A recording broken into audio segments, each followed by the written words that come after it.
All right, sounds like a plan. Yeah. Sounds like a plan. No, today we're gonna be doing just for the record, we're gonna be doing the final touches of character creation, and we're gonna Mhm. be learning how to roleplay and go through combat and deal with characters through roleplay. So like a combination of those three things. Just learning how to roleplay, role-playing your characters, and then combat with your characters. Just teaching you guys all the little bitty rules that people probably may or may not know. So, Phoenix, if there's anything you want to show other people as well, since you, out of the rest of the party, have the most experience playing D&D, you can go ahead and do that. But I will go ahead and be leading the discussions. So just if there's anything you want to add, just let me know. Okay. Oh, you def take charge Yeah. because my experience You the is guy. You the guy. nothing. No. All right, get some food, bruh. It's heating in the microwave, so I'm gonna be here for a little bit. Oh, okay, sweet. Plus, Papa decided that Texas Roadhouse would be the best thing for everyone, so I'm gonna get a nice soup, and then a nice steak Oh, dinner. So Oh, gonna be I'm a little nice. jealous now. making Gosh. me Gonna be very hungry. nice.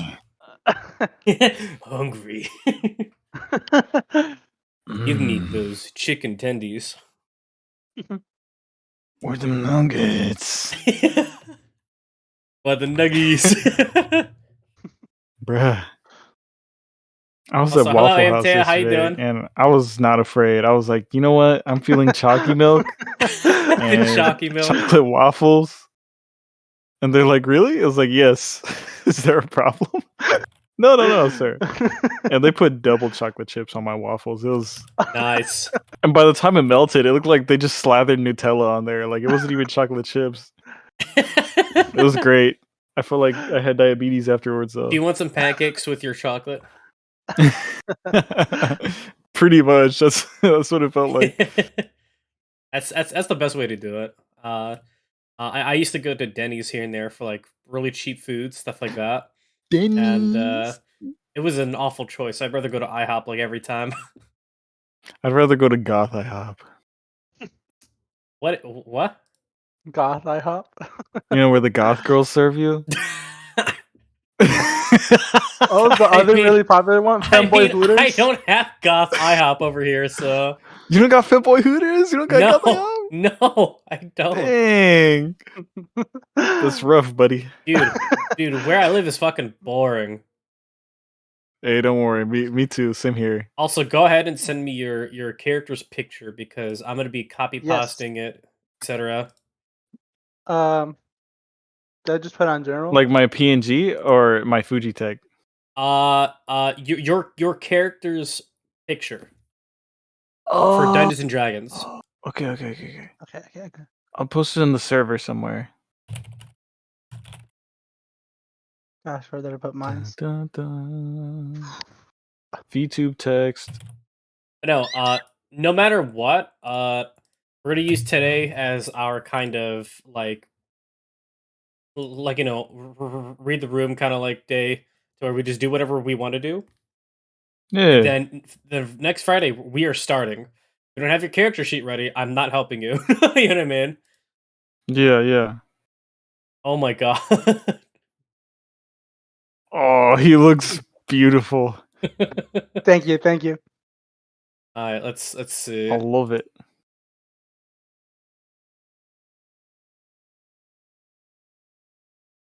I need to put this in my D&D pictures. Hold on. Now you might probably want to have to resize it because I have no idea what it's at. I mean, I'll definitely figure it out. It'll be there. The hell?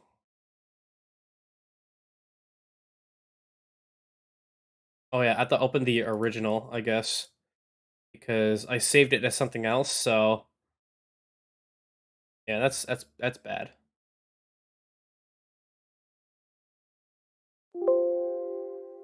There we go. What the hell is this? What kind of picture did you give me? Is this a virus? It's a fire. Is this a virus? All right, let's see. Let me see if I could. Is it like a weird file type? Yeah, It it's might a weird be. file type. I mean, that was a screenshot. So hold up. Let me hold see if on. I can. I think I got it. I think I got it. Yeah, I got it. Hold on. Sheesh. There we go. There's a big boy. Hey, there we go.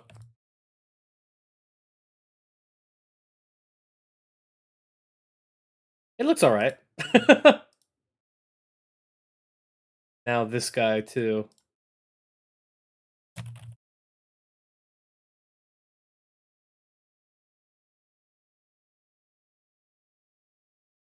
Yeah, so I'm not even gonna bother making character sheets in Roll20. I'm just gonna copy and paste the pictures and have them move around, just to kind of show you guys where you're at. There All we right, go. that's sick. Yeah, so I don't like battle maps because it's a lot of work and a lot of preparation, but for the content, you know, for content viewing, I will make sure to go and and have a nice looking battle map for everyone to go and look at. Yo. Frank just started streaming and he already got a virus. Nice, yeah. Already. What have you guys done to me? We haven't even started D&D and you're supposed to kill me. To me. I'm still feeling a little sick, so just, you know, coughing. Unga bunga. Unga bunga.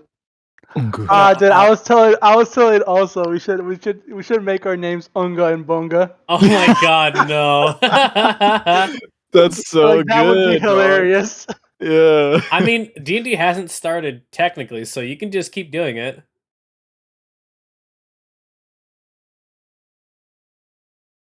Sorry, you can do it if you want to. I need that fucking coffee bad. I feel like my brain's turned off. Bruh, Well, my brain's turned off, but I don't think it's because of the coffee. Is it usually the DM trying to kill players and not the other way around? No. A player's always trying to hurt the DM in unspeakable ways. Unfortunately.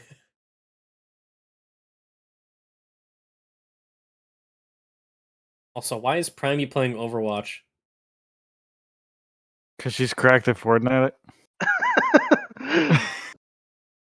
What does playing Fortnite have to do with Overwatch? Well, you know, transferable skills, I guess. They're shooters, right?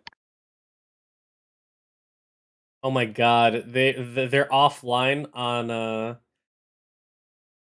Oh wait, no. Are they not on?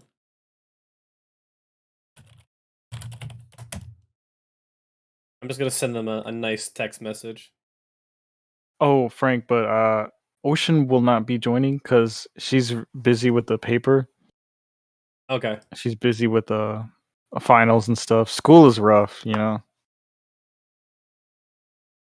That's fine, but yeah, but she'll try to do it by get the character sheet and stuff by next. What? What? Alright, what was that? What the fuck was that? Was that, Oh, was no. that a sound bit? You Oh didn't hear it? god! What's going on? That was scary as Dude, fuck. it was like Alright. You What didn't hear happened? it? For real? No. I guess it was a sound bit. What sound bit? What are we? It was. What's going on? I mean, it was just like a jump scare. Felt like death itself was trying to whisper in my ear. Wait, on my end? Yeah. It was actually scary. Jesus Christ! What the fuck? I hope my mic is okay. It was around 8. It was around 8 minutes on my side. So holy shit, it was spooky. But no, Primey is not feeling well, so she's not going to be joining us right now. So that's fine. But no, So she's playing Overwatch to feel better. Yeah. Relatable. Listen, here's the relatable. thing: if your character sheet's not 100% done, you're not playing it Friday. I'm sorry. That's just it. I spent a week because I understand people are doing finals. It's fine, But you can't tell me that 2 weeks of time you can't spend an hour and figure out how to make your D&D character by yourself, or just contact me, which people haven't been doing. So, um, Mm-hmm. that's totally fine. I'm gonna put my foot down on it. So next time on Friday at the very start of the day, we're gonna go ahead and do Curse of Strahd, Part 1. Part 1. Part 1. Oh yeah, it's not gonna Part get 1? done in one session. Oh no, Yeah. no, This no, will be a no. long. It's a long No, campaign. I was thinking more like a Naruto Shippuden type of thing. Oh. Like, gosh, I was more we got like time skips here. Doki Doki Literature Club, One Piece, Shonen Jump, Boruto. Oh my lord. All right, so I'm gonna go get my soup, and then when I come back, I'll at everyone to see where they're at, and then we can go ahead and get started. Because I know for a fact that Blue, your character sheet's done. We literally just did it like an hour before D&D. Chris, Mm-hmm. yours is done as well. Have you bought things on the shop Oh yet? shoot, I forgot. Okay, so I held off on buying stuff. I kind of wanted to go shopping with the boys. You feel okay, me? Boys, that's oh totally man, fine. we're shopping So- in the mall. So we're gonna go ahead and do that when I get back. Okay. So BRB. All right, bro. All right. Enjoy that Texas soup. Oh wait, hold on. I should mute myself. Man. Here, there we go. Some soup sounds nice. Yeah. Bro, Texas Roadhouse has like the best bread. Ah, yes, isn't it like the butter bread? Mm-hmm. Mm-hmm. Butter my butt and call me a biscuit, because that shit is fire.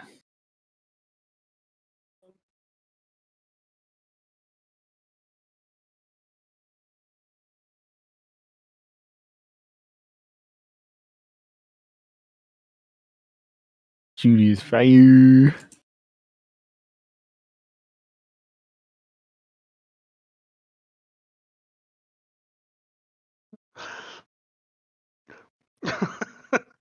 And so the chat is like, oh man, short stream, and she's been streaming for 12 hours. Oh my god. Okay, I'm back. 12 hours. Yeah, that's the short stream, I guess. Wait, what? No, it's because Eclipse has in the title short stream. And she's been streaming for the past 12 hours. Jesus. Clips is wild, dog. Honestly, I am very amazed. Impressed. Color me impressed. Yes. I know. So indeed. are they coming or no? I know. I wish Yu-Gi-Oh could last forever.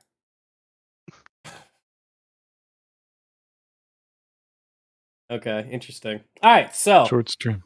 do you want to learn how combat works then, or get a refresher on combat, because that's what we did last time, and we could go ahead and go through a few combat situations where you guys fight stuff, etc., and it'll be good. Otherwise, I can make like a mini dungeon.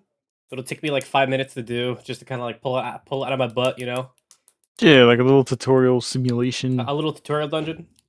Yeah. Cool. Yeah. I can just reuse the one that I did at the fanfare. So I kind of typed it in. Actually, I didn't type it. I was talking about it yesterday on. Sorry, not yesterday. I was talking about it on Wednesday, late at night. I made kind of a fun house. It's a non-lethal dungeon, but if something touches you, like a trap or a monster that is in the dungeon, it puts glitter on you. And when the glitter gets put on you, you get immediately teleported out of the dungeon, essentially killing you. You have to start all over again if every single party member gets teleported out of the dungeon. So That's sick. so instead of doing it like an insta kill, we'll do it to where it's 2 times. Or like Okay. if you get glitter on yourself twice, your character gets teleported out of the dungeon and it's over. So I'm just gonna have to rewrite most of the rooms. I'm just gonna write it down real quick, and then we'll get started. Yeah. All right, while you do that, I'm gonna go get some things. Yerby. And then real quick, if anyone wants bonus points or free inspiration, go ahead and build me a map while you guys are role playing. So like in Paint or whatever. If I'm describing a location to you, that doesn't already have a map, people who can keep track of what you've gone through, I'll give 3 points of inspiration for. Gosh, that sounds so complicated and a lot of responsibility. Not really. It's basically, hey, so you would go to the room north of you, and then you go through a door. There's a hallway. Then you have a T path to left and right. It's like, if I don't have a map for it, you guys don't know where you are, but I have it down in front of me. But the players need to keep track of where they are. That's their job. Ah, So okay, if someone gotcha. wants to build a map, I give bonus points to someone who makes the map as I'm explaining it. So it's a little bit of work on their end, but inspiration is extremely overpowered, so kind of adds up. Huh. Let's see. What else is gonna do? The PowerPoint. Yeah, that's what I need. I'm slowly remembering what I put into this dungeon. God. Oh, okay, no. Ah, no, I had it. Slide. Okay, I got it. Cool. I wish you guys have a fun time. Thank you. Oh, I forgot to mute myself in Discord. It's gonna happen. No, you're good. Today's gonna be scuffed. It be like that sometimes, bro. You really do.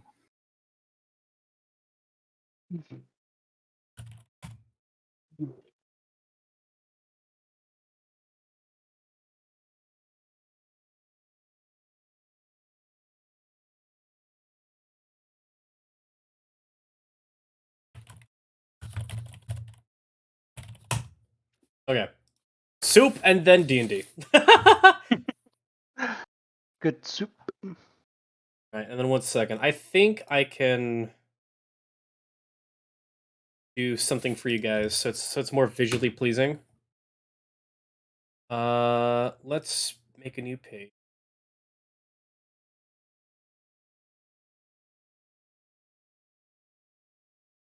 Let's make the page to be super fucking big.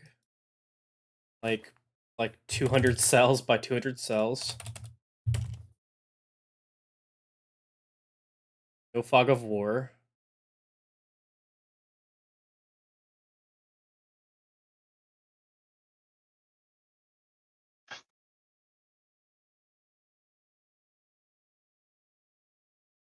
Start the players off near the bottom of the map.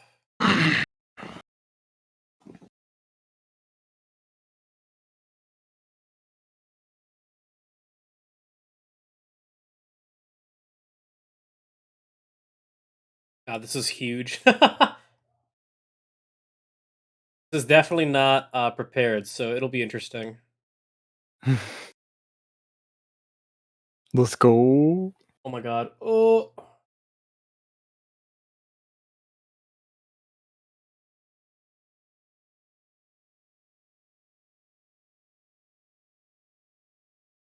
There we go. I'll try to build maps as quick as I can. I'm doing all this.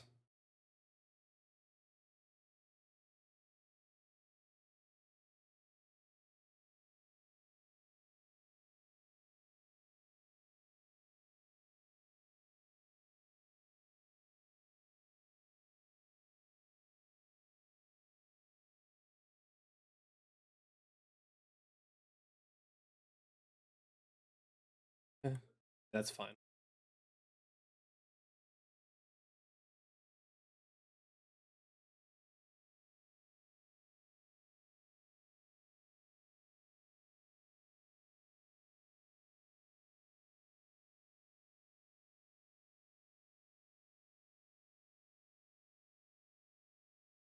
Hey, yo, my dude got glasses? Looking That's so cool. professional, dog. Yo. Thank you. Dang, man. This is funny enough. Like everyone universally is like, "Oh wow, you look so much better with glasses." And I'm like, "Do I?" Like really? A warrior who wears glasses. Like you know, yeah, a fighter that wears glasses. So that's fun. So like, I'm gonna try this look for a little bit, see if it's something that we can't work with. Also, hello, Banana. How Yeah, you doing? bro. Welcome, You welcome. look like you're a warrior, but you'd also like be Johnny Depp's lawyer. Objection, hearsay. Objection, relevance. Well, lacking a foundation. What? Objection, sus. Objection. You're an asshole. Also, you're washed and folded. Also, no maidens. Rest my case. Ratio. Guilty. Ratio. Maidenless. Yeah. Objection. Guilty. Anyways. But yeah, I'm gonna go get my suit now. For real this time. I don't care how fucking cold it is. I want to eat that suit. Do it.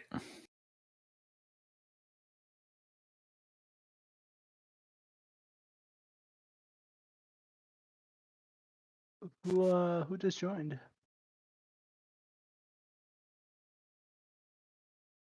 Me.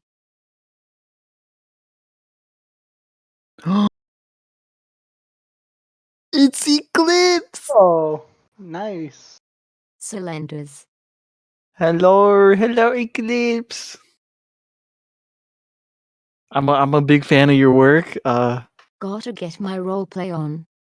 Yeah, Right. you were killing it in Yu-Gi-Oh today, by the way. Good stuff. Yes.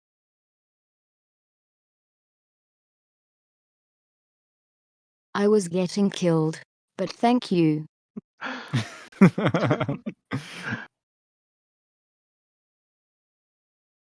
Hey, don't worry about it. You handled it like a G, and you're learning. Man, Yu-Gi-Oh! Is complicated. It is. 'Tis quite complex. I can barely I can't even comprehend Pokemon. So Yu-Gi-Oh's like.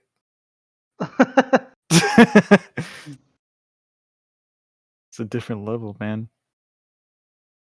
They do be some smart gamers. Mm-hmm. Yeah, for Smart real. gamers indeed. Depending on the deck too. It's like, bruh. Anyways, Frank went to go get some soup. He will be with us shortly. Did someone say short? I'm kidding. Hi, hello. I had my soup. It went from being like cold to like and then now it's like volcanic hot, and I needed to wear oven mitts to carry the bowl out. Soup has an Ooh. opinion, apparently, and it does not like me. I usually just grab it with my teeth if it's too hot. Doesn't that burn your teeth? That burn like the gums? Nah, the teeth don't feel it because it's just bone. Got it. Also, Yeah. hello, Eclipse. Welcome. Welcome. I have Welcome where? Cheez-Its. Nice. Cheez-Its. Nice. I I'm have nomming Cheez-Its on also. soup and steak very soon. I have The soup is Takis. delish. Takis. Hey. Okay, so Eclipse, have you tried doing a little bit of character creation outside of D&D? Because if not, we're gonna go ahead and speed run you through character creation. We're gonna do shopping with the three of you, and then we're gonna run you through like a playhouse dungeon. So this is the dungeon that I made in my private campaign, Legend of Midnight's Promise. And the rules are basically that it's a non-lethal dungeon, but if you get hit twice by traps or by like a monster, you get glitter on you. And when this glitter gets on your character, you get immediately teleported out of the funhouse. And if everyone gets teleported out of the funhouse, that's game.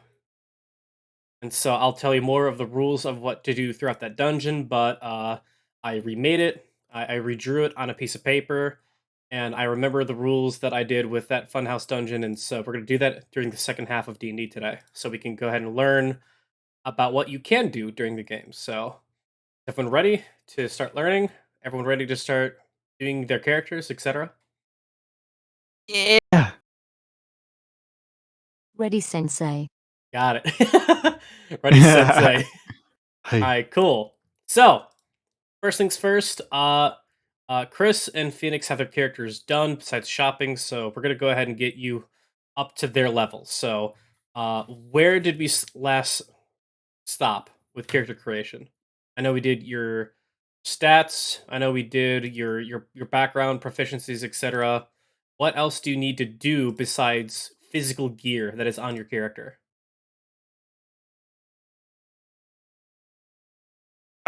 Who you talking to? Eclipse. I need more lore. You need more lore. Well, it's kind of up to. Oh, that's right. Yeah.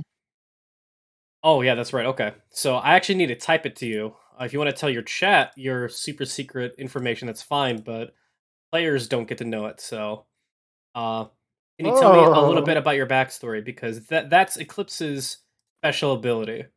Is that nice. uh, they know a piece of lore that no one else does because they've magically researched this land before time. Sorry, before then, or they learned something throughout their journey that has given them something that is interesting, something that is not well known.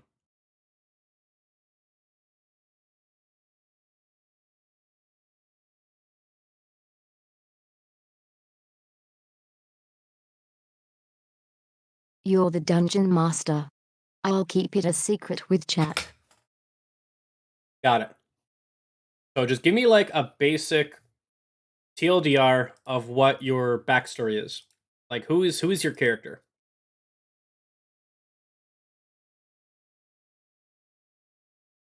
Just kind of floating around in the ether underworld.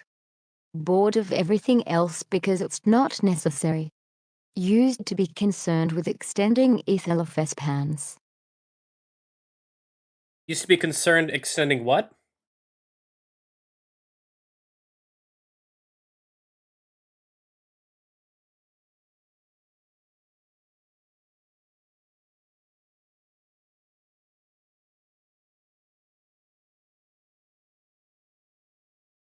Used to be considered with extending the short lives of her people.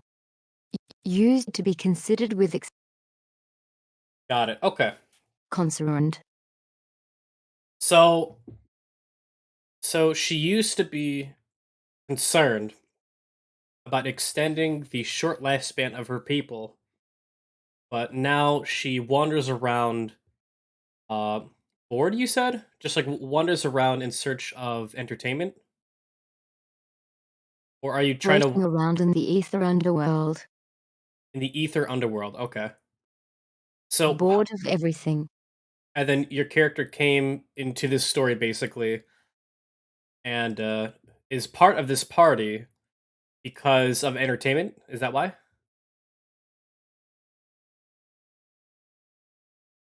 I guess. Okay. So what would be your character's motivation of staying with the party? So that's More something that's going to wrestle be lost. important.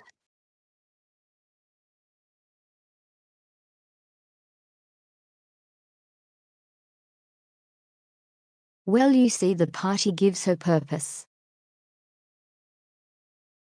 Interesting. Okay. She didn't have any before.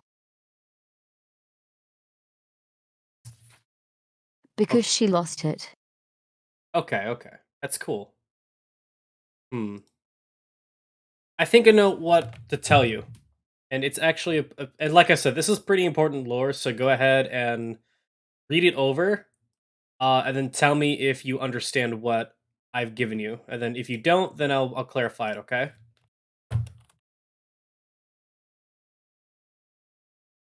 Got it.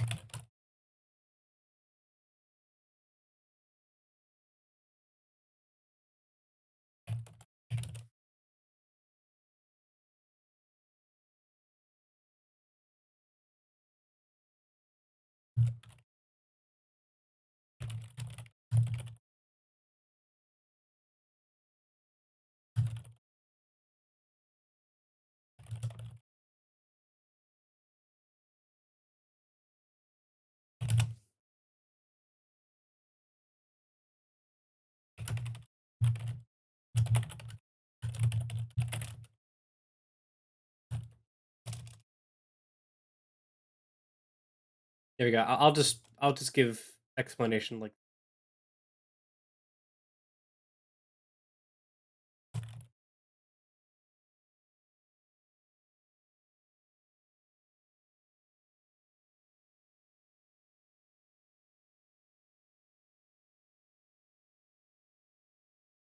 And if you want to give a reason as to why your character would go there, once learning that information, that is up to you. But it is assumed that everyone in the party goes to Barovia that for their own reasons, basically. You know, whether it's a cry for help, side of adventure, it's up to them. But it's built into their backstory. The story doesn't start outside of Barovia; it starts inside Barovia. Does that make sense? Yes. Okay, cool. So no, Affirmative. that is your background then. Is knowing that piece of information. And when the game starts, that's when you can tell everyone if you want to, but that basically gives you reason. Sorry, it basically is kind of like your motivation of staying in the campaign basically before meeting the party.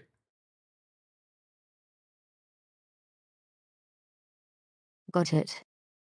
All right, so now that we did your background ability, we did your race, correct? And we did your class. So, do you need to add anything with your class? Because I know you're a level 2 druid, so did you write down your HB, your circle, etc.? Where are you I on think that my part? class is good. I even have my subclass. Okay, that's good. Do you have your health and your proficiencies down? I have 17 HP. Okay, that's good. So, funny thing is, I think you're actually at the point where everyone else is at. Do you have your equipment down? Your starting equipment, and then your equipment that you gained from your background.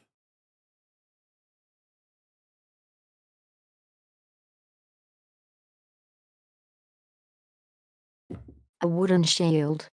A scimitar. Leather armor. Okay. Have you written? Okay, so that's good then. And then, do you have the equipment from your background in your character as well? Excuse me.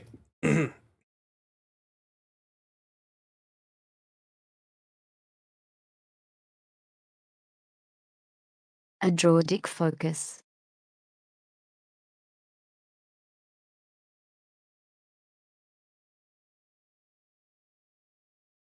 Then, what about your background? I am not sure what you mean. Okay, so your background also gives you a set of equipment. Uh, what is your background again? Not far traveler. It's like the other one. I think it's hermit. Hermit. Okay. So under hermit, you would get uh medicine and religion as your skill proficiency. We get a herbalism kit as a tool proficiency. You would learn one language of your choice, which I think we already did that. But then you get free equipment. It's just directly underneath it. Oh yeah, I have those written down. Awesome. So just make sure that you have the equipment from your background down, which is a scroll case full of notes, a winter blanket, a set of common clothing, and then a herbalism kit. You also get 5 free gold as well.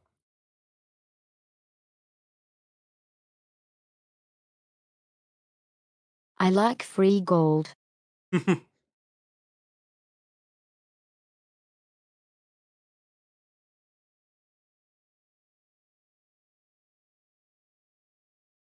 Make sure you write down your free equipment and your free gold.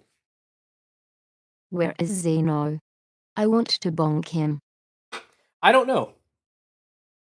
Primey can't make it. Ocean can't make it. And yeah, I think the last one is Zeno. I don't know where he Yeah, I is. want to bonk Zeno I too. will bonk him later. Yeah, we'll both bonk him Eclipse. But no, Friday, like I said, Friday we are 100% doing session 1 of Curse of Strahd. If you're not done, then I'll kick them from the call until their character sheets are finished. That's gonna be my hard rule. So since you guys are here and putting in the work, that's how we're gonna do things. Not fair to you guys. It's literally almost been a month. Rudderless leader.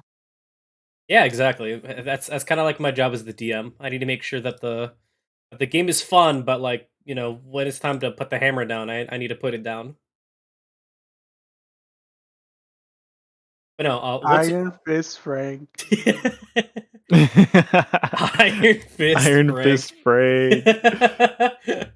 So no, once you're done with your equipment, with your background, I think you're literally done.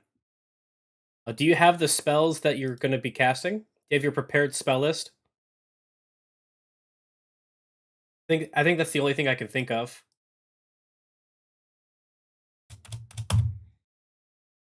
Two cantrips.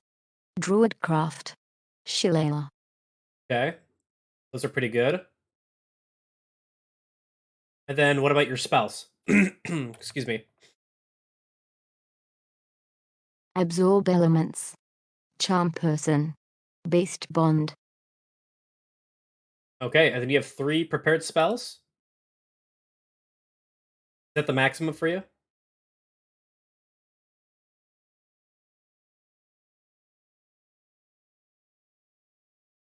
There are 2 more, but I can't access them yet. Got it. So if I were you, I would go and prepare spells that you can use at the first level. And then when you go in the future and level up to get level 2 spell slots, you can just prepare spells that you want at level 2 and then get rid of the ones at level 1 that you don't use. Because that's the cool thing about prepared spell lists is the fact that you have access to all of them. You just choose which ones you have active for the day. So you don't have to worry about it. Isn't that what Druidcraft and Shillelagh are? No, those are cantrips. So cantrips don't count towards your known spells. So you actually get 2 more then.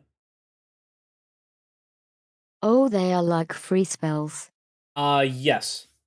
You can still prepare cantrips, I believe, but when it comes to casting them, they're like free casting spells, basically. They don't require spell slots. Mm-hmm.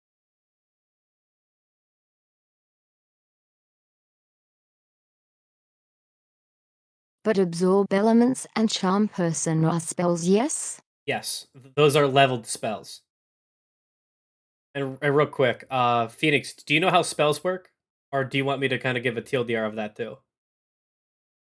I don't have any spells, I don't think, but still, I would like to know how they work. Okay. So spells are like cups of water. You have spell slots, which are like different size cups. And when you cast a spell, you drink from the glass and you turn it upside down. So you can cast the same spell multiple times, or you can cast a different spell every time you cast it, but you can only cast up to the amount of spell slots that you have. That's basically what I'm trying to talk about with Eclipse. So they only have access to first level Ah. spells, so they can pick 5 prepared spells on that list, and they can only cast it like let's say 2 times. Uh-huh. So they can cast any 5 spells twice, 2 spell slots. Ah, okay. Some classes give you more spells, but the Circle of the Stars doesn't give you known spells, but you do know guidance. You have Guiding Bolt prepared. So go ahead and make sure that those are part of the spells that you do know, but they don't are sorry, they're not part of your prepared spell list. Okay, it's just We more need free guidance. spells. Guidance is actually a really powerful cantrip. My DM group right now, sorry, not a DM group. My uh normal D&D group uses guidance all the time. It's like a nice 1d4 addition to everything that you do basically. We're trying to lockpick. I'm gonna put my hand on your shoulder and give you some guidance. Extra D4 to it. It's a really strong cantrip. It has a lot of versatility. Nice. And Guiding Bolt is like a homing missile. Ants. Pog. Pog. Also, I don't know I why I'm agree. losing my voice, so I apologize. I'm gonna try not to Dude. croak out. No, you're good, man. Like, I have some allergies too. So, I feel you, dog.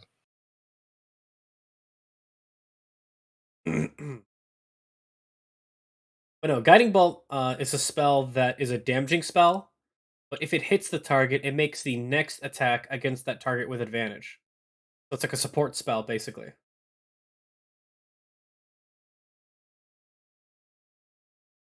Cool thing is, you can cast Guiding Bolt once without expending a spell slot. I'm sorry, it's equal to the proficiency bonus that you have. Oh, that's interesting. Just make sure you write that down that you can go ahead and do it. Like Sona from League of Legends. Uh, Backlist. yes? Kind of. Magic Missile is instant hitting, but Guiding Bolt makes it to where your allies can hit better. Like paints a target. More like Tarek. Yes. Or like it like stuns the target. It doesn't stun, but makes it easier for other people to attack with you.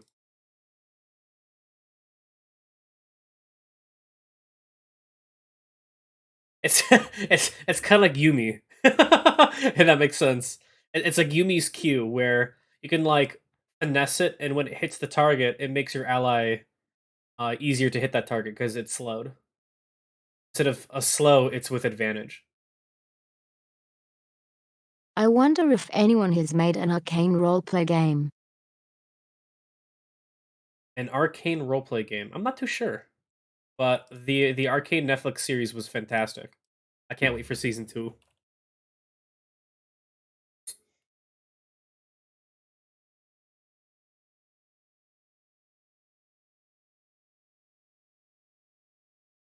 I still haven't watched it. Pretty good. I haven't watched it either. No spoilers, but it's really, really good. I would highly recommend it, even if you don't like League of Legends. Which I don't. Thank God. I am not alone. But no, once you have your spells prepared, and then you add Guidance and Guiding Bolt to that list, I think you're good to go. And then we can just go ahead and stop now until you're ready to go adventuring in this Playhouse dungeon.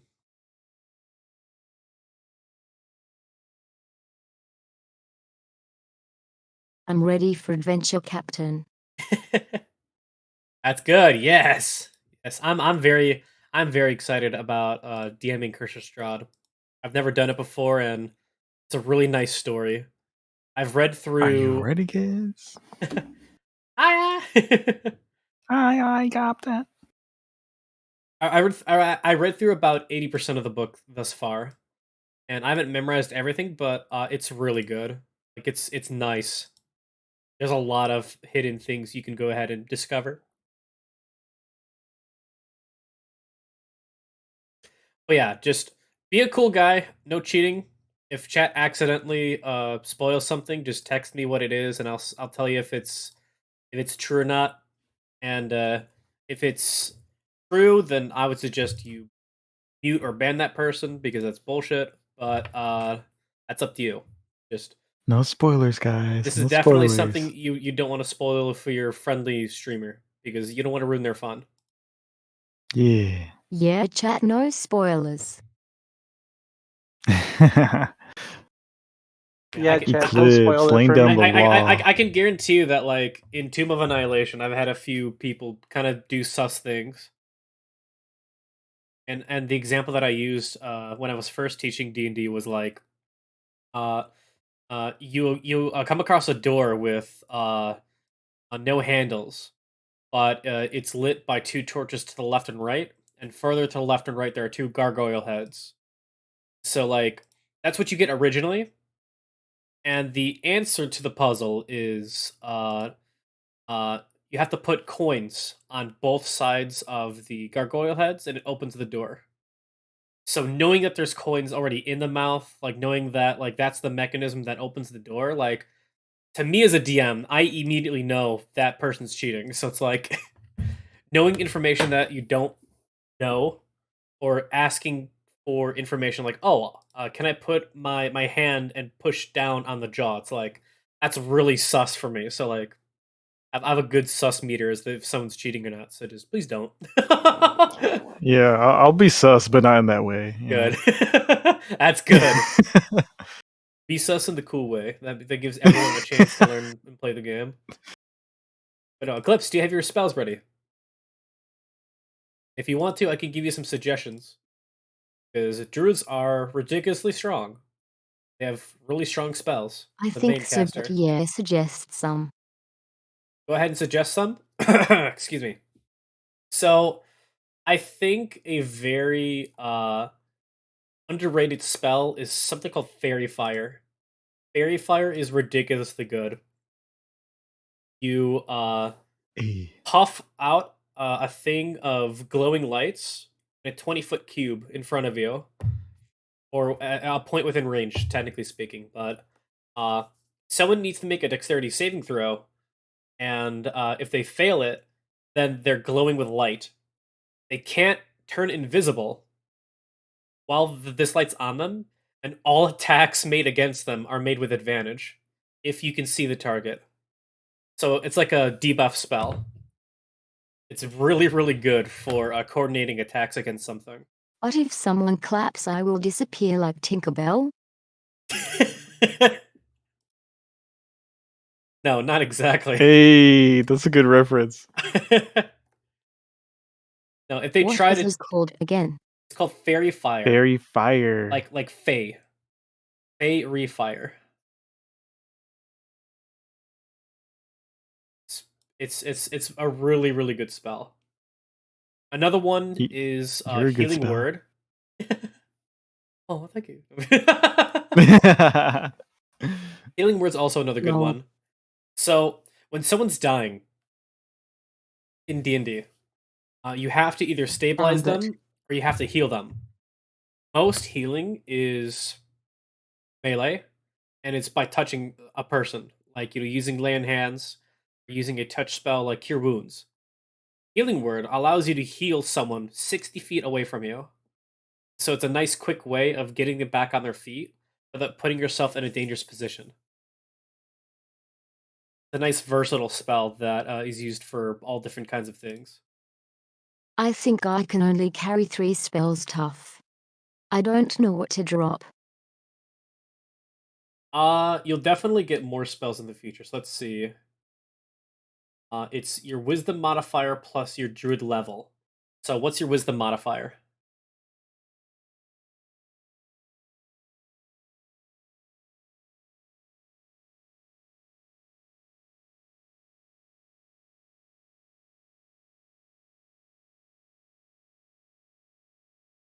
+3. So you would know 5 prepared spells. Yeah. And your cantrips are not counting towards that. And neither does guidance or guiding bolt. So you could prepare 5 spells. And the best Dang, part 5? the best part is after a long rest, if you feel like you don't like one, you can switch it out for another. That's something that her class could do. It was like a wizard. They'll know like 12 spells at the start of the game, but they can't switch it out easily. Like they have to switch it out one. I need more. Yeah, exactly. That's kind of tough, unfortunate, but I'm not going to give you more. use this time to learn what spells work for your character, and then switch them out after a long rest. That's kind of the pro and con of prepared spells versus spells known.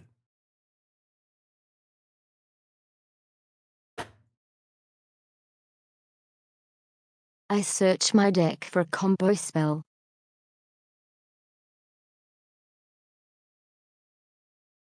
Use pot of greed to learn 2 new spells. No, that's banned. But no, do you have your spells ready? Because if you do, then we can go ahead and continue on with adventuring gear.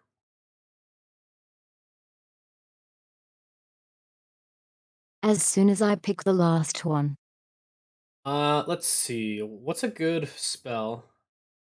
So, what do you have so far?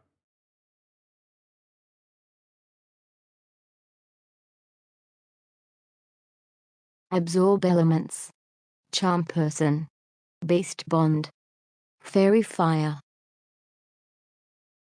I think, yeah, so you definitely want either a healing spell or a ritual spell. So, ritual spells have a extended casting time of 10 minutes. But if you cast it during that 10-minute period, you can use the spell for free. Like, for example, Speak with Animals is a ritual spell. After a 10-minute period, you can go ahead and for 10 minutes straight comprehend all beasts. So you can hear what animals uh, are saying, and you can verbally communicate back with them. Beast Bond just allows you to become friendly with a beast, whereas Speak with Animals allows you to communicate with them. That's all animals, technically speaking.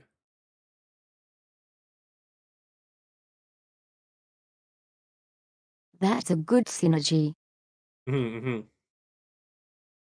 The best part is, since it's a ritual spell, you can use it during like times of rest, or if you have like 10 minutes to kill, you can ritually cast it. So you're not using a spell slot. A good synergy Shadow and Despair in UG.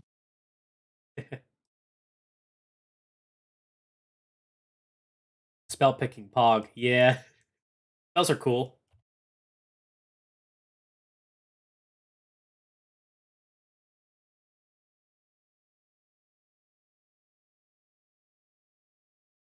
Okay, I have all 5 plus my cantrips. Got it.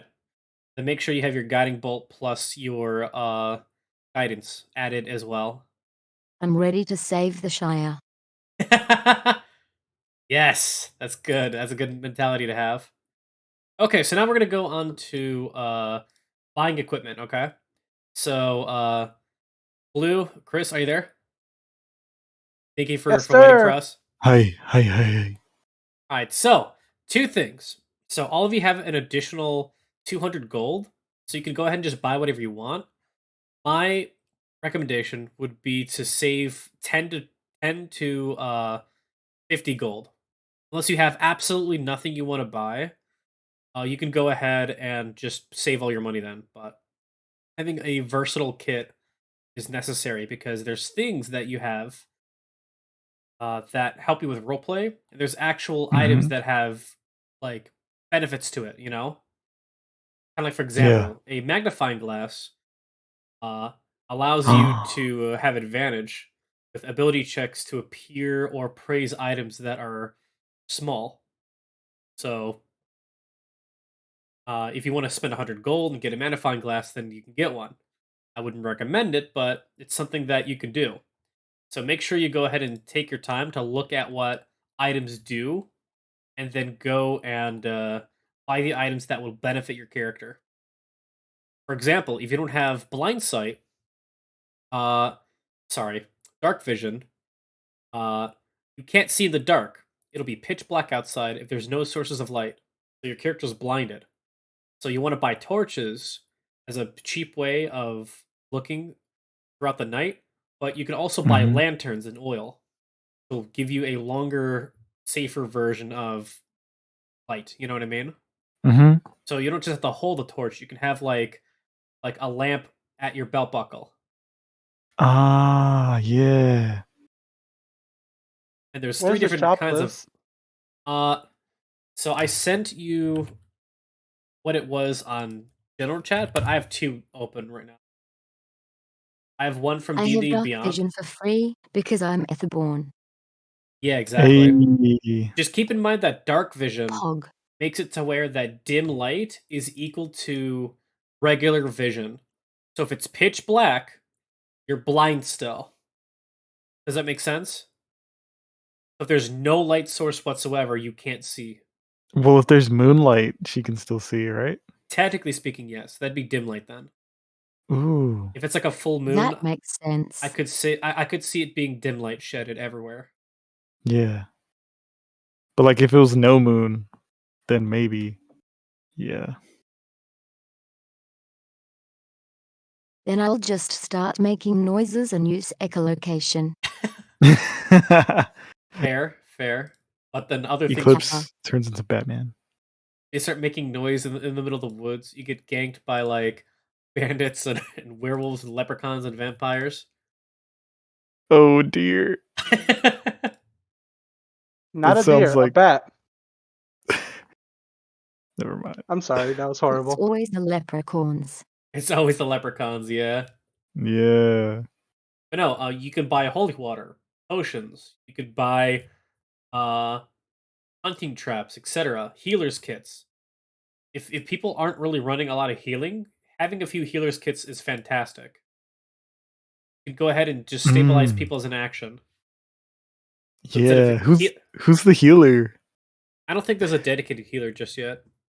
Hmm. I think Primey is a sorcerer, which isn't really a healer. I think Xeno, I want to say he's a paladin, maybe. He's a rogue. Oh, Even yeah, though that's you're right. the He's a rogue. DM, do you get to play too? Are you a character? Yes and no. So, Ah. it depends on what's gonna happen. So, normally what I do is that when you meet an NPC and an NPC wants to travel with the party, that's a character that I play. But I'm not a player character. I'm like an NPC that is assisting the party. So normally that character is like a guide to where I could guide the party from point A to point B. Or maybe it's an Mhm. important NPC, like someone that you've recently met, or maybe someone that you've saved and are like nurturing into like a fighter. You know what I mean? Mhm. And there's gonna be a lot of those allies that are gonna be with you. But I'm gonna treat it like Final Fantasy, where you can only have one or two of them out at a time during battle. But they'll go to a point where, uh, if you go meet and reconvene with them, you'll be able to roleplay with them. You know, it's like imagine if you have 5 allies that want to travel with you.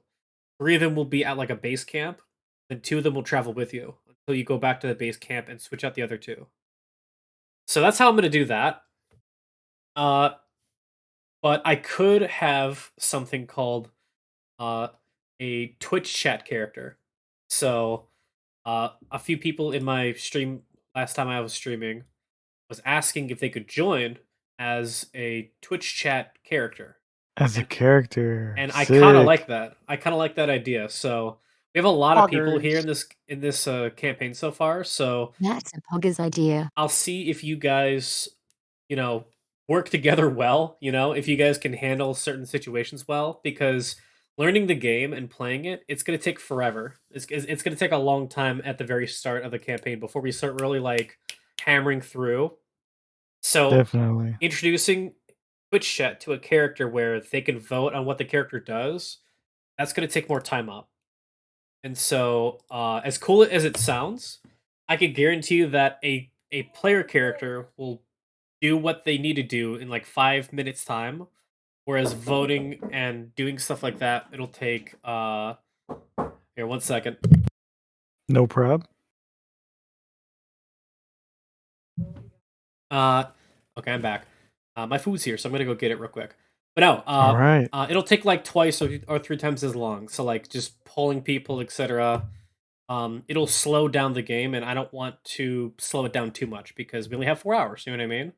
So it's like if every action someone's doing is taking 15 minutes long, that's going to be a problem.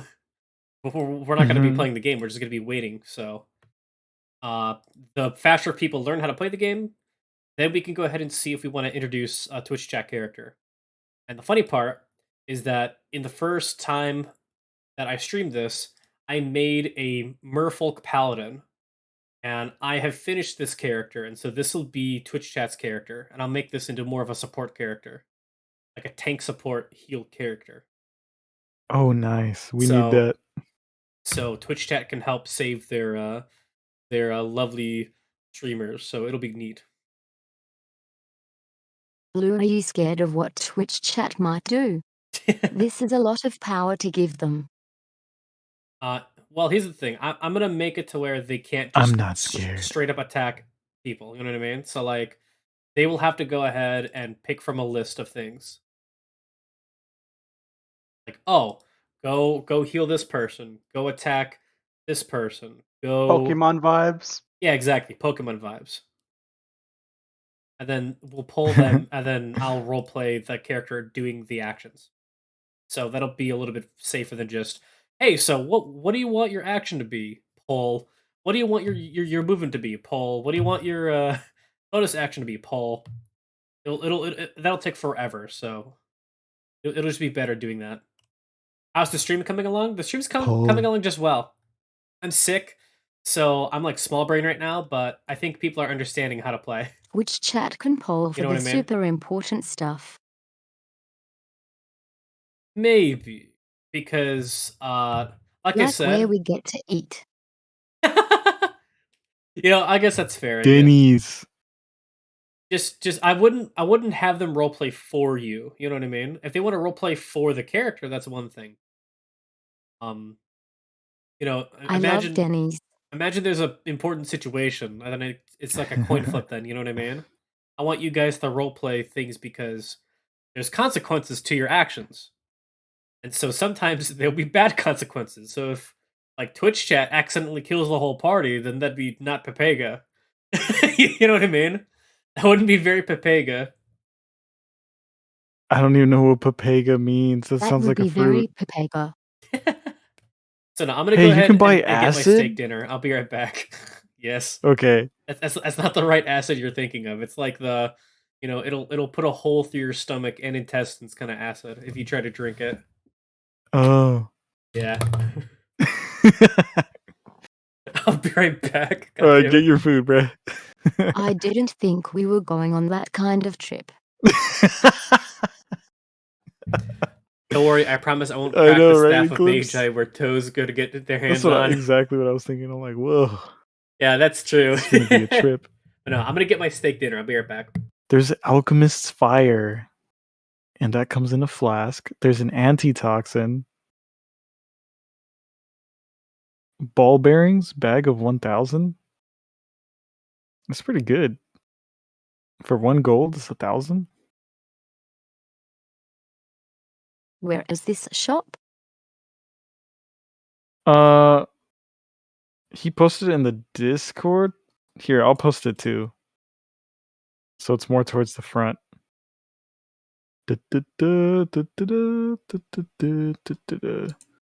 Rules and links. Oh, I can't post to that. Okay, I'll post in general. Boop.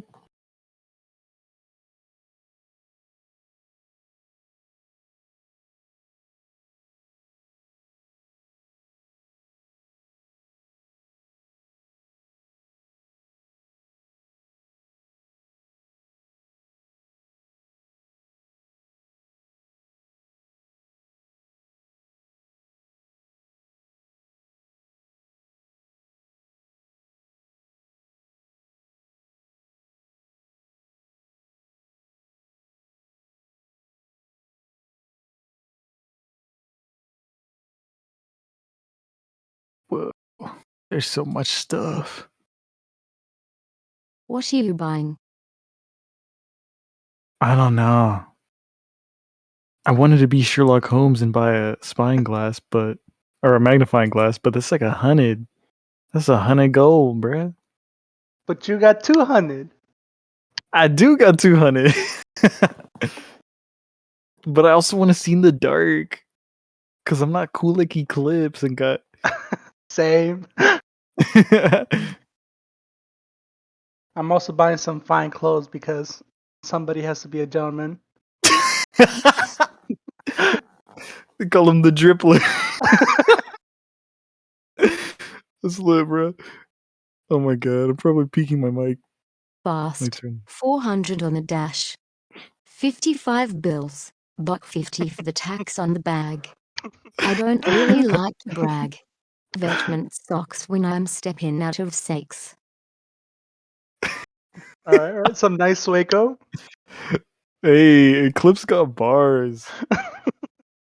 Is that part of the arcane kit? I'm back. You get bars. Yeah. So Sovereign Glue a door shut. Sovereign Glue is actually a Additional skills. what do you call it? It's a magic Bars. item, so it's really hard to get Sovereign Glue. Hello, everyone. Hello. Hello. Welcome back, mate. Yes, I got my beef Hello. tips with spiced rice. It's delish. I'm very happy right now. How many gold did that cost? Too much. It's too expensive. What do you have? A So gold? we're just perusing the Gucci store, the medieval Gucci store, and I'm gonna spat out my food. That was funny as fuck. Medieval Gucci, yes. yeah. So our boy, wait, what would you like to be called? Would you like to be called Christian? Yeah. Yeah.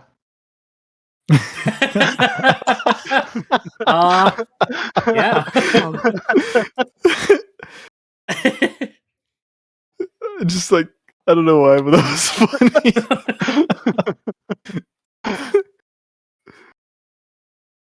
Anyway, our boy Krish, yeah, go on. Yeah. Yeah, he's got the drip. He's the drippy one in the squad. Got it. He bought that fine clothes. Yeah, I mean, fine clothes is literally like tuxedo wear stuff. He's ready for the ball. Yes. You know, like a nice dinner. Fine clothing. It's like noble's clothing. Rope. Hempen. Yeah, so rope is important as well because it allows you to descend and ascend things. Hemp rope Ascend. is like the frayed rope, whereas silk rope is like your classic gym rope where it's bound together and it's twisted. So if someone were to cut hemp rope versus silk rope is way more sturdy. So it holds more weight on it. I don't think we should go cheap on the rope. Oh yeah. I agree. Yeah. Especially me, I'm kind of thick.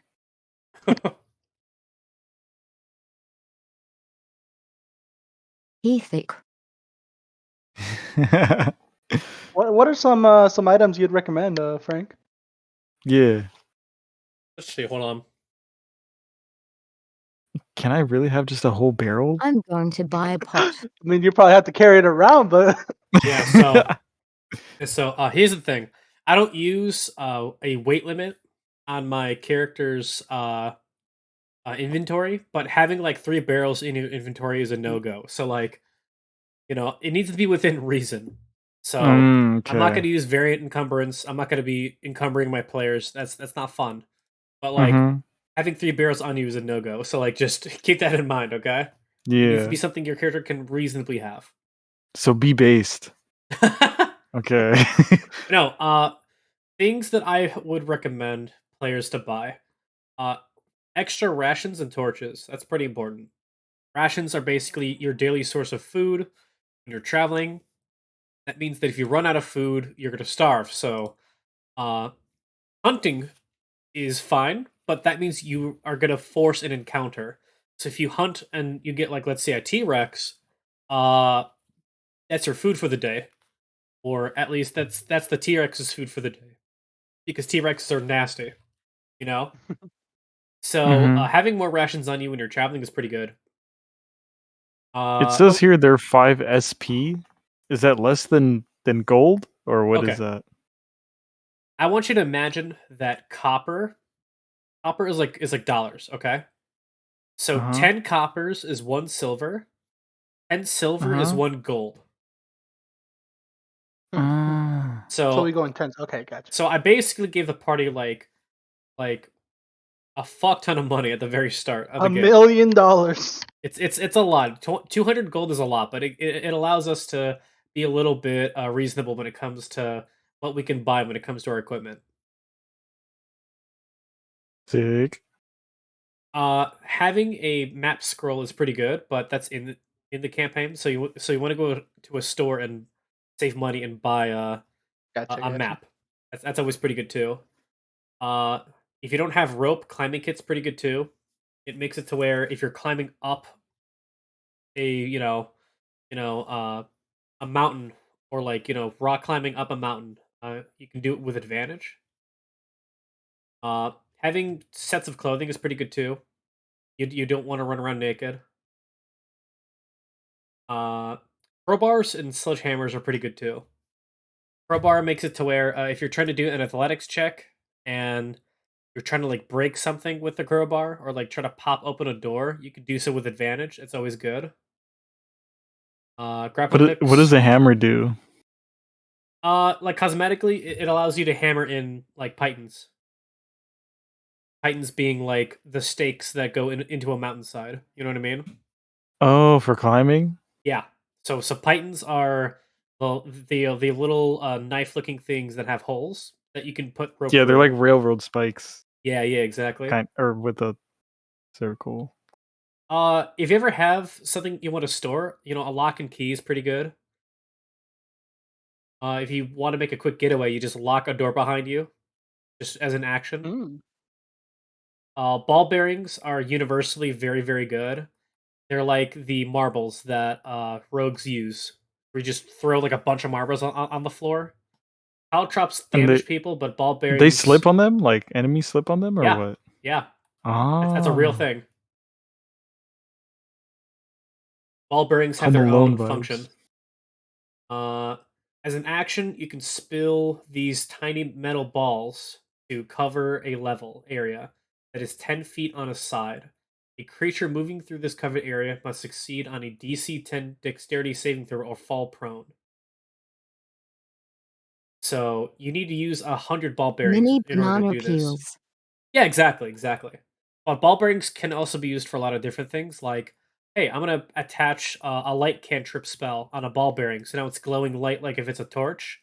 I'm gonna throw the ball bearing down a flight of stairs, and I'm gonna see how far it goes. Oh. Like a lot of my players like to do that as well. Dang.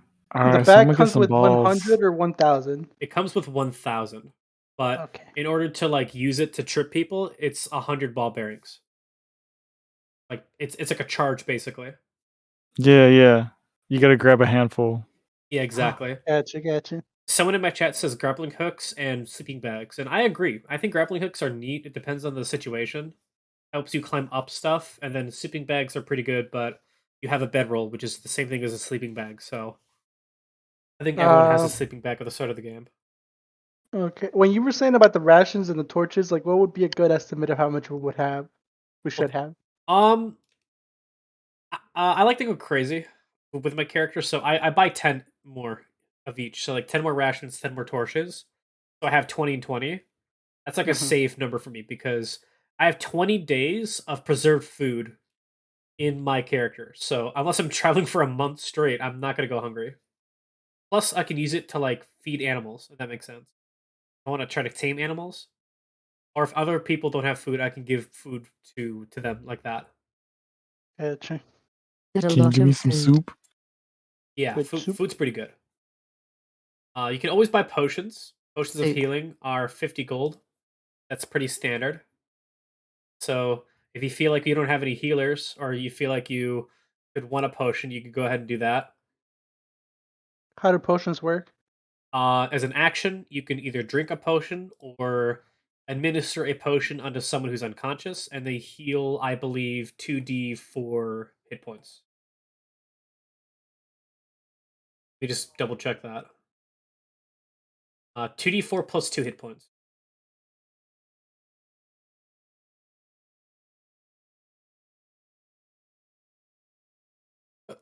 Excuse me. Bless you. But no, shovel's pretty good too. Just having like a Swiss Army knife of random gear, like a pickaxe, shovel, etc. That's always nice to have. If you're a bow and arrow kind of person, buying a quiver is important because it allows you to use bows in combat. Nice. Extra ammo, if that makes sense. Yeah.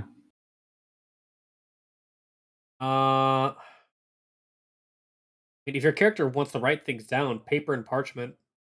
No, if you tell me that I want that. if you tell me that your character's taking notes, and I look in your inventory, and your character doesn't have paper, then you can't really take notes. Just taking mental notes, okay? Yeah, that's called remembering things. Yes. Having a mirror is pretty good because I had a person in my party buy a steel mirror. They didn't use it the entire campaign, but they fought like a gorgon, and he did the classic point the mirror at the gorgon's face, and it failed, and it literally killed itself by turning itself to stone. Hey, That's always nice. pretty good. Manacles are like medieval handcuffs. They're the super big, like stone handcuffs that you could put on someone. So if you want to knock someone out and tie them up, you can use rope with that, and then you can put manacles on their ankles and wrists. So that way Hey. they're not going anywhere. I'm not gonna lie, I always bring like 2 to 5 manacles with all my characters because it's important, you know, especially when you're playing like a non-kill character. When it interrogates someone, you just slap manacles on them and they can't move. Uh, healer's kit's pretty good too. I think I said Can that we rob the before. shop? You rob the shop. I mean, you could. You could attempt to rob the shop. That's true. You might become a fugitive of the law. I don't like how you said attempt. I mean, Yeah. listen, that's the truth. You can try to rob the shop. Do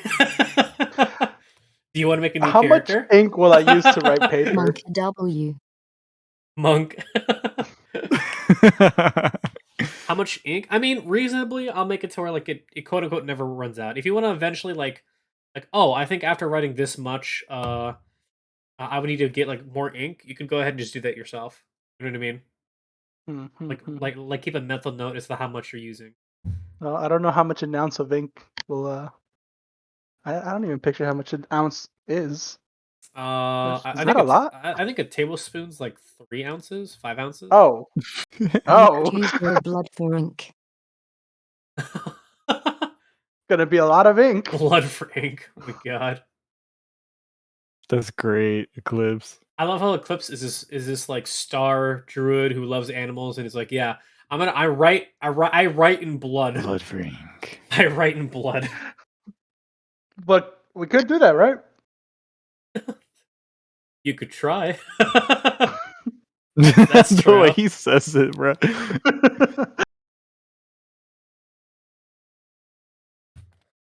What's the chalk for? Getting lost, basically. So, like, if you're in a dungeon, you can mark a location. I'm taking chalk, bro. I get lost a No lot. hesitation. Plus, I don't need paper for that. Plus, spells. Good call. You need to buy components to spells. Sometimes, if there's a material component that has a gold cost to it, you need to buy it. Man, The let me chalk see how is a much- common material component that you can Like get. candles. Yep. Candles aren't necessary, but they're nice, you know. Nice to Are I'm have. they buying a scented spell candles? book and a pot. You're buying a book and a pot. That's true. Yeah. What kind of Yeah. pot are we talking here? Like clay? Like A nice one. Nice pot. Quality pot. Drugs. Anyways, so So I got the acid, you got the pot.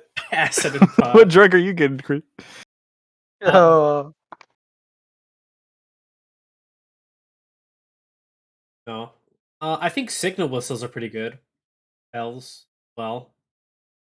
You know, whistles that kind of hang from your neck and you blow it, alert your allies. So if you can't Mhm. can't shout, You can definitely blow into a whistle and make some noise. So it's always good to have sometimes. I'll just fart.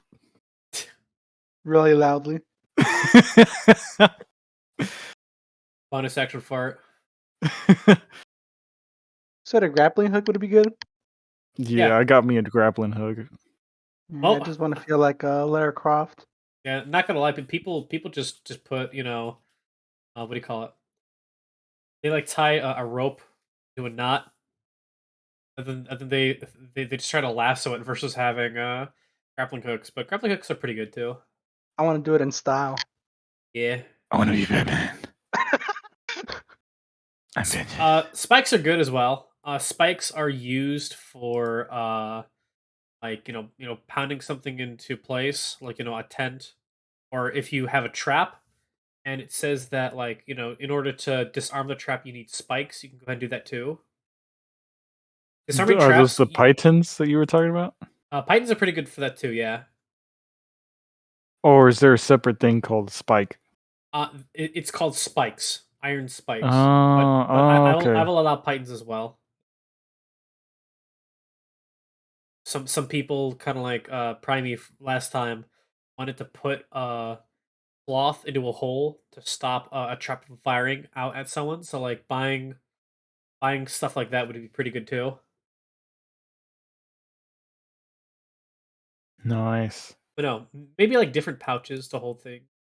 No, but no, that's it. Pouch. If you're going in a curse of Strahd, I would highly suggest you take like holy water or maybe even silvering your weapons. Yeah, because we're dealing with vampires. I could guarantee you that a vampire will clap a party at your level. So I wouldn't fight a vampire just yet, but we'll be eventually dealing with vampires.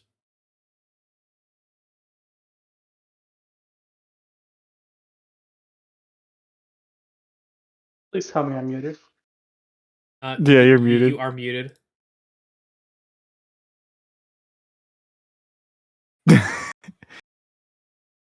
Bro, are you using the bathroom right now, bro? No, I can hear abacus. it. It's like a calculator. It's like a medieval calculator. It's a way to handle you know It's the money, one with the etc. balls, right? Uh, it's like the multicolored sliding tool. Yeah, or Like all those beads, I should say. Yeah, Yeah. yeah. So you can buy an Do abacus. vampires take baths? They do. Yeah. They take baths I mean, yeah, in blood. maybe. You don't know. Then I will get soap for my third item. Yeah. There are bathing houses in D&D, so if you ever want to clean yourself, either use prestidigitation or you can use soap, cosmetically speaking. And just wash yourself. We need to clean the vampires. It's not for Eclipse, it's for the vampires. Yeah, soap and a brush is a very scary toolkit to have Wait, why? because you're gonna clean someone. Like horror You've music been starts stuck in a playing. dirty mission. You can buy a sack. Imagine carrying around a sack like Santa Claus. Someone needs to clean them. Yes, they do. Is that part of your backstory, Eclipse? You're just Doom guy, but you have a soap and cleaning utensils. Let's clean them I all. guess it is now. And real quick, Yep.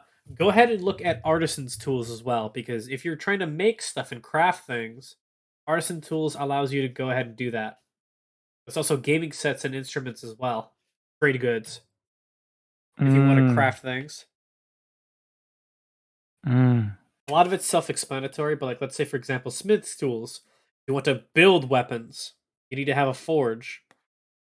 And you go to a forge, you use smithing tools, and you make a check to see if you can build something.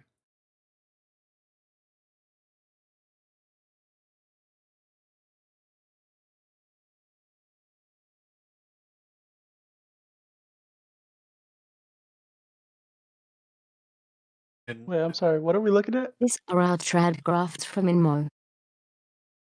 We're looking I don't at hear artisans tools. yeah. We got alchemist supplies, brewers supplies. If you want to make some moonshine out in the field, Yo, can we do that? I mean, yeah. I guess so, bro. Oh, let's go. Listen, brewer's supplies literally is the art of making alcohol. Yeah, so you wanna Hey do it, then go ahead and yo. do it.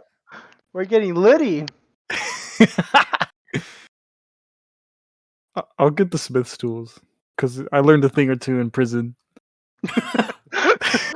Fair, fair, fair, fair.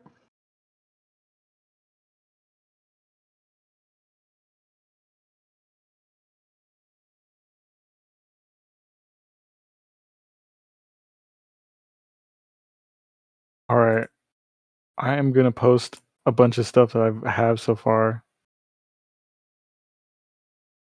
This is my receipt. This is literally what I'm doing in paper. Yeah, Seeing if I can afford all this. yeah. I mean, listen, 200 gold is a lot. So like, if you break the bank of 200 gold, that's surprising because guess what? What? Your starting gold is equal to your background. So normally you get like 5 gold, like 10 gold.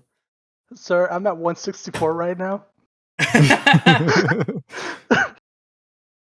I think I'm gonna have to put some stuff back. mean, you start off with 200 gold additionally, so like you're good. Just buy it. Just stop buying things.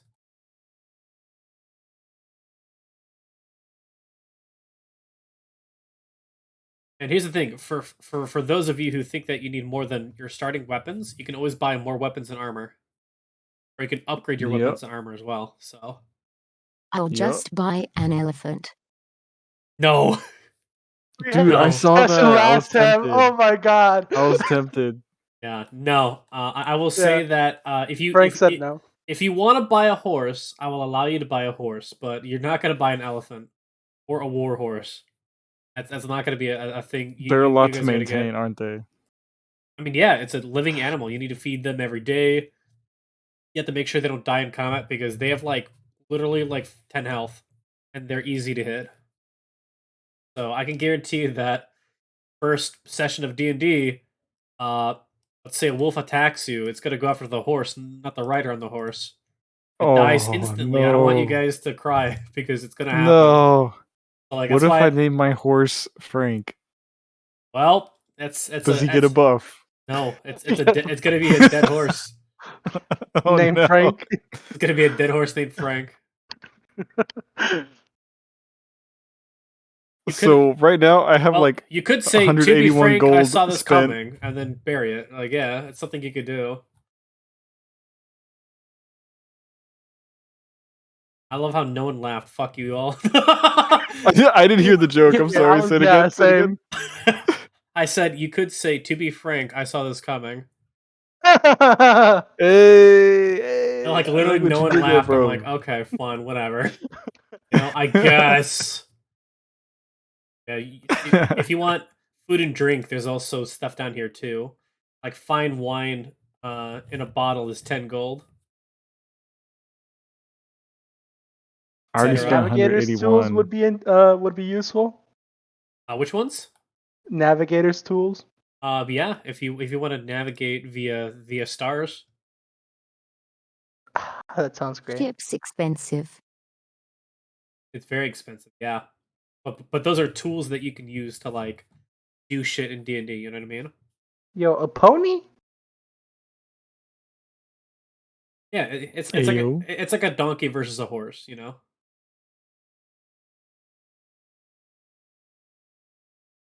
Does the donkey talk and make waffles in the morning?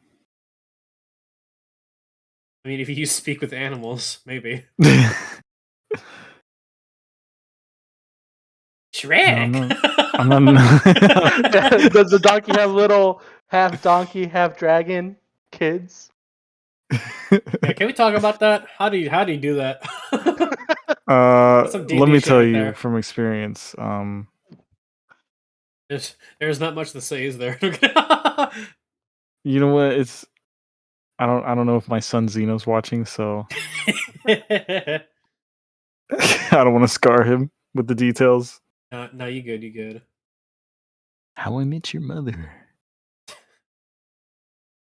Ah, yeah, Zeno is a half dragon or something. Dragon boy. Yeah. No. When you guys feel like you're done and ready, we're gonna go ahead and do the Curse of sorry, not a Curse of Strahd. We're gonna do the Funhouse dungeon that I've made. Almost done here. Let me just And real recalculate quick, this Eclipse, total. I need you to send me your character's picture. If you could do that for me, I'd appreciate it. Excuse me. I don't know why, but I'm having trouble breathing today, so that's why I'm not trying to No, talk too dude, much. Same. Try not to die. Mm-hmm. That would be Hello, that would be ideal, welcome. not to die. How's it going, Fran?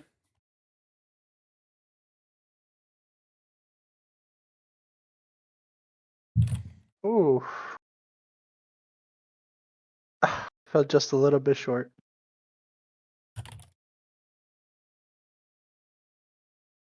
Real quick, are you sending it to me via DM or via general chat?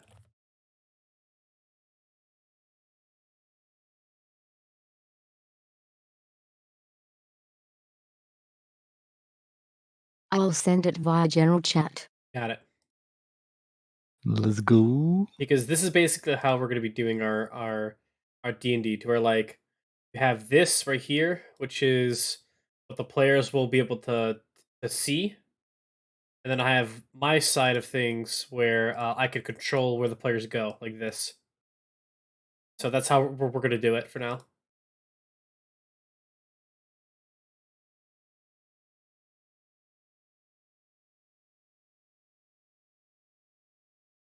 Also, don't mind me. I'm still eating my soup.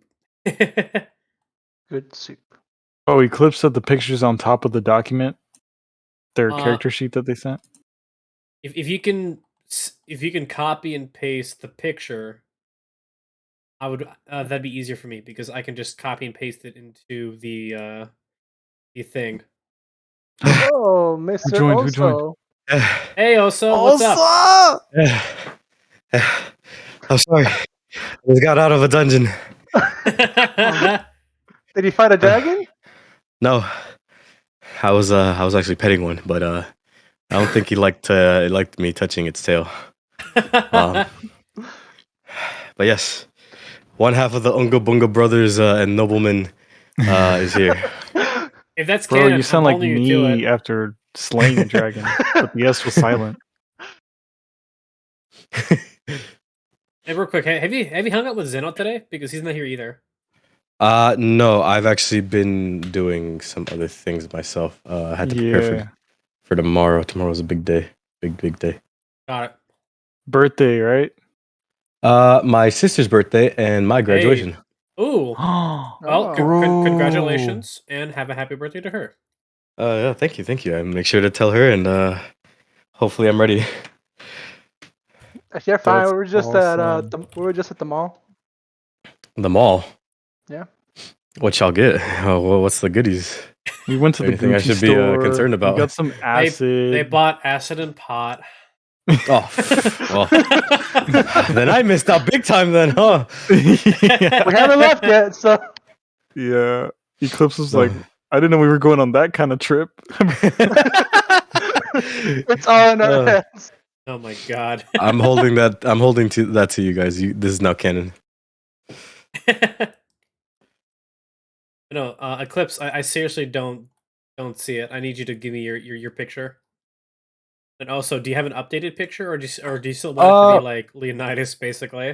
Yeah, I'm basically keeping that. Okay. And if I do change it, I'll probably DM you personally. Got it. I think he was the other one. I think he was the bear man. Yeah, I was the bear man. Oh shit! I deleted the bear man. Hold on. Oh no! Hold on. I have to find the bear now. Hold on, now I have to make that my profile picture in this server. Great. Beep boop. Oh man, do I not have the bear man in here? Bear man got lost of time. Hey, No. there it is. I'm making sure bear man is here. Bear man will be here. if it's over my own dead body, which may happen in this world. That is true. I'd hope not. I will try my best not to make that happen, but there is no Unga's gonna lose. Unga's gonna lose his bunga. All right, so you're Bunga. Okay. Wait, am I bunga? I was just saying. No. No, it's perfect because I had wrote mine as Unga, so. Okay. Is that actually her name now? Yes. Oh no! Oh wow! Thank you, I was gonna come up with a different name, but I guess I'm bunga now. You're free. You adopted a separate name from your nobleness. A true, my noble name. Okay, Let's see. so we're gonna go ahead and do a little bit of shopping with Oso, and then we will start our little funhouse dungeon. Okay.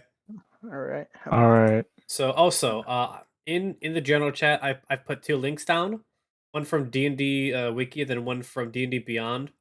Both of those are pretty good sources for buying just random items, etc. Because some items have the ability to do things, like crowbars. If you use a crowbar to try to open something, you roll with advantage to open it. Ah, okay. Stuff like that. And so there's a bunch of little items that the party members bought, etc. So you can go ahead and ask them what they bought because it's all good stuff. It's all really good stuff that everyone can use on a daily basis. So either of them is fine, the wiki or the D&D Beyond, right? Yeah. It's just Cool. the D&D Beyond makes it to where you could see what the prices are easier, and then you have to look down to see if there's an effect. The wiki just does it at the same time, so that, like, if there's a giant wall of text at the very bottom of it, that's what you can do. You know what I mean? Excuse me. But no, let's go ahead and start with Phoenix. So what 2 items would you recommend to Oso, and why? Wait, were you talking to me? Yes, 2 items you bought that Oso should use, and why? Oh, well, if you look at my receipt here, there's a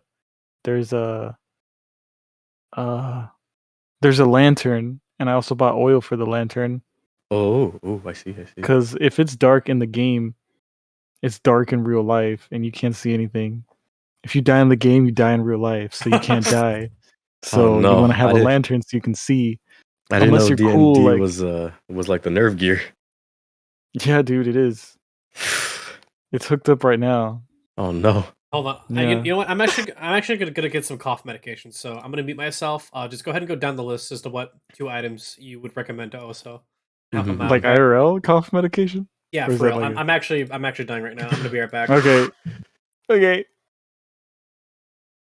Yeah, but Eclipse has this skill called Dark Vision, I think it's called, and she can see in the dark, in like low light conditions, which is tight. But for us normies, we got to use like torches, and you can buy like the normal like Minecraft torches, I suppose, and have a bunch of those. But they take up like a whole hand, like I'm a dual wieldy boy, so like I need both my hands to slash. So I'm trying to get me a lantern, bro. So I got me a lantern so I can just put it on my belt. No. Write something on this card for Justin's birthday.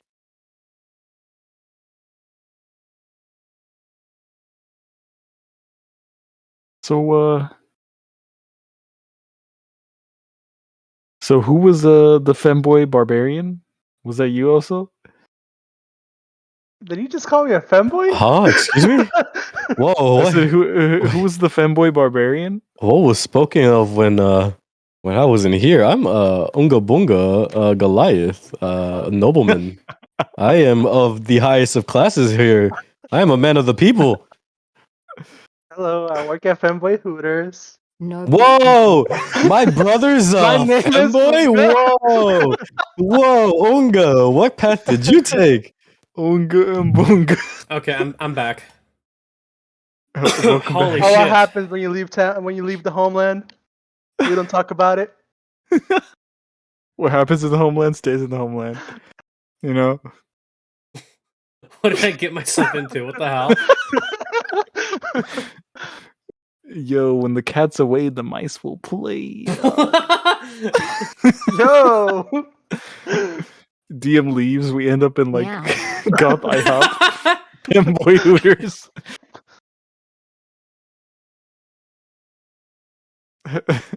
All right. But it's like the medieval version.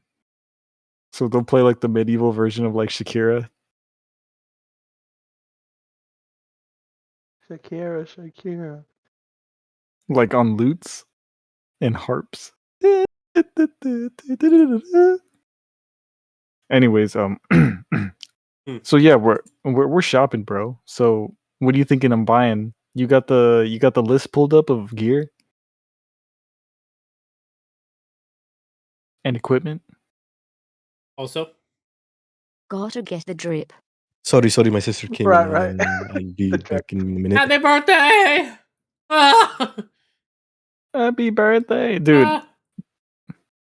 It's funny that like you're graduating because like today was like my last day of work and I like teach at a college and like I was saying goodbye to my students, so I was kind of like sad but Oh, also kind of happy that I get that because they like I got to see them grow and develop their skills and stuff, and they're all gonna go like their separate ways and whatnot. Some like one of them's moving to Colorado, one of them's going to Georgia. It's just like it brings a tear to my eye. That was actually not the birthday girl. That was my other sister. Who, ironically enough, is also graduating this year. It's weird. Hey. Look, the timing of everything was weird. But I did hear what you were saying about your students.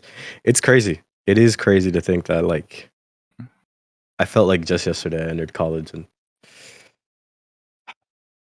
Are you know, graduating with a bachelor's or associates? bachelor's. Oh I went 4 years. God, bro! Congrats. Thank you. You know, funny enough, my Japanese class was my last class. Weird considering I'm a business major, but I'm just excited. I'm just excited for dude. me to finally be an official nobleman. You know, noblemen have to be educated. Nobleman IRL. That's awesome. Okay, I'm here at the shop. So what if I buy acid?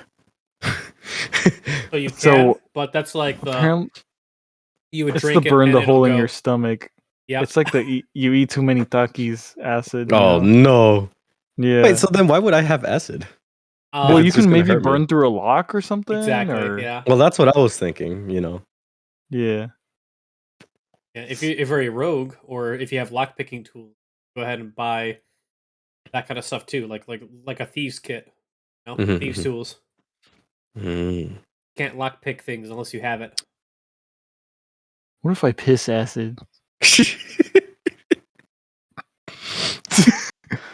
I note to self: kill blues character. I'm kidding. Don't worry, Blue. I'll protect you. Thanks, bro. You're a Giga Chad. I'm kidding. From Now the I gotta- looks of this oh team, my I think we're all God. Giga Chads. Honestly, yeah. Now I gotta make my dude a Giga Chad now. I have to like morph his face into a Giga Chad. All three of you are the Pillarmen pose. Dun, dun, dun, dun, dun, dun. The Pillarmen, watch out! The Pillarmen and the Merry Men behind them. Hey, you got a nice little receipt here, bruh. Whoa. And real quick, 10 copper is 1 silver, 10 silver is 1 gold. So if you want to, right now, before the campaign starts, give yourself a little change, you know? So you Like, said a little bit of versatility.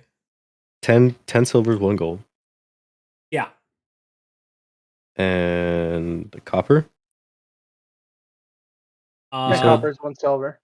Yeah, 10 coppers, 1 10 silver. Oh, okay, so basically 100 coppers, 1 gold. Cool. Yep. So, yeah, keep in mind that like to a normal peasant, like, you know, one gold's a lot. 1 gold is a lot. Mm-hmm. Damn, we're That's why. rich. Don't That's give why I it have to 'em. to I have to share my wealth with the common people. I just learned yesterday that like buying a chicken is 2 copper. So like wow. People were doing kind of like a base builder in my Legend of Midnight's Promise campaign, and it was interesting because they're like, oh, these are all the raw goods, there's all the stuff you need to buy, and yeah, I'm gonna buy 5 chickens for a silver, and I'm like, what? Apparently, yeah, chickens in IRL are actually really cheap. So Eclipse, what are you baptizing with that holy water? Oh, holy water! Oh, but We're facing vampires, bro. Very true, but oh man, I forgot. as one half I'm of the giving Unga the Bunga brothers. vampires baths. As one half of the Unga Bunga brothers, I prefer a steak. I got soap too. And real quick, there's nothing wrong with having a lot of money at your disposal. So you know, this is just pre-shopping. I could always shop. yes, Later, yeah. in the campaign. But it's always good to have a nice set of tools and supplies. Also, Man, if you want to, you can silver your weapons early. So if you have nothing you can spend on or think of, silvering your main weapon's probably the best way to go. But that'll use almost all your gold. How much is it to typically silver a weapon? So whatever the gold cost of your regular weapon is, it's plus 100 gold. So it's that plus 100 gold, and then you silver your weapon. Huh. So it's something you'd probably want to do in the middle of the campaign. But you have options. You know what's crazy? It probably is better to do it in the middle of the campaign. Yeah. 100%. Yeah. But as one half of the Unga Bunga brothers, I want to be completely tanky. If I can be. Which means if I'm looking at this right. If I'm looking at this right, where is it? Martial weapon, melee weapon, I have a great sword. I would have to give up 150 of my gold to silver it. Gosh. That's not bad. It's a little blow to the budget. Just half basically my budget. Literally 1/3 of your budget. He's a nobleman. He'll make it back. I'm sorry, not wrong. 3/4 of your budget. Well, I have that extra 25 as a nobleman, 25 gold. So yeah, but no, he's a buff nobleman. He's like Jeff Bezos. Like I said, you don't have to. It's just another option. Yeah. Here. Silver now or silver later? Ooh, that's such a tempting thing to do. Keep in mind that like magic normally bypasses that kind of like resistance. You know what I mean? So like if you can divine smite something, that's definitely going to help.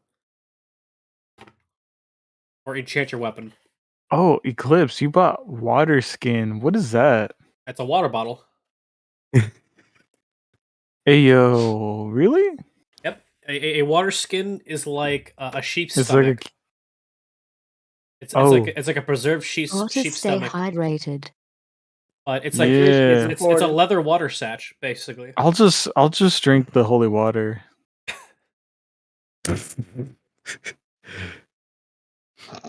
I mean, it is hydrated. Yes. Hydration. It's gonna taste godly going down, you know. Very true. Very true. Ocean's here. Hello. Ocean. Hello. Oh, hey! Oh my goodness. Hi. Another adventure. Yeah, I had a long day of an essay, so I'm gonna try to keep up. I think. I don't know. Are you just sitting in to listen, or are you joining us? I'll listen. Okay. And I'm giving you a heads up. We are 150% starting for Strahd next Friday. So I need you to have your character sheet done by then. Otherwise, like, I'll have to put you on the bench for now. Okay, so just be careful. Okay, noted. So, what about this magnifying glass? Yes. So, if you're looking at something in great detail, you can go ahead and use advantage. So, perception or investigation.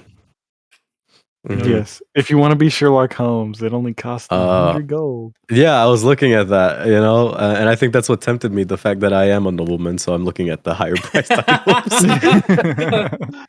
Which probably isn't a good strat to do, but hey, window shopping right now. I mean, you definitely will have opportunities to make gold in this campaign. I can guarantee And you that. you said what kind of check is that? Or Perception and investigation. perception and Involving investigation would sights, to be specific. that would fall under if I So, for pull example, tomato. you would give that to the person who checks for traps, and you're all set.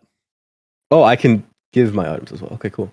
Well, yeah, of Also- course. It's just yeah. This isn't like your regular role playing game. This is D&D, so it's realistic. It's free form breathing. So like you can do whatever you want, really. Based. But I will say that if people go too crazy, your actions have consequences, and I will hammer down on you. So like Man.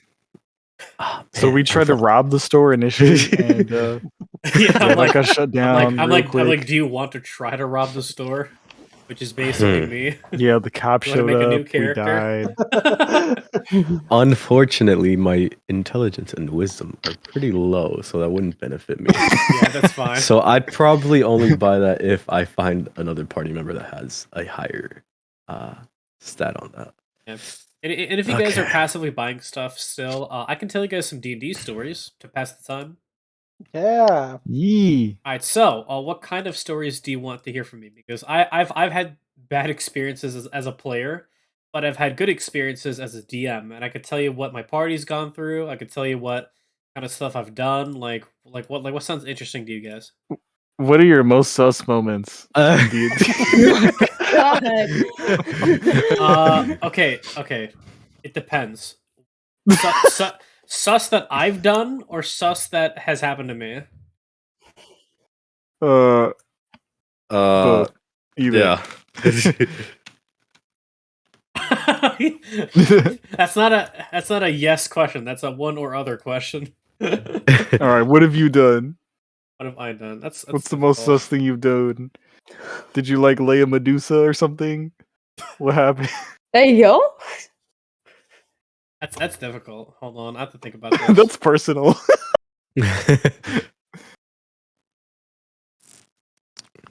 Where's my sticky note? Okay. There it is. Okay. He's already laughing about it. I think I said this story before, but so in Tomb of Annihilation, there is a bridge that suspends a great distance, about 250 feet across and about 300 feet down. There's a giant stone statue that is in the middle of the bridge, facing towards the party. And on to the left and right of the party, there are these nice monkey statues with pictures on their chest. And the guide of the party says that you must honor the god that protects this bridge by completing a puzzle. So you go to the monkeys and you touch the puzzle, and once you touch it, you have to do a maze without stopping. And once you complete it, you've blessed yourself and you can cross the bridge without punishment. So someone who is a fighter failed the puzzle 4 times in a row. And the DC was 10. So he rolled under 10 4 times in a row. And he's like, oh my god, this is getting nowhere. And so he uses an inspiration point, and this is what he says. He says, I would like to honor myself by using a point of inspiration, and I want a challenge that is fitting of my skills so I can cross this bridge. Now, in the book, it says that if someone fails the puzzle and attempts to cross the bridge without completing a puzzle, the stone statue comes to life and tries to pick you up and yeet you 300 feet down and kill you. To try and kill you, basically. And this stone statue is ridiculously overpowered. Like if a CR2 creature was the thing that Oso and Krish fought, this was a CR27 creature. It's like a living building basically. It can one shot anyone. And so I just started laughing, like to myself. I'm like, okay, you go ahead and use your inspiration point to do that. He's like, yeah, I do. I'm like, okay. So you see the statue in the middle of the bridge suddenly start coming and whirring with life. The gemstones on its necklace and shoulders and chest go and start to emanate this magical glow as this thing goes from a kneeling position to a standing position. Roll initiative, and everyone was like, "What did you do?" started yelling at the player, like, "Oh God, what did you do?" I almost killed him because I grappled him, and I was one turn away from throwing him off the bridge, and it caused like a 2-day fight between the party and everyone because they're like, "Why didn't you just do the puzzle?" But it was me all along. Like I'm the one who did it. I could have just given him like a goblin to fight or something, like, a DC 10 challenge, but I gave him like a DC 500 challenge, like something he couldn't beat because I thought it'd be hilarious. They eventually figured out how to cross the bridge, but it was so funny just seeing that statue come to life, and he spent like an hour trying to not fight it, basically trying to like run around it or through it or run away across the bridge. Dang. So this game really is like some top quality ERP. I mean, that it is. It's Some the ultimate epic role-playing roleplay. game. Yeah. Yeah. I'd hope so. That's A cool. You can do portable anything. ram. Yep. It's like a riot ram, that steel black thing that they hold with two hands to like bust open a door. So instead of using a crowbar to pry it open, use a ram and bust it open. Like So away that's from like the sound. FBI open up version? Yeah. That sounds very unga bunga. It does. Hey Jesse, how's it going? Welcome. All right. Know what's going into my shopping list. Heck yeah. We just ram in and ask questions later. Yeah, I don't know about doing that anymore after the hallway test that Frank gave us the first time. Oh no. Kind of went south for me. Funny enough, I don't think anyone bought it yet, but there's something called a 10-foot pole that originally came from D&D. That's some lore. So if you've ever heard of the term "I wouldn't touch it with a 10-foot pole," that is a Dungeons and Dragons reference. See, now that sounds interesting. Now I have to get it. It's a 10-foot pole that you can use to trigger traps with. Oh, nice. If I was like a femboy, I would have bought that. I'm buying that. No, I'm not. You guys are crazy. Oh my god. I'm assuming Spellbook also does that advantage for if I'm casting spells. Or how does a spellbook work? Because I see a spellbook here, and spellbook is a component for casting spells. So, like, normally your class gives you a spellbook already, but if you needed to buy one, or if your spellbook like broke, that's like a replacement. Component pouch is probably the one thing you'd probably want to buy if you're a spellcaster. So, if you don't have a spellcasting focus on your left hand, you need to have a component pouch. It allows you to have both your hands free to do whatever you want with. Like, let's say holding a sword and shield. You know what I mean? You need to have a component pouch on your side. Otherwise, you need to have like a staff or like a crystal orb to cast spells from. I think I'm good on a spellbook then right now. It was due to the fact that in D&D First Edition, everything ever killed you very, very quickly. That's true. Yeah, that's very true. Yeah, my friend Jesse says that it was because in First Edition, a 10-foot pole was necessary because everything like instantly killed you in D&D First Edition. So you needed to have something to trigger traps with, otherwise you'd get blown up right away. Funny enough, Curse of Strahd and Tomb of Annihilation are both two second edition stories that have been revamped into 5e. So there's a lot of really cool stuff there that it's a different shift, you know what I mean, of like what a 5e story is. Mm-hmm. It's like a throwback to a better time. Yeah. But no, it's already 10 o'clock, so let's go ahead and start doing a little bit of roleplay practice. You will go through the dungeon that I made for my players in Legend of Midnight's Promise. So I'm going to tell you the rules of the dungeon, and then I will go ahead and kind of draw it out as you guys explore it. So imagine if you are in a festival, and in this festival, you need to collect items to go and win prizes with. This is one of the final prizes. It's a Dungeons Funhouse that at the end, if you collect 3 talismans and attach them to the Dragon's Hoard, at the very end of the dungeon, you get a magic item for free. Ooh. Oh. So, you, as the party, have entered in, you've completed whatever games you needed to complete in order to get to this point, and now you've entered into the dungeon Yes, closed hydration. behind you. So, because this is your first time going through a real dungeon or playing D&D, I will give you guys 2 lives, but every trap or every creature that attacks you, if they hit you, normally would have immediately ejected someone from the dungeon. So, if you get glitter on you, you get teleported out and you're quote-unquote dead. But in this hypothetical case, let's say you need to have twice for that to happen to you in order to get ejected out. So, we're going to go ahead and do that instead. You get 2 lives. I think I'm done shopping for now anyway. Which, heads up, I did silver my greatsword. I went unga bunga. Nice. So, Great. TLDR, Let's go.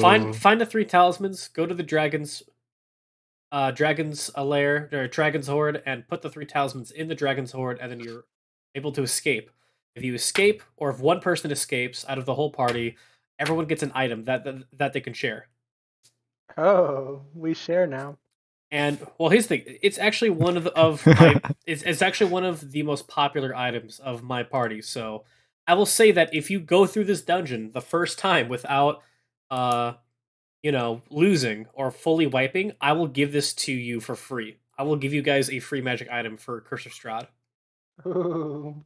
So this gives you an incentive to actually try, because I can guarantee you that this item is awesome. It's really, really good. So Heck yeah, dude. We'll try. Don't worry. yeah, so you get 2 lives, make it to the end, 3 talismans. Got it? Go on it. All right. So the room that you enter in has numbers written all along the walls. You see 2 pedestals in front of you with 2 levers pointing away from you. You see a door ahead of you that has numbers as well, spiraling into a circle. Every room that I don't specify as stop. Oh my god.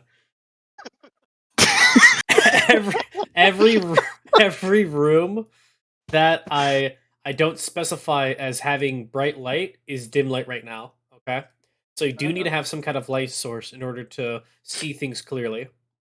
But everything is emanating a nice dark red glow. Nice. So right now we're in dim light, right? Yes. All right. So first thing I'm gonna do is I'm And real light quick, up a torch. I'm gonna go ahead and let's see. I think this is the one that I want to do. Okay. Do you guys see this right here? So you can either look Yeah. on Discord, or you can go ahead and look on my stream in order to find the battle map.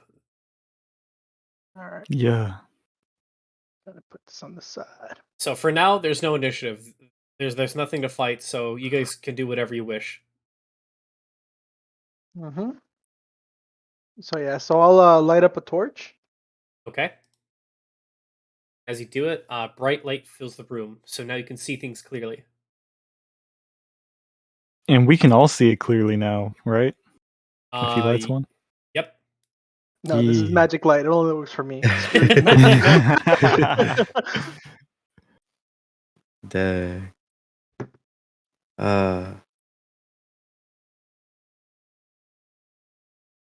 You said there's numbers on the walls, right? Yes. All right. Like, how many? Go ahead and give me a perception check. All right.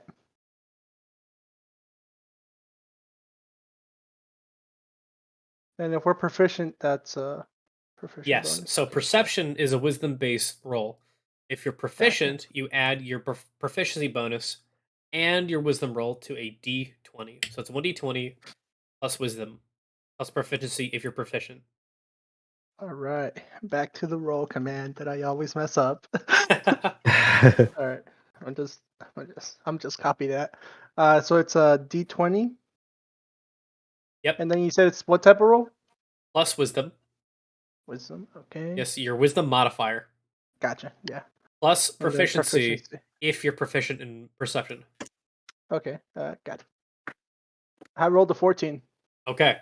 So with a 14, you can clearly see that just without counting every number, there's numbers between 1 through 5, and they're just scattered everywhere across this room. They're not on the floors or the ceiling, but the walls and the door have just random assortments of 1 through 5 in them. At the So same it's like time, many just 1 through 5s, right? yes. So you can say like hundreds, let's say, Gotcha. of numbers scattered 1 through 5. Hmm.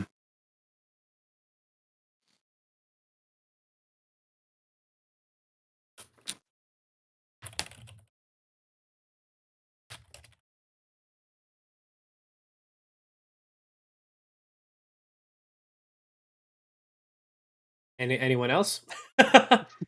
Oh, sorry. I don't know what to think about those numbers, man. Well, this is the part of D&D where you want to find information. Hmm. Your goal is to get to the end of the dungeon. So are the numbers in like our native language? Are they common? yes, it's in common. Okay. Can we see the order, or is there too many? They're out of order, but they're scattered all along the room. They're in like random assortments of pairs of numbers, basically. And what did you say was in the door? The door ahead of you looks like it could open, but it's shut right now. And there's numbers spiraling in like a circle going into the middle of the doorway. And Can we inspect those? That's fine. So who wants to move up to the door? I'll take the lead as the nobleman of the group.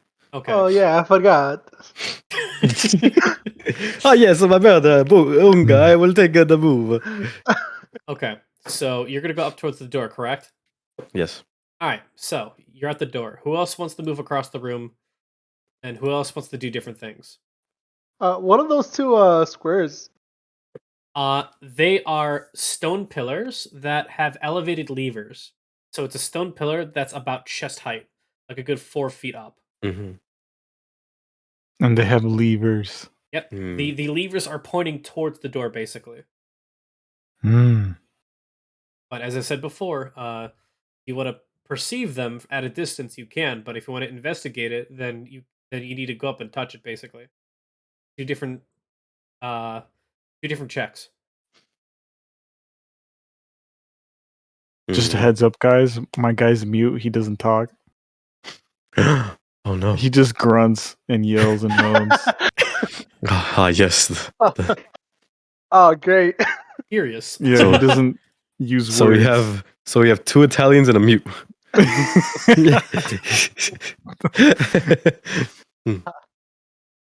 I So walk I'm gonna up move to the up there square with on the him left and I inspect the door with him. investigate. Here, 1 second. Okay, so who wants to go to the left? Me. And where are you going? To the lever. Okay. And then what do you do to this lever, basically? I pull it. That's my Ooga Booga brother. Okay, I so pull it. what I want you to do is I want you to roll me sleight of hand as you put your hand on the lever and attempt to pull it. All right. And sleight of hand is Dexterity. Yes. All right, gotcha. Keep in mind that if you get hit by a trap, or if a monster attacks you, if something hits you, you get 2 hits until you're out of the dungeon. The fact that he's saying that right now is making me nervous. I got a nat 20. A nat 20, okay.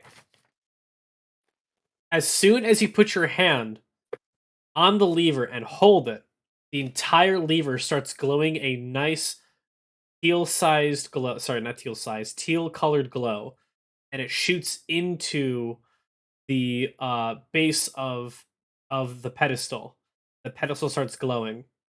You stop yourself before you commit to pulling it. But if you still want to pull it, you can. But just touching this lever immediately caused it to glow.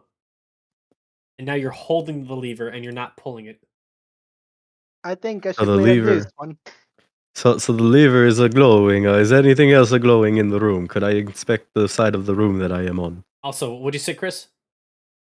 I will not touch the lever. I will stop pushing the lever. You're gonna stop touching the lever? Yes. Okay, I want you to make me a dexterity saving throw. Oof. Oof. Oof. Oof.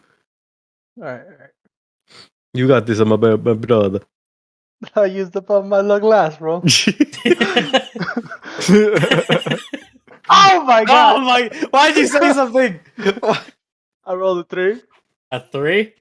As soon as you let go of this lever, a stone bowl in the center of the lever starts to spin, and glitter shoots out in all different directions in a 5-foot radius around the pedestal, and it gets on your clothing.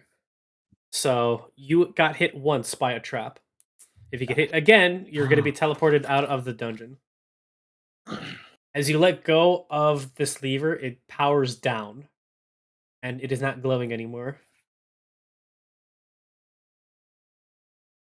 You can see that your clothing is now spreading upwards towards your body, and it's making you glow with this nice pink glow. It's a nice magical cute. glow. At least I'm cute.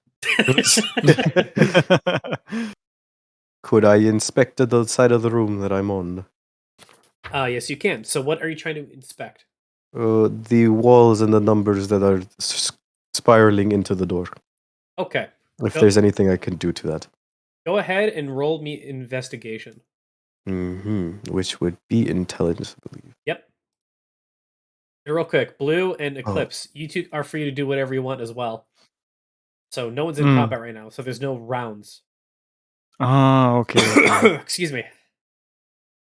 Can I walk to the other lever? Yes, you can. So you're gonna go up to this other lever right here. 13, which would be a modifier of. I mean, I need to pull up everything. I'm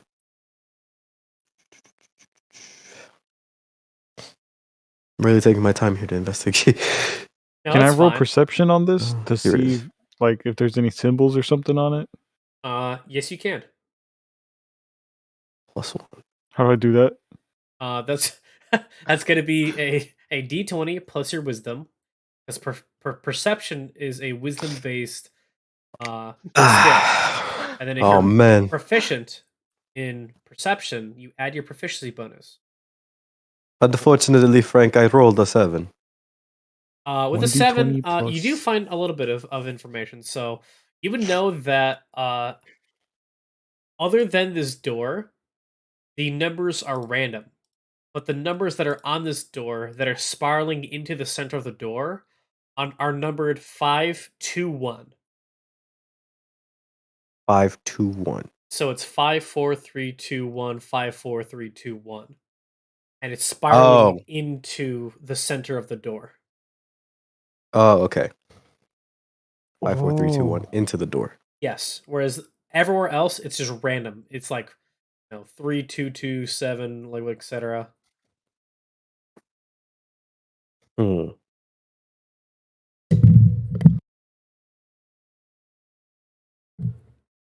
that does seem pretty useful, but I don't know how useful it'll be. Maybe it's like a timer, and maybe both the levers have to be pulled at the same time on that timer. Well, maybe, but we risk someone getting injured by the trap again.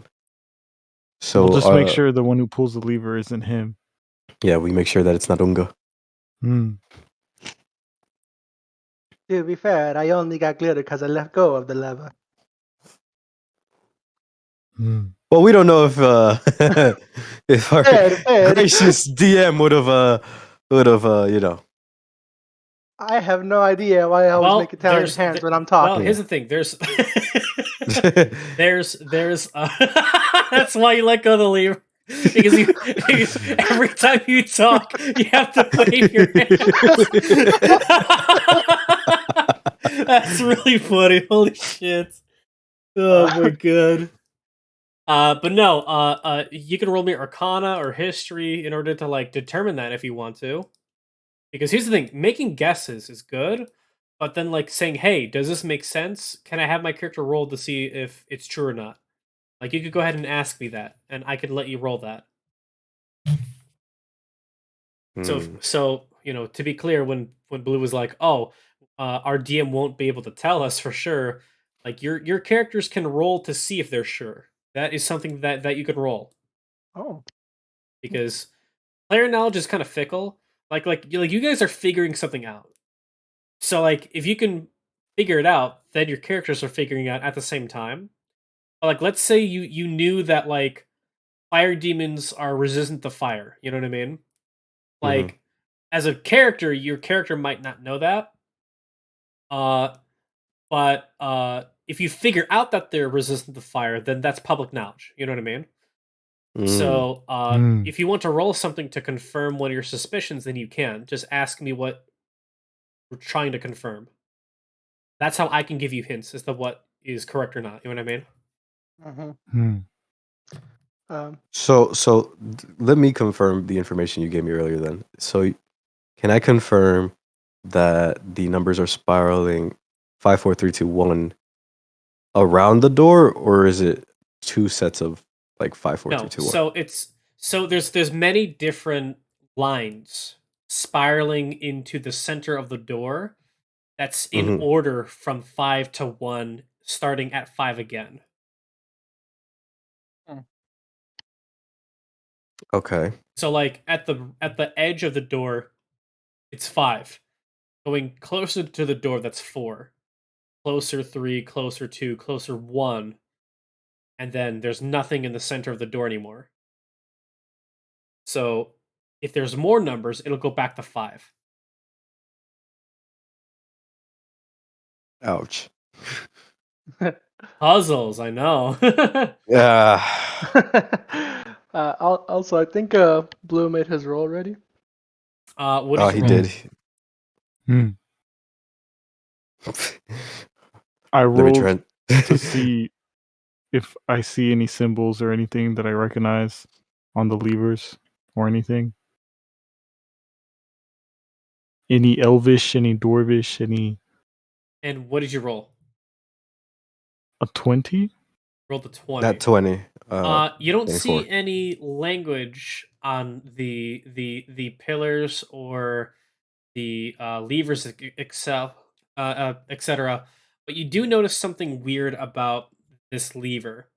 You notice that it is embedded into the stonework. You've seen the mechanism go off on the other side where there's a stone bowl. There's a nice little gap to where if the trap triggers, it'll spew glitter on all sides of the trap. And I can tell you that with a 20, the lever at the top has a weird shape to it. It's not like a normal spherical lever at the top. It's almost as if a person's hand should go there. It's like shaped as though someone can caress their hand on the top of the lever. Caress. I love that that's the important part you took out. Can I be the lever? Whoa! I'm joking. That's very interesting, though. So I will say that with a 20, you feel like you should grab a hold of it, and then hold onto it. Should I'm hold gonna on to the grab lever. it. So you're And going to I'm gonna grab it. hold it. Okay. You're going to Yeah, grab do and I hold roll? on. No, you don't roll anything so far. So you grab a hold of it and you hold onto it without pulling it, and the blue teal glow ignites and it shoots down towards the bottom of the statue, basically. Sorry, the pillar that's holding up the lever. So this is now glowing a teal glow. And what's shooting down? Just the light, like a spotlight? Like magical light Hmm. from the top of the lever down. Statue. Sorry, I keep saying statue. Down the pillar. Once it hits the bottom, now it's just glowing. Nothing's moving through it anymore. But you feel like with your 20, you should hold on to it. I'm gonna hold on to this, boys. Look around. And I said that while grunting. You know, fucking Gruntzilla. Brother Unga, Yes, brother. I believe it is my turn to hold the puddle's lever. Let me move first. Okay, so you're gonna move like 10 feet back? Yes. And Okay. I will move toward the lever. Okay. And I will hold on to the lever as I see my other companion holding on to the lever. Alright. As soon as that happens, the room goes completely pitch black. Oh, And then all around you, numbers start flashing. 5, 4, 3, 2, 1. I want both of you to make me dexterity saving throws. oh no. Oh no. Wait, who's both? Me Blue, and you. Blue and Oso. Dexterity. Oh no. Oh no, brother. I think It's okay, I brother. think I'm about to have the same outcome that you did. Just don't Maybe roll we're bad. supposed to pull them at the same time. So Unfortunately, because none of you said to pull it when I hit 1, the trap triggers.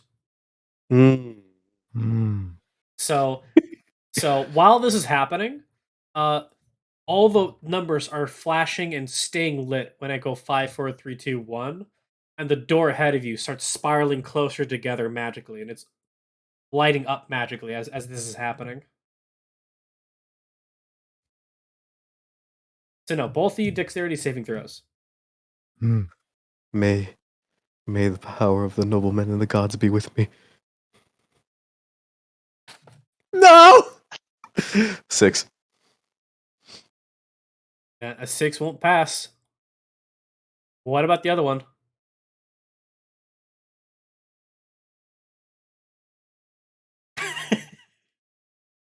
Oh. Yeah. Blue rolled a 12. A 12 will pass. So you go ahead and you jump back at the very last second, letting go of the lever as you do so.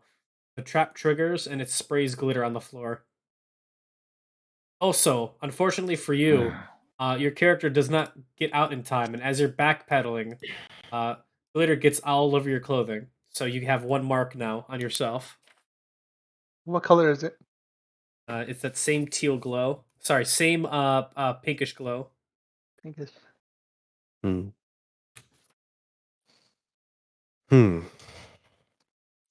then as both of you let go of the levers, the lights come back on, a nice dim crimson red glow, and the numbers go from a bright red to a non-powered state.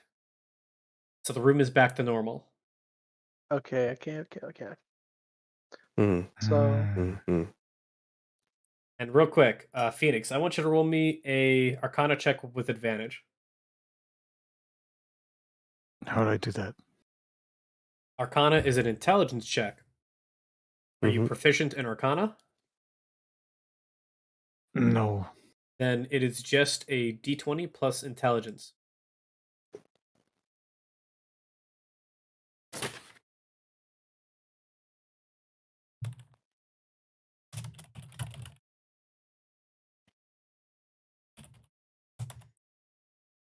A 17. Nice. 17. Mm-hmm. With a 17, you can confirm what the player you is thinking. That someone and another person needs to hold onto the levers. That once it hits 1, you pull the levers at the same time. Too bad you can't tell us. I can use my chalk to write on floor. Yeah, you can. It's really funny. I use chalk and and here's draw the thing. hourglass. Assume that you have unlimited uses for your items here, just within reason. So, like, Okay. if you use chalk, don't like mark off chalk of from your kit. You know what I mean? What about my torch? Mhm. Same deal. Like, in this case, mark it off, but then just give it back to yourself when the Gotcha. session's over. When we... Okay, gotcha. So let me get the attention of the squad through grunting. But I think he wants to tell us something. And then you could see that there is an Attention hourglass. granted. And then I draw the numbers. No, I draw 1. And then I draw lever. So in this case, here's the thing. I can make it to where you guys do understand him as though he is speaking. It's just his way of speaking. But in like an NPC kind of way, where like if this was an NPC talking to you and telling you information, to interpret what someone is trying to tell you, that is an insight check. So just for fun, go ahead and roll me insight, just to see if you can interpret what Phoenix's character is talking about. That would be wisdom. That would be wisdom. Yep. It's okay. At least you're not bad at wisdom.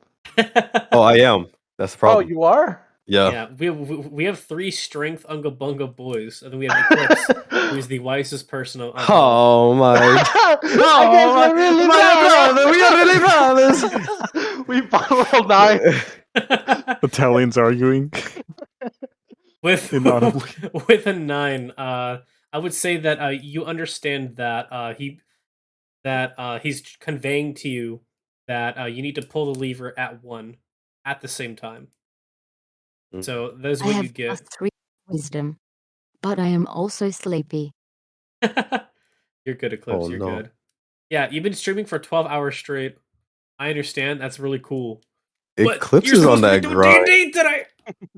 Eclipse is on D&D that today. grind. D&D Friday. 24-hour stream soon for me? Question mark? Show.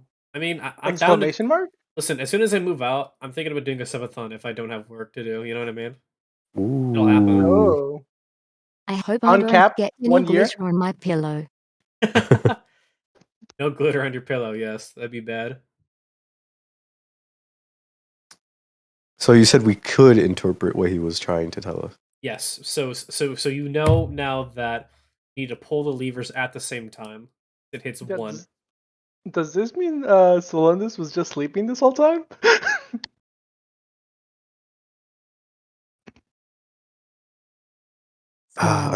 Unfortunately, I volunteer her as tribute to pull the lever. Only if she wants to, of course. If not, I will take the noble sacrifice. It's okay, brother. You can do it. How noble of you. I pull the lever, but wisely. How?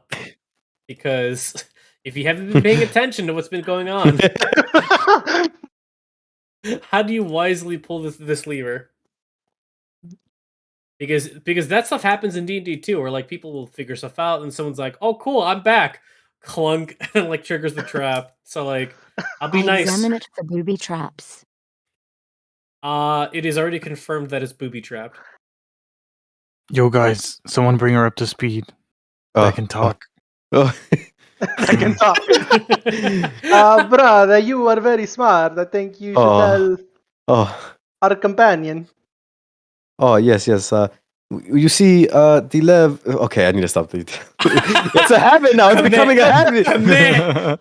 This is D&D. And Commit. the worst part about it is I'm doing the Italian heads every time I do it. You too. I can see it. You too, he says. Okay.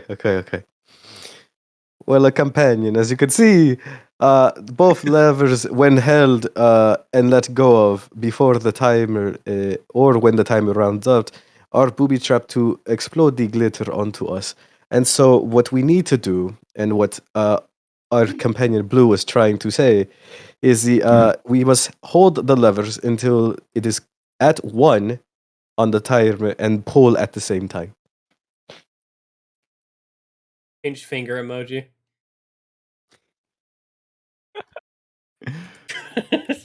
I can imagine him doing it as he says So it. how does wisdom help here? How does I wisdom believe help here? Wisdom was to interpret Blue. Yes. You had to roll insight on Blue to understand what he's conveying because he's playing a mute character. He can only talk in grunts and shouts, so he drew on the ground what he was thinking of because he figured out how the puzzle worked. Meta. Very meta, yes. So no, now it's public information that you need to hold the lever and then pull it at the same time as another person once the countdown reaches 1.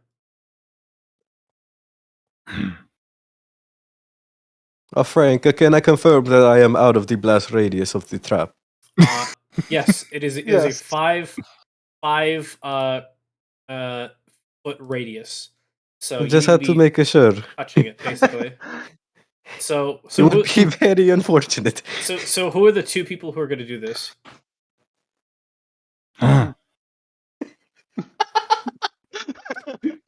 Okay. I love this. I love this mute character.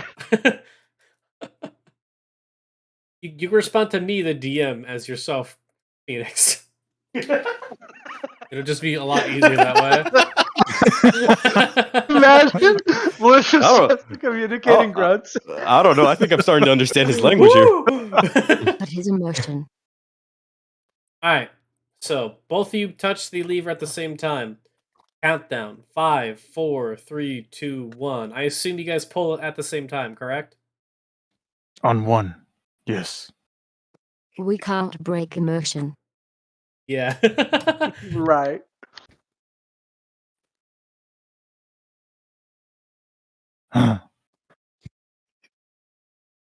Well, I'm waiting to hear Eclipse's confirmation of pull on 1. Oh yeah. Okay. So after 1, you see that the door immediately vanishes as you pull the lever, and the red, glaring crimson red numbers form a nice tealish green now, as the room around you goes from a pinkish crimson to a green, a bright green. And the path ahead of you is revealed. You go ahead and take some time to draw the second part of this dungeon. Same here. I love how this is basically an I am group, just with grunts instead. Brother, I think I'm starting to understand him. Just like Blue, what's your character's name? Azriel. But Azriel. Oh wow. Oh, but we don't know that? I'm joking. Yeah, you do. I would hope you would write your name down. Do you want to hear my backstory? Yes, please. Can I read it to them? For now, yeah, that's fine. Okay. While you're drawing out the next room. Yeah. Okay. Backstory. A forgotten warrior sentenced to a century of imprisonment was given the chance to attain his freedom by going on an impossible quest to end the death curse. In the ancient prison, he would not age, but outside its walls, Azrael ages. So he has to finish this quest fast. The details of his crimes are not very clear, but old records show that he was a pusher of P. P meaning pain.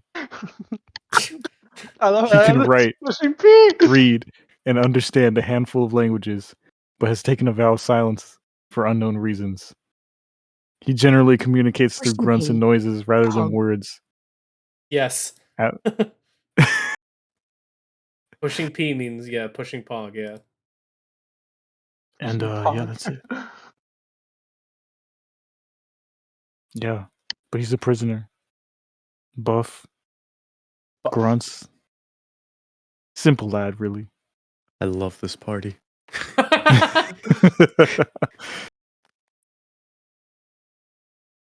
Are you Only done, the Frank? Unga of Bungus.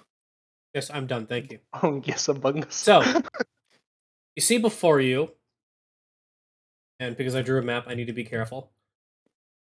A 30-foot hallway extending Oh out no. into another room.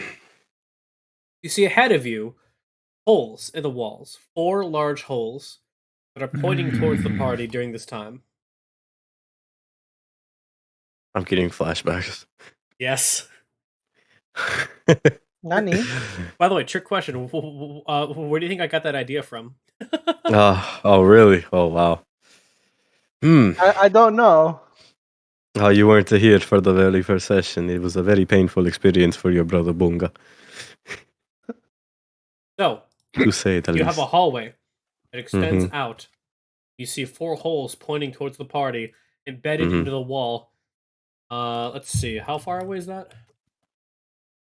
45 feet away, 50 feet away from you.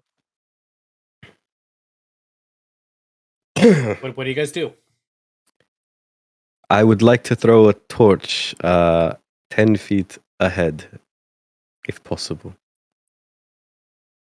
to see if I can activate any traps. Okay. I'm gonna roll an event die to see if something happens.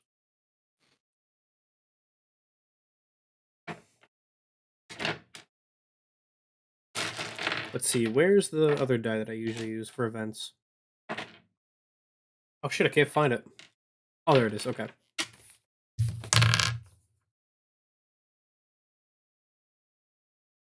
Throw torch. And it clatters along the ground, and nothing happens. There's just a lit torch on the ground, like, let's say, like here. Very unfortunate. So, can't really see around the bend of this hallway. So all you could really see is like this area right here. Oh.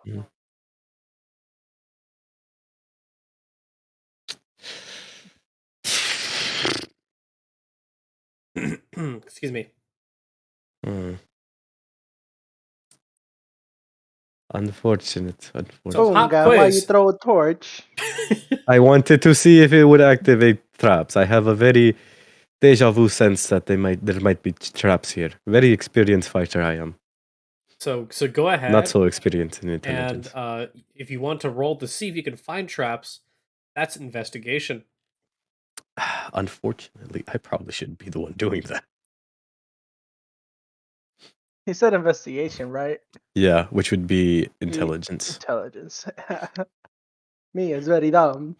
I don't even think I'm very dumb. I think I'm just average person level. But Asriel, 1 grunt if you think you have a high if you have a high intelligence, 2 grunts if you don't. Well,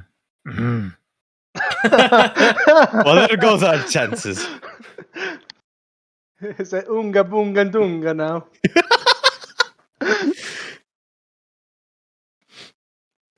We have Unga Bunga and Smork. My intelligence is low too. Smork being SM Oh orc. my god. Like Great. Space Marine Alright. orc.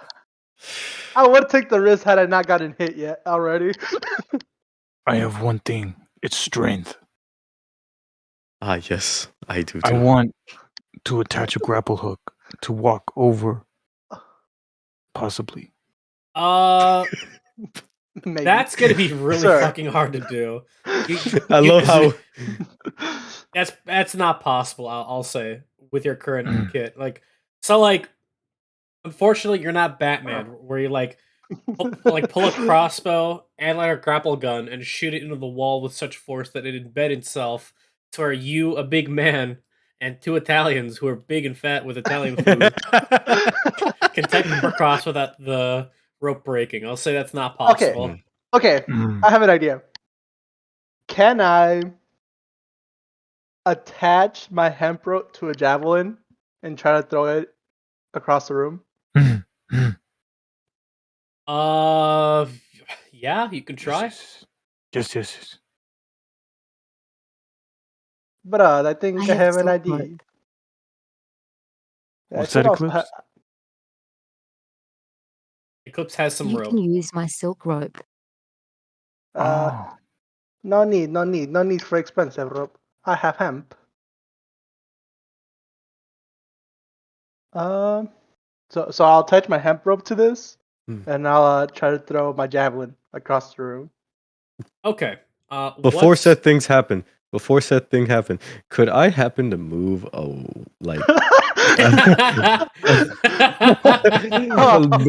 move out of sight from the corridor as a precautionary measure?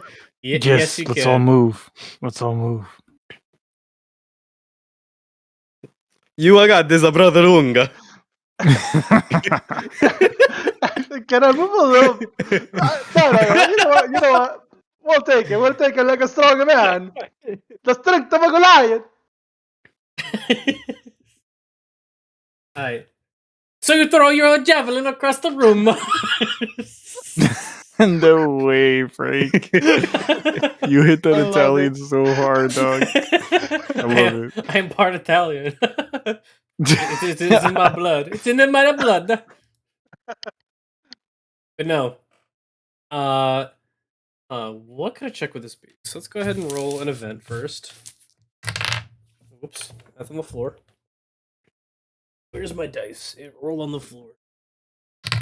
There we go. Okay. Okay.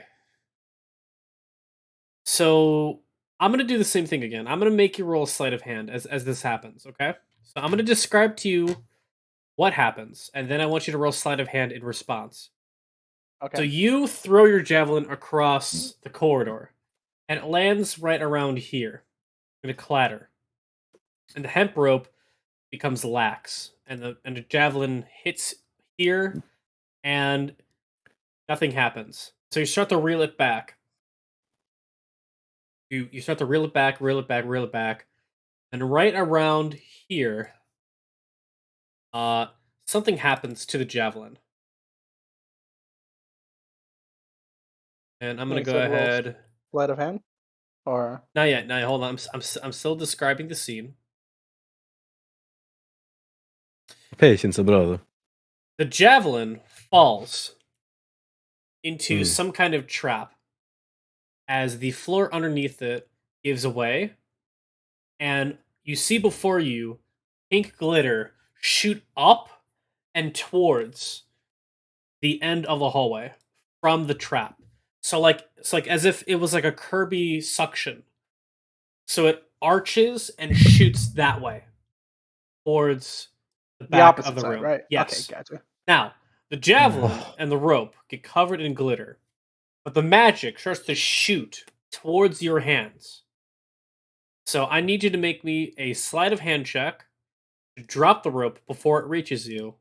And if you fail, that's going to be another dexterity check, a dexterity save. Otherwise, it could get on you. All right. So now, just 2 checks. Sleight of hand, right? Yeah, sleight of hand. Need to pass it. 12. Okay, that's a pass. So you throw the 50-foot of hemp rope like basically away from you, and it clatters on the ground. And you see as the rope kind of starts constricting and coiling through, a nice pink magic emanating from this rope now. And you can use your passive Arcana. If you were to touch that rope right now, you would, get it affected by it. It would count as a hit. So you've lost your javelin and your rope as of now. Okay. My whole rope, I couldn't cut it? Nope. Alright. I think the javelin is trash now, but at least we saved our skin. So yeah, you could see that there was a pressure plate that was pressed right here that activated this trap. And the javelin is dangling inside of this pinkish glow. Shot into here, and now the pink is gone. And what is left instead is a hole in the ground. A nice 5-foot hole. Nice 5-foot hole. So you can safely traverse into the hole and over it, unless you want to jump over it, which you can. But if you touch the rope, or if you touch the javelin, you'll have to take a dexterity save. Mm-hmm. But now you can traverse towards the end of the hallway. Okay, so we have the hole. The hole has been activated. The pressure plate has been activated. The rope and the javelin are covered in glitter. I feel like there's something left. What would our great Unga Bunga ancestors do in a time like this?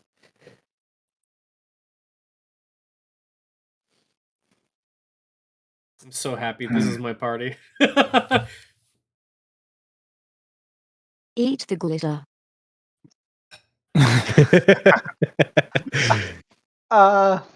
Skill, survival.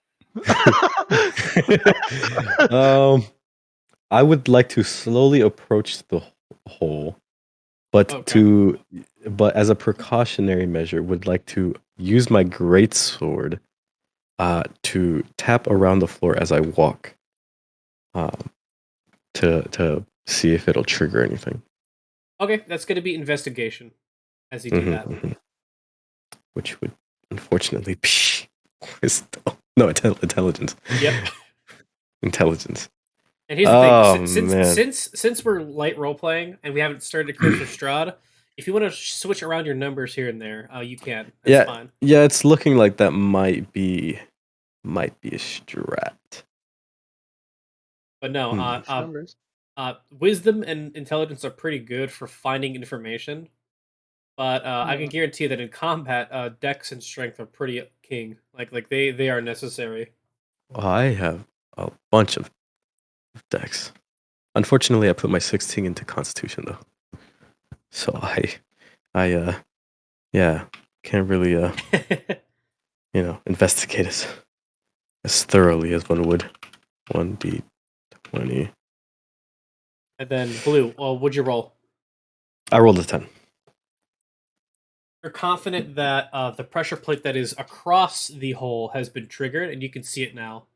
And you kind of like put your greatsword on it, and you start tapping this pressure plate, and it compresses. So you hear this little click noise as you push down on the pressure plate, but nothing's happening. So the trap was triggered, but this trap only has a one-time trigger, whereas the other one reset. Very useful information. Unfortunately, though, my character Unga is still in a corner hiding. It's fair. You moved. I believe, Azrael. You moved me. Yes. Oh, I thought Azrael was the one who was doing it. I'm sorry. It's okay. My bad. Maybe I should do it though. Oh. So, do you guys start to go across into the hallway? Excuse me. Yes. No. Maybe. You said how? What's the distance on that hole? It's 5 feet, so you 5 can feet? literally just standing long jump it if you want to, or you can do a running long jump.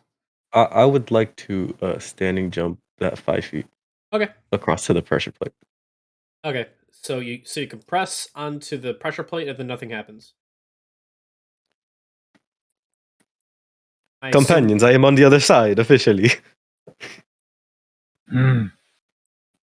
I'll do a running jump.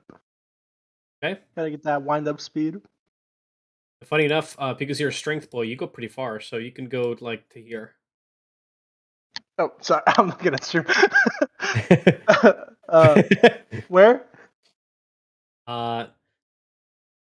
Basically, you guys are crossing this hole now. Gotcha. Okay, so the other two can do their own thing. They can climb down or up it, or you can jump it. That's fine. But you guys are now entering into the next part of the room.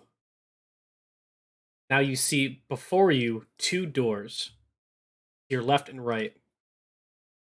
The door to your left has a lever on its right side, and it has a picture of 3 doors on it. Whereas I'm sorry. It has 2 hands on it. I'm sorry about that. That's the wrong room. It has 2 hands on the door, and the room to the right, the door to the right has 2 feet on the door, like 2 shoes, let's say.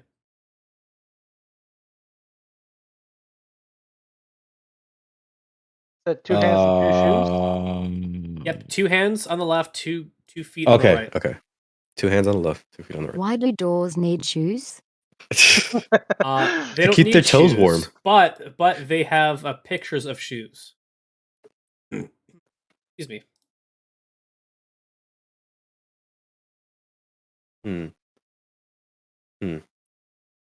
So, which door do you want to go towards?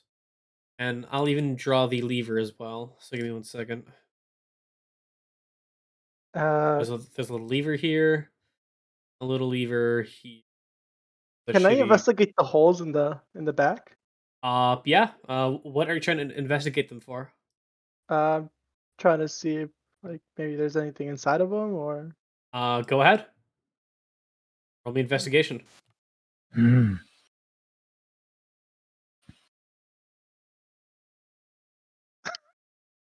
A 3. A 3.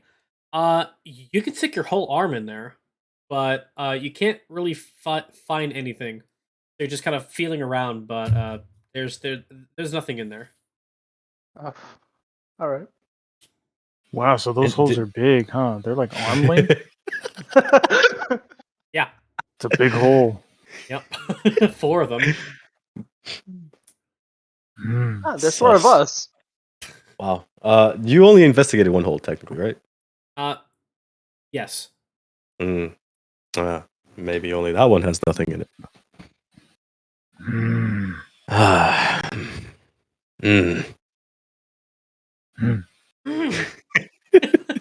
I'm a little scared.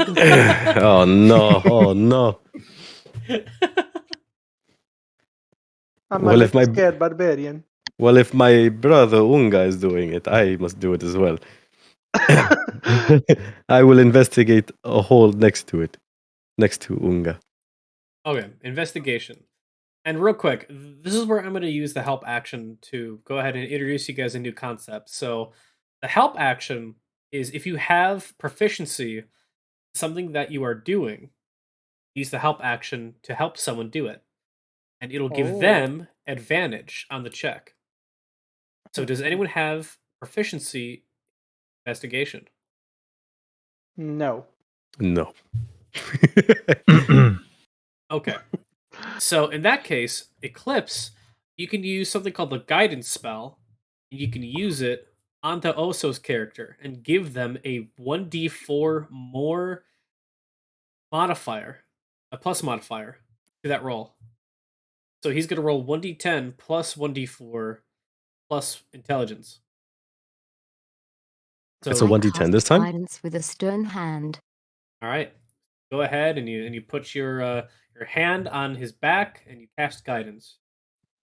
Now you have a guidance buff on you. So the next ability check that you make, made with a plus d4. Okay. Wait. Whoa. I got confused. I thought I just add +4 to the roll, but no. So then I do. Is it 1d10 or 1d20? 1d20. Okay, yeah, 1d20 plus intelligence modifier, and then I do a plus d4. Plus d4. Okay. Yeah, 1d4. So for the initial roll, I got a 7. Unfortunate. And then d4. Roll d4. 2. That's fine. So that's a 9. Unfortunately, you were taking your time and looking through all these holes, and you're not really finding anything. That is fine. I believe that is very useful information to make sure that none of the holes are booby trapped. So when you say that there's hands and shoes, do you mean like pictures or like places where a hand could go in, or Like engravings onto the door. So it's engraved with 2 hands, and Gotcha. and the other door is engraved with 2 shoes. Is it like one on each side? Oh, well, just how you drew it, I guess. Yeah. On one So side. so on this side right here is the hand door, and on this side is the foot door. Mm-hmm. Wait. Oh yeah. Okay. So you can go to the left door and do that puzzle, or you go to the right side and do that puzzle. So they're 2 separate puzzles. It's a dungeon. You don't have to explore the whole dungeon. You just have to get to the end with all the talismans. Oh. And real I quick, ask you, fellow I companion. purposely made this dungeon to test my veteran players in mechanics that they may have forgotten. So, like, this is a very good tutorial for you guys because you're learning stuff every time you go through this. Like, for example, the puzzle that you did before is how to, handle a double layered trap. One being the floor trap, and the next one being a, what do you call it? A pressure plate trap. You know what I mean? Mm-hmm. So there's gonna be new mechanics every single room. I asked my companions which door do y'all want to go into.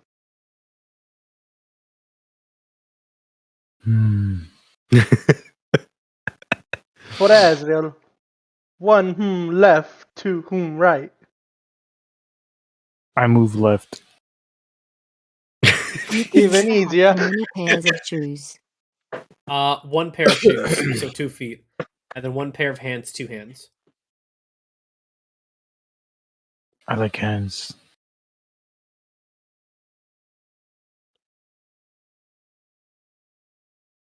Asriel, I mistook you for a always foot guy. need other kinds of shoes. What kinds of shoes? I'm gonna go ahead and do a roll for that.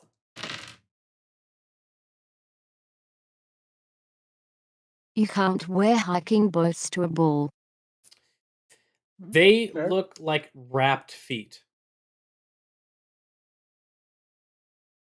Like something monks would Mummies. wear. Mm-hmm. Yeah. I'm not saying the answer is mummies. I'm saying that it's like mummified kind of deal, or like it's wrapped feet, basically. I would like to move up next to Asriel. Does they smell? Does No. they smell? No, the engravings on the wall do not smell. But the feet in real life, like whoever's feet those were, those could have possibly smelled now. We don't know if they had good hygiene. I mean, yeah, in theory, that's possible. Objection, speculation. Objection, hearsay. Objection, wash and folded.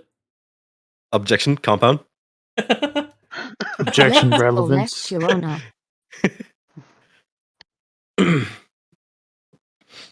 Objection, gaslighting. So it seems like you guys are going towards the left door, correct? Mm-hmm. This door doesn't have any hinges, and there's a lever to the right of it. Pull the lever.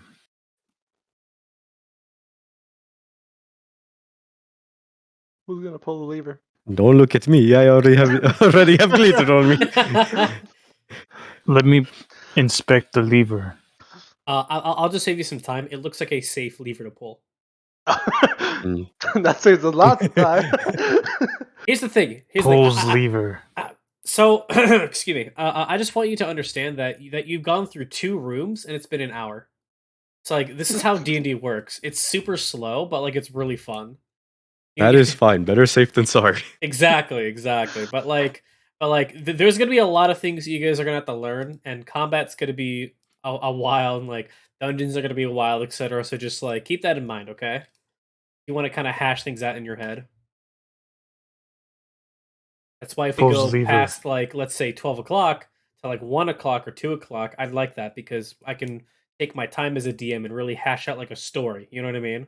Like focus on story elements instead of just speed running it. So now, who pulls the lever? Me. Okay, cool. So you pull the lever and the door swings open, and I will go ahead and start to construct the room that you see ahead of you. Dun, dun, dun, dun, I floss in dun, victory. dun, dun, I kill your character. I'm joking.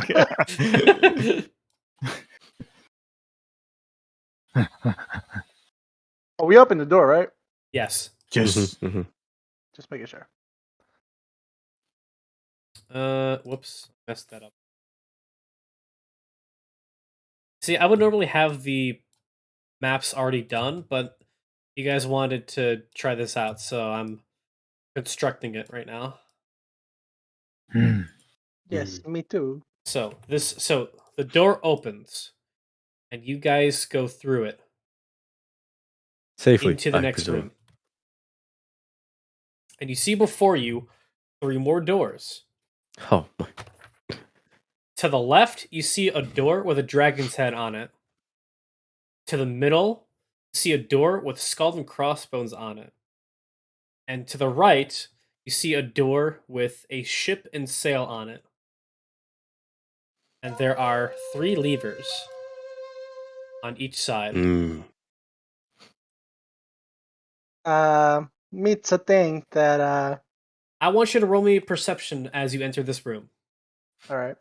Perception Perception. is. Also, thank you so much for the Let's get a follow. free. Wisdom? Those are expensive. Arcadia the Terrible. Thank you so much. Perception, it is. Yeah, it is. Yeah, wisdom. Wisdom, yeah. Getting used to it. Let's go. Let's Yeah, go. there you go. Unfortunately, I have shit wisdom. 20 plus proficiency. Oh, that's a 6. You said perception, right? Perception? Yeah. Yeah, wisdom. perception. I rolled an 11. Phoenix with the 17. Gosh, I mean, man. Azrael with the 17. All right, so with a 17 and an 11, both of you see that this middle door with the skull and crossbones in white chalk at the foot of the door, you see in big letters, surprise inside. So someone graffitied the bottom of the door. I don't trust. I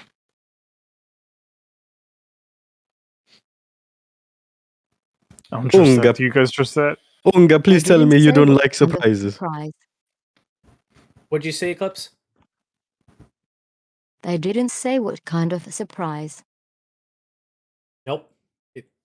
It's just in common, big white letters in chalk. Surprise inside.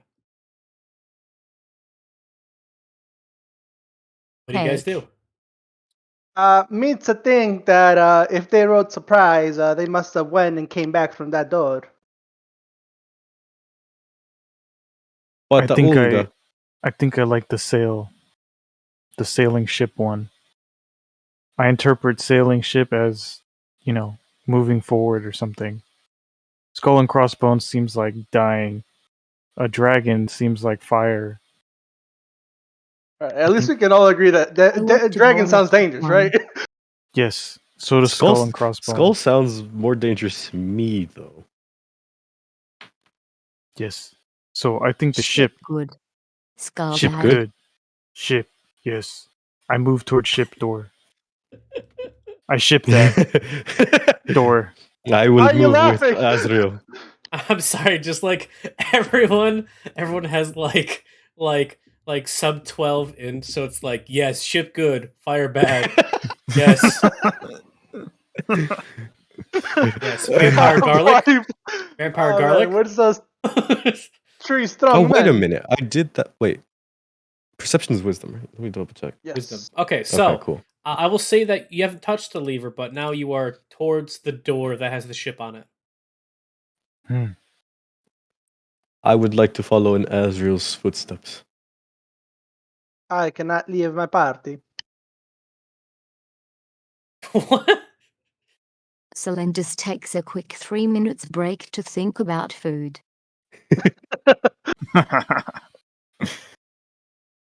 Alright, so do you open the door? I inspect lever. The lever looks like the lever that you just pulled a few moments ago. So it doesn't look ornate, it doesn't look magical. It just looks like a regular lever. I pull. Okay. So you pull the door and it reveals to you a hallway. I'm gonna go ahead and show you what the hallway looks like.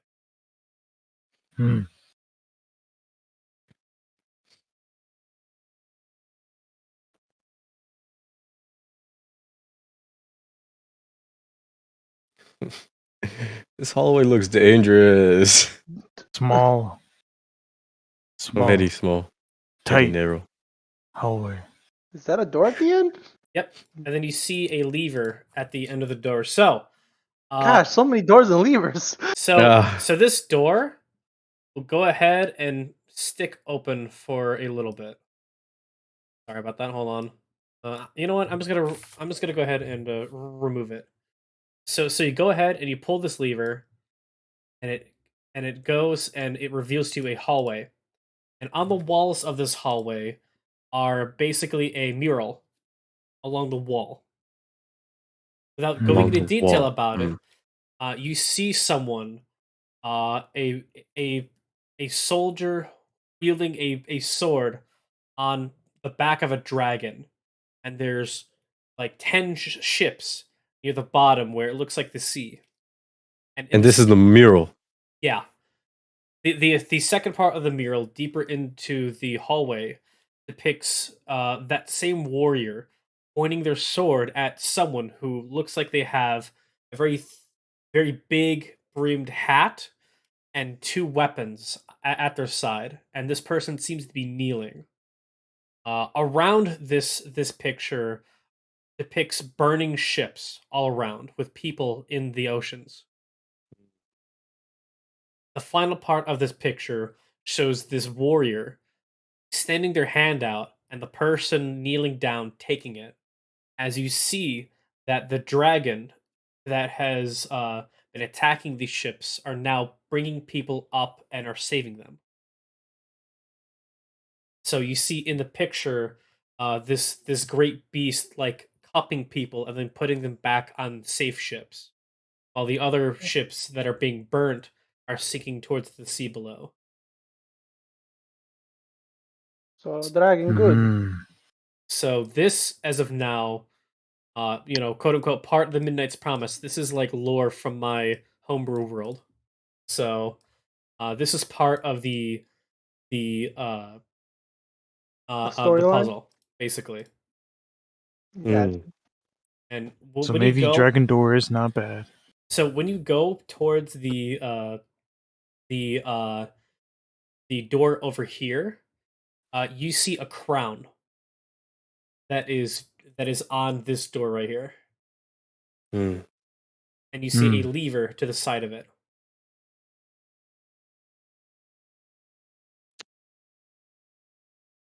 What does the lever look like? Looks like a normal Different? lever. A very Should pullable we lever. pull it? Should we pull this lever? Actually, you know what? Go ahead and give me a investigation check. Everybody? No, Blue. Since he This asked. hallway looks very narrow. I'm concerned. Yes. So you have to walk in a single file line, and if you want to push past someone, you can move through them, but basically you have to press yourself against the wall, and they have to kind of shimmy past you. Everyone is in a single file line. Investigation? I know everyone's copying my language. Is investigation? What is that type of role? Okay, good. So I just roll the same thing, I guess. Or wait, no, I have wisdom, not intelligence. Okay, that's 11. That's plus 0 for me. Okay.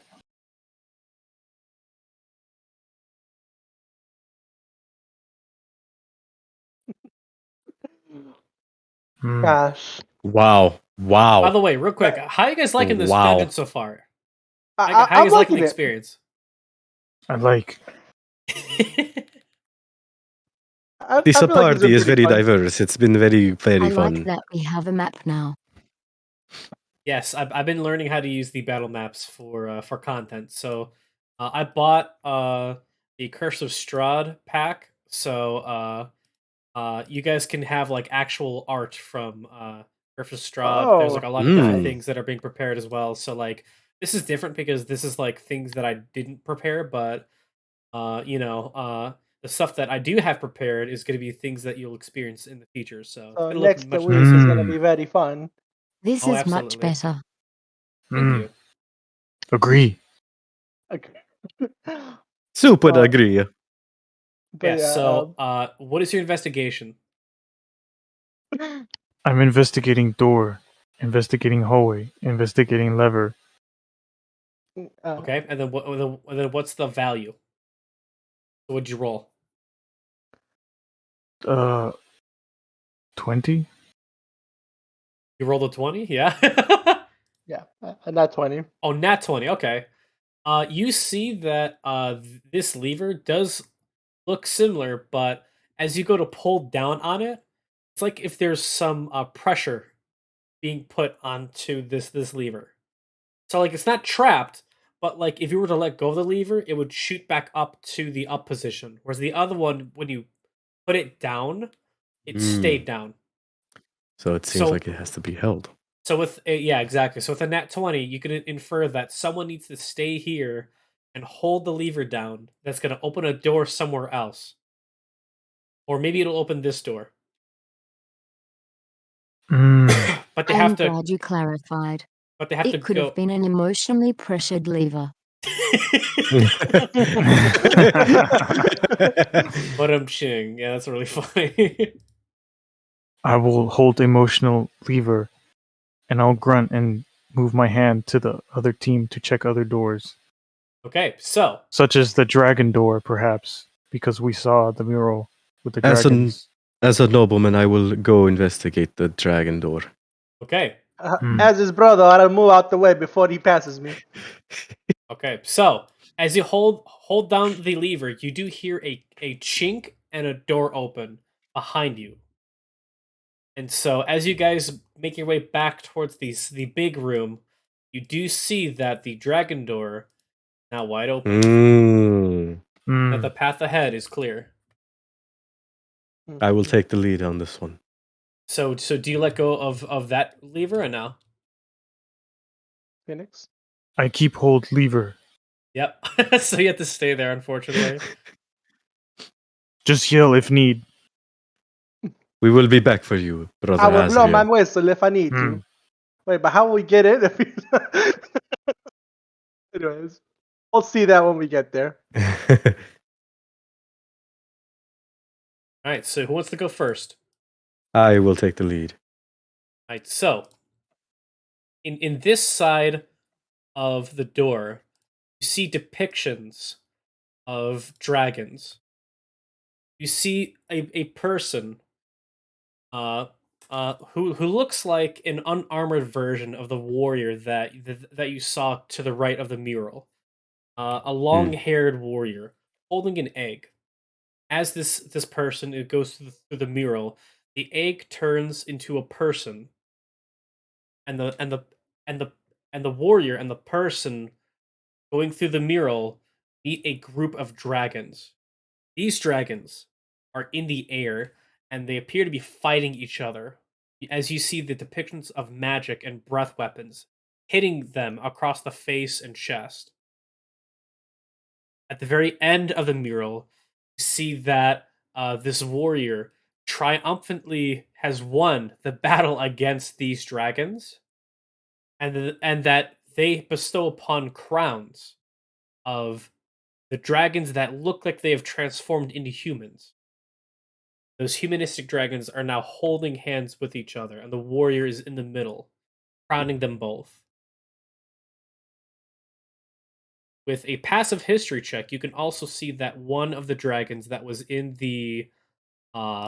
this mural was also a dragon from the previous one. It's drawn the same way, with the same colors.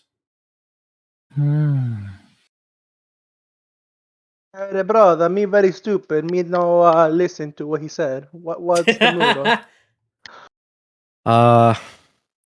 What's your interpretation? Very, very difficult interpretation. It seems like the dragons were at war at one point for whatever reason. And then a man was born out of the egg. Could have been us, to be honest, with our rich background that we have not fully fledged out yet. But who knows? Who knows? We all came from eggs. Before anything, could I investigate lever to make sure it is safe lever? Investigation. Yeah, that's correct. You see that this door right here. You see that it is a depiction of a sharp brimmed hat. So it just Could looks you give more detail? like a bounty hunter's hat. You know? Mm-hmm. So it's like a giant hat instead of a crown on this side. Like the sombrero? Oh, arriba, sombrero! Sí, sí. It was Cinco de Mayo Ándale. yesterday. Cinco de Mayo. And could I investigate to see if the lever is safe? Or did you say that already? Investigation check. Which would be intelligence. 1 d20. Man, why none of us smart? 16! Let's go! Let's go! So with a 16, you can determine that this lever is not trapped, but it's similar to the other one, to where if you put a little bit of pressure on it, it's like if the lever is trying to go back up to its neutral position. Or the previous lever, you could just slam it down and it would stay down. So you have to hold this lever, basically. I have an idea, brother, but I'm gonna need a rope. Well, I guess I do have a silk rope. This is a very nice rope. Do not... Hear me out before you give me the rope. What if I tie my greatsword to the rope and tie the rope to the lever to try to hold it down? Real quick, you rolled a 16, correct? Just pull the lever. You don't have to do anything special. Just pull it. Okay, I'll pull the lever. Sorry. He's like, I'm not gonna sit for 30 more minutes. No. I'm saying with the 16, you know that like the end of the puzzle is nearing, and that you could pull the lever. Oh. Okay, then I pull the lever with the Italian fingers in the air. All right. So as soon as you pull the lever, both doors swing open and go into a smaller room now. So they're both connected? Yes, it is. I'm assuming that the skull door was not a very good surprise. Me is very curious what skull door was. But me will not investigate. Go bad. Then as you make your way into this area here, We would roll a perception check as we enter the room. Yeah, if you can, but I'm giving you free information. Okay. I'll take free information I say anyway. no to free! You see that this door does not have any symbols on it. Just a door, a stone door, similar to the ones before, the lever on it.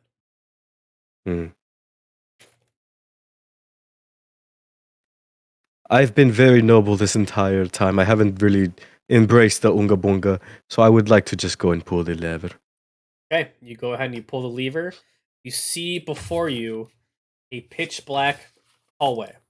But inside this hallway, it looks like there is a picture ahead of you. It looks really weird. I want you to go ahead and make me a perception check as I describe it. So, Okay. looking down this hallway, you see teal spirals that are coiling down the hallway. Then you see a person all the way at the back of the room that has been drawn on the walls. And it's glowing a kind of like neon teal glow. Anyone else want to roll a perception check? I smell it. You smell what exactly? The teal picture?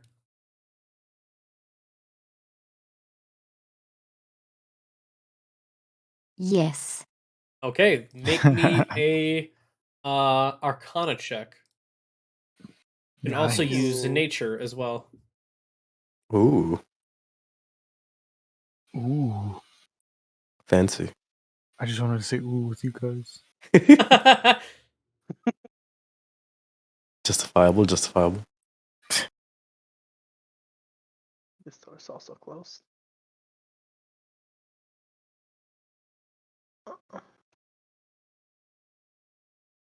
So, what is your roll, Eclipse? And then tell She does not roll. and then remind me what you are rolling for. So, 1d20 plus something. 1d20 plus intelligence if it's going to be Arcana or nature. And if you're proficient, you're adding your proficiency bonus to it.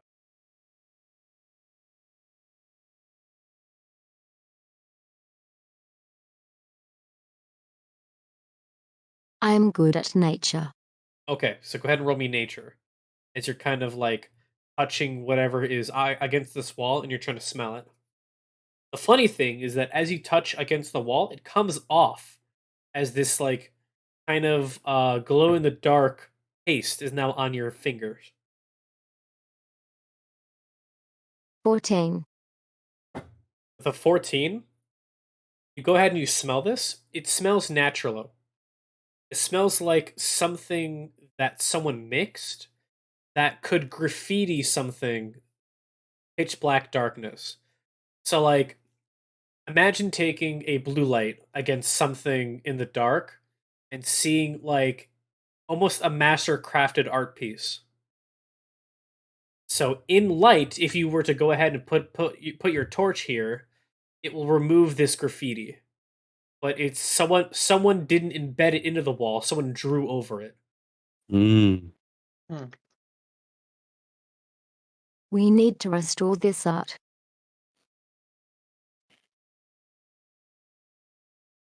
Restore? It could be worth millions. Well, no. So like, yes. so imagine. So here's the thing.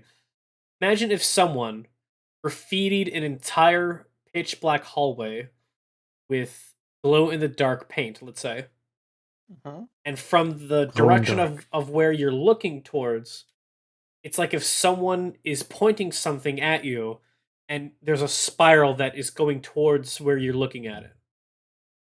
So it's like so it's not a work of art. It's artful.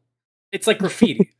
you know what I mean? It's like so do you know those pictures where someone like makes street art or they're drawing chalk on a street but it looks like you can jump into the painting? Like it looks realistic. Mm. It looks like Blue's that. Clues? Like Mario Chalk? 64. I have chalk. Yeah, kind of like Mario 64. To where like if you walk through the hallway, it just looks like there's spirals around you. But when you stand on this side of the hallway, it looks like someone's pointing something at you. I just didn't want to ruin the next Banksy pop-up modern artwork. No, that's fine. You can go ahead and just with your passive nature, take the glow in the dark paste that was on your fingers and just kind of put it back in place. It just looks, as if no one touched it. Nice. But no, do you guys make your way through this hallway? Because there is a door all the way across here. needs to wait We until need it's to safe. solve this whole problem. What problem? We got a problem? I mean, if you want to roll perception to see if you can see anything, or investigation if you think you see something, if you think you're going I to see do. something. All right, Eclipse says she does. go ahead and roll me perception or investigation to see if there's something with this hallway, like if there's traps, for example. It's a very good thing to roll. That's intelligence or wisdom? That's perception's wisdom, intelligence. Bleh. Perception's wisdom. Investigation is intelligence.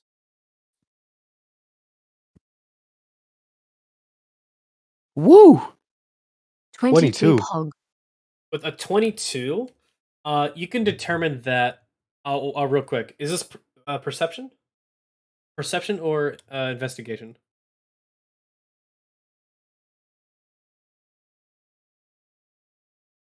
I should ask first.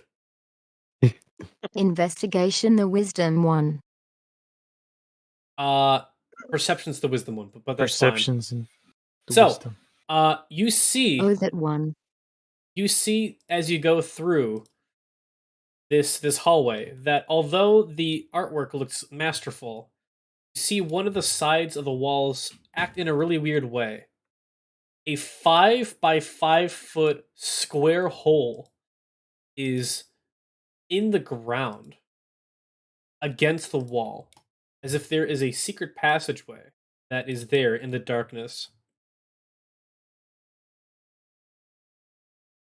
Secret tunnel. Secret tunnel. Secret tunnel. I'll go ahead and I'll delete this line. Then I shall show you more tunnel. So this is not walkable, let's say. So you need to crouch and crawl through this little tunnel. Unga. We are too tall for this job. So with your Literally what I was investigation, thinking. you're kind of with your perception, you're walking through and then you see that there's a hole in the ground now that you can crawl through and go this way.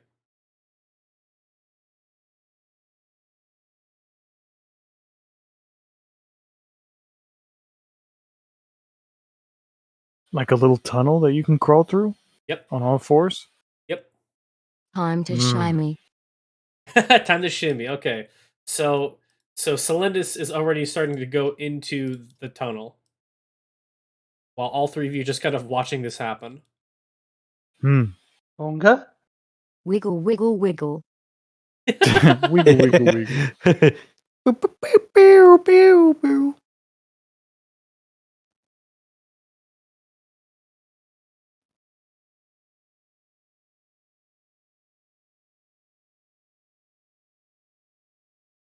For Frodo. For Frodo, yeah. And the Shire.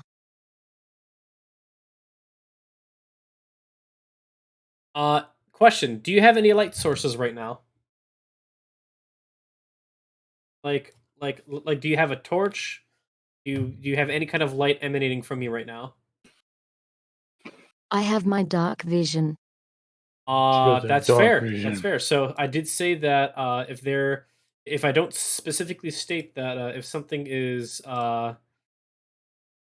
bright light or pitch black, it is dim light. But I will say that in this tunnel and in the next room, it is pitch black. So you do need to have some kind of light source. But no, that is a good catch.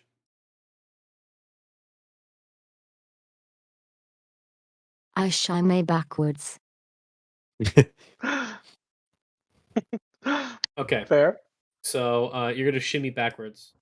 Now you're standing in the hallway. If ahead of you. Celindis doesn't have a light source, I will go hand her one of my torches. And stick my hand from behind my butt and request a torch. Perfect. I go and give her a torch. Okay. So you give her Thank you. a lit torch, and she kind of shoves it in front of her.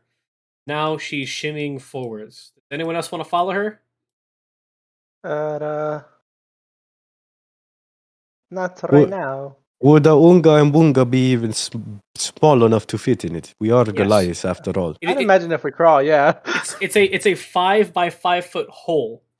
So yes, if you're like a gnome, you can just walk through. That makes sense. Like it's a big hole. Okay, gotcha. It's a big hole.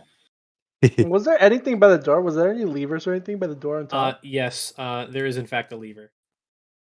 No one inspected the door, so you don't know what's on it just yet. But Eclipse is shimmying through this lever right here. Sorry, is shimmying through the hole right now. Well, Eclipse, as I have, sorry. I was just going to say that as I have already given her the torch, I will move forward towards the door and investigate. Okay, so let's go ahead and do Eclipse first, and then we'll do you. Okay. Mm-hmm. So Eclipse, as you make your way into this room, you see that it's shaped like a small triangle, but I drew it as a square to simplify it for viewers, etc. But you enter into this room. You see ahead of you a treasure chest, and you see that to the north, map north, there's another hole, and to the east there is another hole. You have 2 more pathways, and you have a treasure chest here. I see gold. I want gold.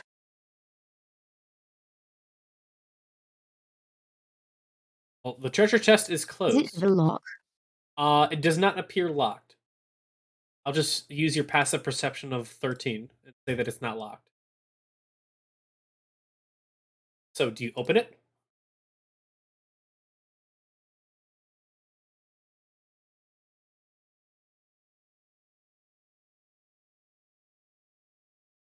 I tell my friends to come look. You hear a come look down the hallway. I will go over there. Hey guys, come look. Alright, so who's shimming and who's investigating the door? Oh, so give me investigation. I will say with a passive investigation, you see that the door has 2 eyes on the door engraved into it. But the graffiti is kind of warped on the wall to where at this side it doesn't look like it's much, but on the other side it looks like a master of art.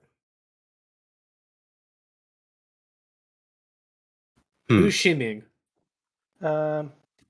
Meets a shimming.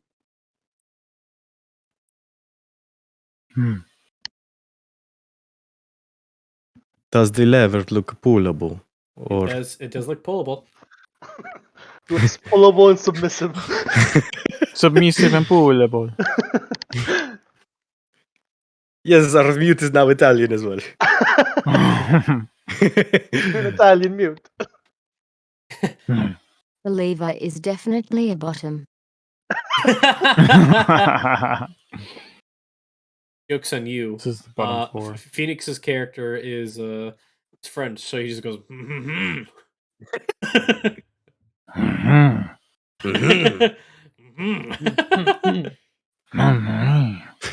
This is a test.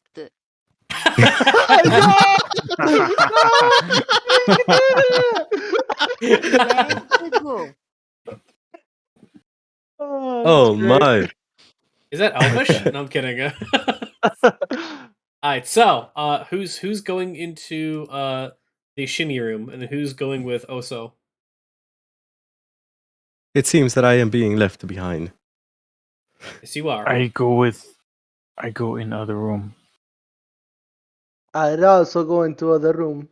Okay, so as I've said before, I want you to make me an investigation check. Oso, what did you roll? Oh, right. Thank you. And to the rest of you, you see a triangle-shaped room. Sorry, it looks like a square, but I didn't want to draw a triangle. A triangle-shaped room, and you see a treasure chest that looks unlocked but closed. In the middle of the room. This room is filled with dust. I rolled an 18. At 18, this door and this lever does not appear trapped, so you can safely pull it. I will safely pull the lever. Okay. Give me 1 minute. We're going to go ahead and set the scene onto the other 3 players who are in this room right now. So you are in a dusty room. And there's a treasure chest in the middle of the room that seems it's shut. Don't trust. Wait, which one seems shut? The treasure chest ahead of you seems shut. Gotcha. There is a path to the north of the map and a path to the east of the map that you can continue, and if you wish to crawl through it. I go to north. North path.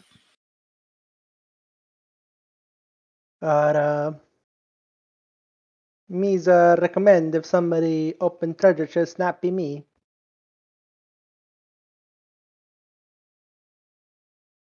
Can I inspect the treasure chest, actually? So here's the thing. Investigation is with touch, and perception is with sight. So it's going to be int or wisdom. So which one do you prefer? Sight. Is it sight? Okay. So go ahead No and roll me touch. perception. No touch, no touch. Yeah, because I know you said that you didn't trust it, so I wanted you to go ahead and have that clarification, because investigation does involve touching it. Is that wisdom for perception? Yes. Okay, so investigation starts with an I, so that's intelligence. That's how I'm gonna remember that. Yep. Wisdom is I. Investigation is touch.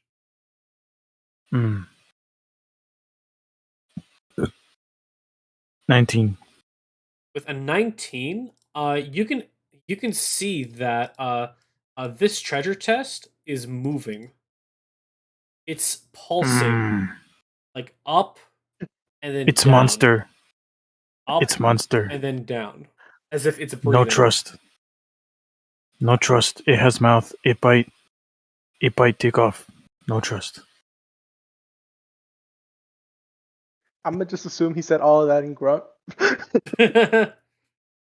Boonga hears a lot of grunting in the distance.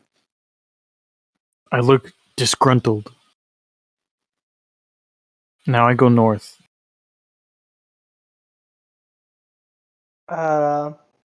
And I'll end my turn there for a sec and let the other players go. Mates, I end my turn. I end my turn. I'll set a chapter and I'll end my turn. I'm better at that. Maybe I should go with brother. That I could get riches. All I got was pain. Alright, so you're gonna backtrack through, go towards the other way. Eclipse, what do you do?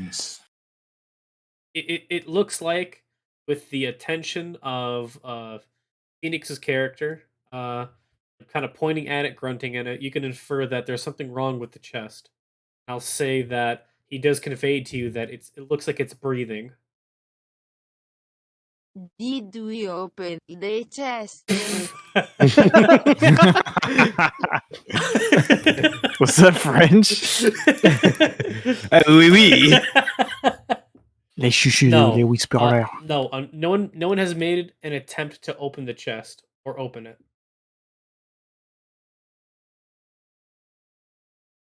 I go open the chest. All right, what's your armor class?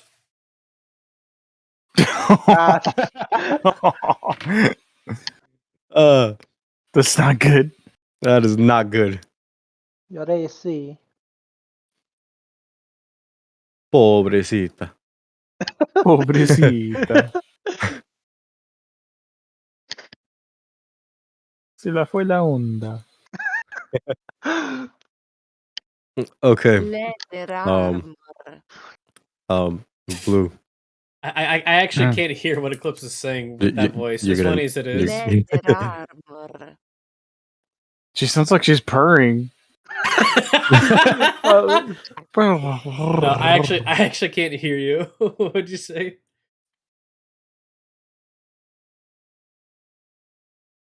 Leather armor. Oh, leather armor. Oh, she said leather armor. Okay, so your armor class is, I believe, 11 plus your dexterity modifier. So I need you to tell me what that number is. Blue, I redeemed an accent. I need you to start speaking French. Oh, that's great. All In right, France, I do Plus due. ASMR. plus I 2. Yes, you should do. plus Lewis 2. brother. Okay. Plus 2. Plus 2. Okay, so that's gonna be Plus 13. 2. This will hit you then. Okay, so you see that as soon as you place your hand on top of the chest to open it, it flies open. Its teeth are raised with pink glitter, and its massive tongue just immediately puts this room from a dark torchlight fire red to a nice bright pink as it swipes at you and licks you across your chest and your face. Whack!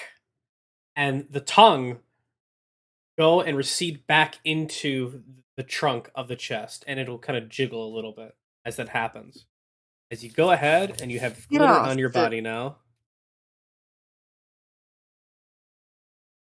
You also hear You something. don't look at this. I'm not gonna lie, I literally cannot hear what you're saying. I'm so sorry. I need you to change back, otherwise you'll have to retype everything you say in Discord. I am speaking clearly as possible. Oh god. I clearly understood that. She said, "See, I'm speaking as clearly as possible." Oh my god. Help See, me. see. See. That is what I understood. But no, you hear something hit the floor in this room, Oh. and the chest recedes back into a normal looking chest as you've been attacked by a mimic. And it has successfully hit you with a tongue attack. JoJo reference. That's a classic. Yes, it is. That is a classic. Both the reference and the chest being a monster.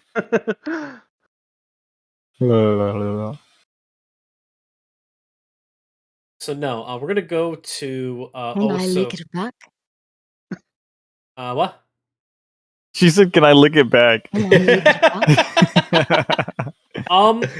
Here's the thing. If you do, it's gonna make another attack against you, because touching it is what triggers the attack. So yes, and then if you get hit by it, you instantly die, and you're teleported out of the dungeon. What if I time the lick just right? What if she licks the air in front of the chest? I mean, she could do that. It's not gonna do anything. Do it. I taunt it with my licks. They call her Okay. the licker. It doesn't touch you, but At a safe distance. it doesn't touch you, but it opens its trunk and just goes. It farts? More like a sound. It shoots a raspberry at you, basically, but it doesn't attack you. I give it a raspberry back. It raspberries back to you. I fart. Then I cast Beast Bond.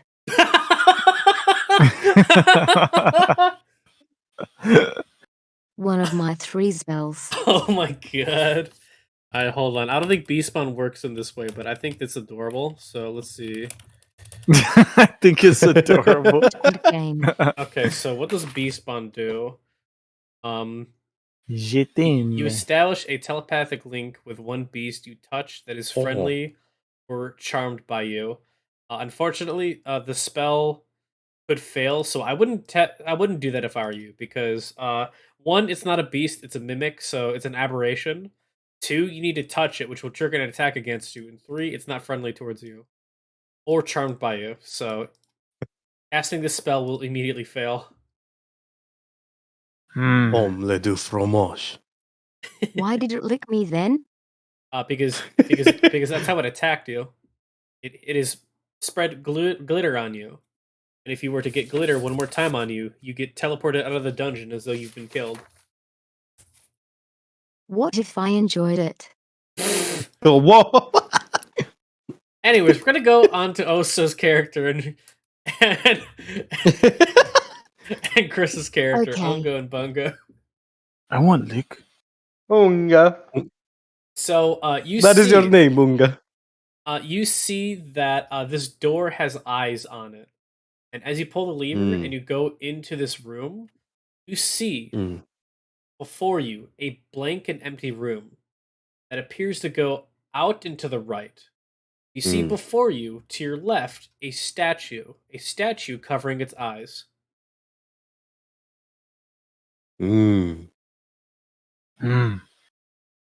Me's close my eyes to see what statue sees. Can I roll a eyes? perception check to look at the surroundings? Okay, perception check. And then real quick, I have to actually call your characters this. Unga, you close your eyes. Inoveo. Yes or no? Oh, yes. Okay, your eyes are closed. You can't see anything.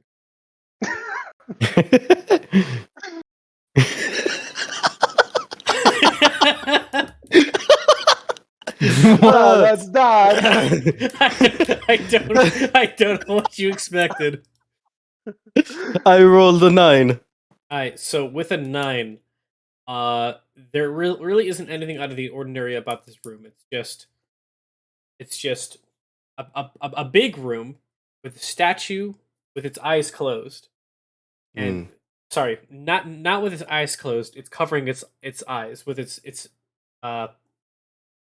hands, basically. Now you're asking why I wouldn't close my eyes. Gosh, man. The clue's here. And it's looking this way, basically. So it's looking at a diagonal. So its head is pointed this way, and it's closing. Sorry, it's holding its eyes shut. So is there nothing on the wall where the statue's looking? Nope. Interesting. But you do see with a 9, you said, correct? Yes. Wearing it like a necklace, you see a bronze talisman on the neck of this statue.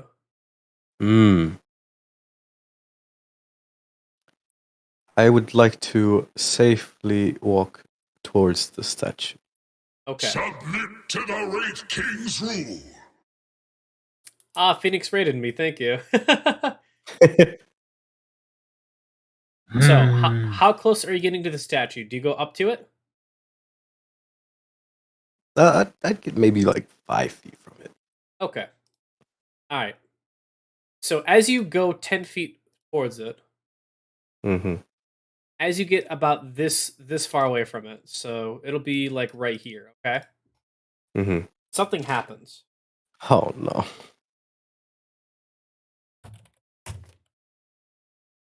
So you don't hear this, and unfortunately, Unga doesn't see this because his eyes are shut. He never said he opened his eyes. But in a 15-foot radius from the statue, the darkness spell has been cast. So, 1, 2, 3. So, it will be... Oops, hold on. 1, 2, 3. So, it's like this, basically. Wait, are there 2 fetuses? Every square is 5 feet. Gotcha. So, the darkness spell has been cast, and so right now you are enveloped in pitch black darkness. Mm-hmm. At the same time, I need you to tell me what your AC is. It's a 16. Unfortunately, this thing has nat 20'd you. And you are casted out of this dungeon as of now. As a second pair of glitteriness comes over you. As this thing grabs you in the wrist.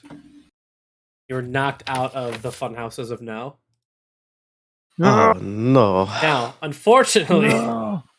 instantaneously, I need to know the AC of Unga, as the statue Ooh, goes into AC melee is range of 15. him immediately and makes an attack against you.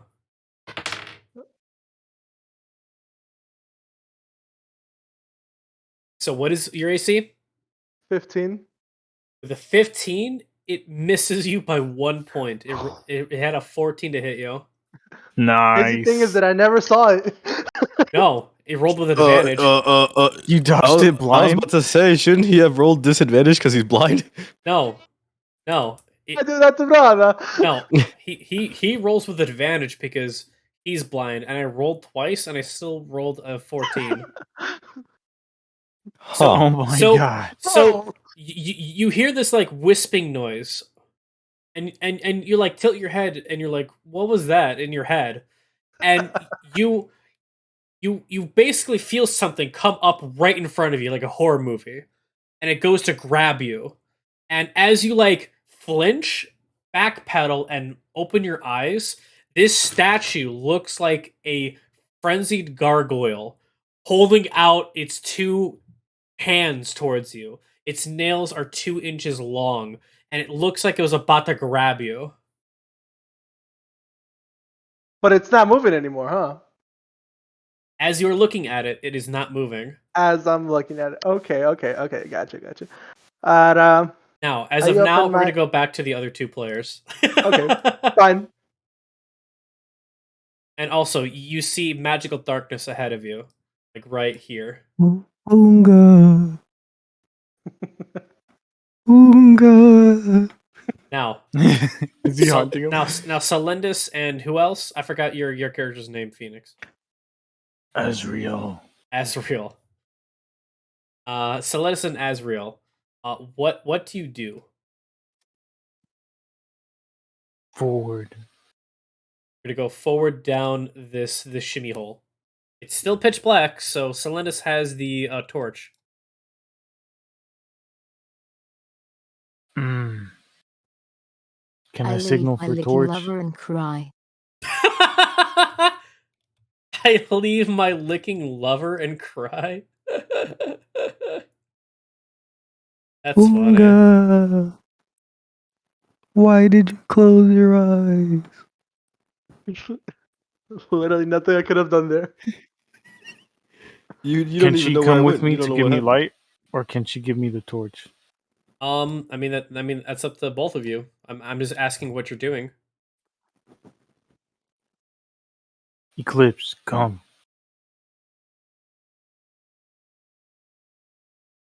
Is that an Italian grunt?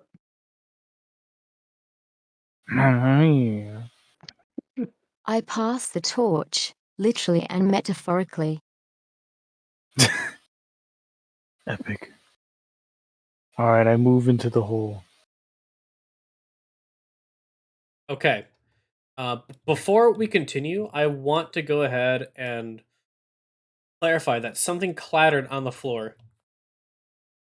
So, Selendis, you go ahead and see on the floor two things. It's combined with each other. Number one, you see a pink torch that is unlit. And number two, you see that there is a ring on the torch that looks like a golden talisman. Does it vibrate? No. Why would that be relevant? Jochen, you're safe? If the pink torch that has a ring at the bottom vibrates?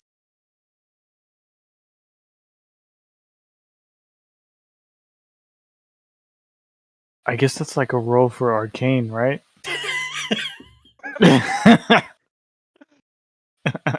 Yes, it is. He doesn't know. She laughed to himself. Yep, that's true. You know what? Thank you for saving me. Okay. But no. Do you pick up this torch? I smell it. Good choice. It's passive arcana. It smells magical. It doesn't smell like if you were to touch it, it would constitute as a trap, though. I'll say. So it's safe to pick up, including the talisman. But it feels like it's magic. It smells like it's magic. Excuse me. We're going with Demon Slayer rules where we just smell everything and you know what it is. Nice. I only rolled a 13. With a 13, you feel like the torch is necessary to hold on to, including the talisman. Well, earlier we saw walls that had glow-in-the-dark drawings, so maybe that torch will unlock. Like maybe it'll be like a UV light, and we'll see more stuff in the dark room. I don't know. Excuse me. You're excused. I clutch it close to my chest and think of it as a peace offering from my licking box lover. Alright. You go ahead, you take the torch with the golden talisman.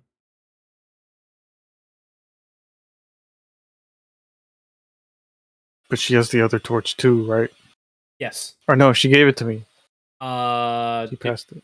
yeah, she did. Yeah, she did. Okay. Okay. So no, I passed it on. okay, so Yes. so you have a lit torch, and then she has an unlit pink torch.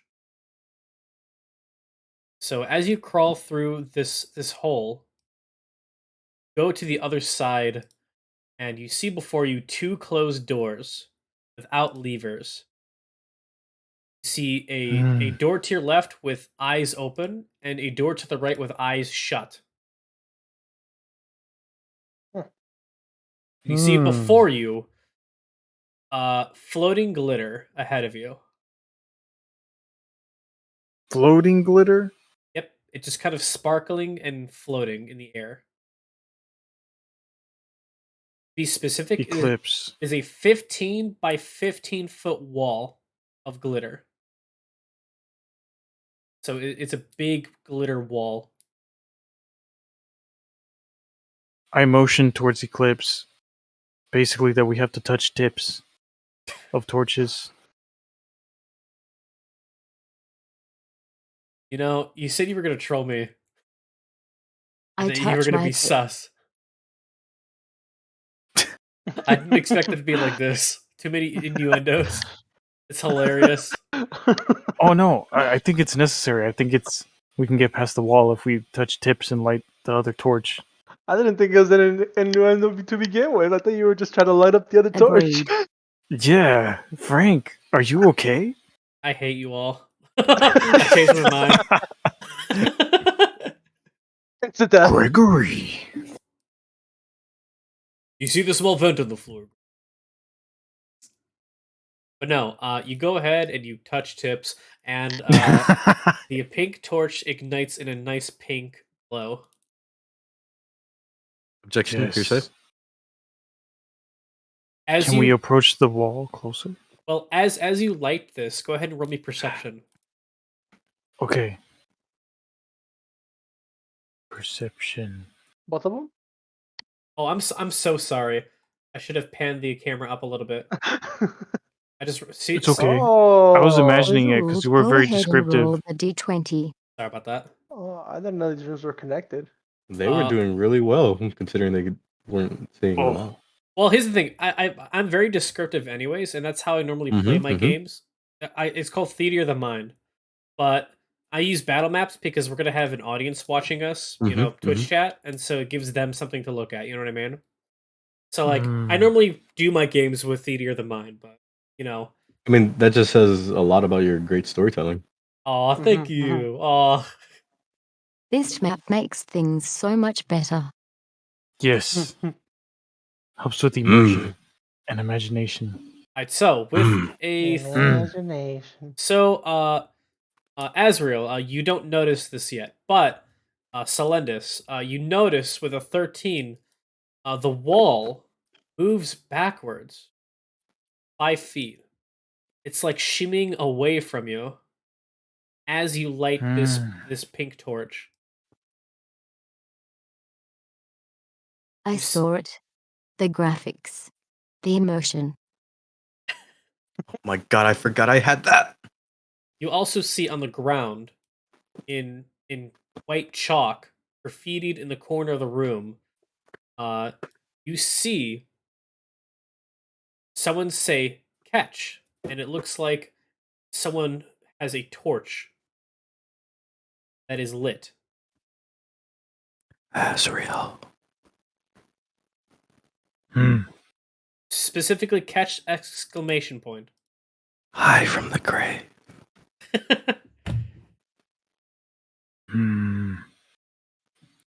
Wind's howling.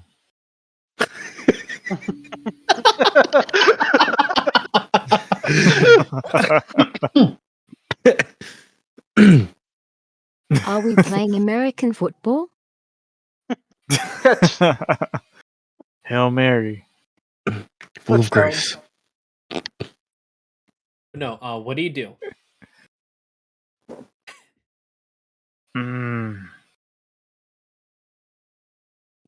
Come closer to wall.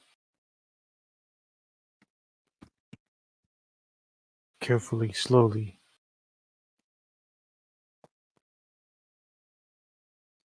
Keep going closer. Do you go closer? Blue, what is your name? Azrael. Azrael.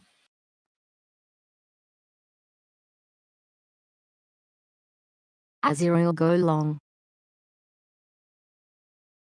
Me go long?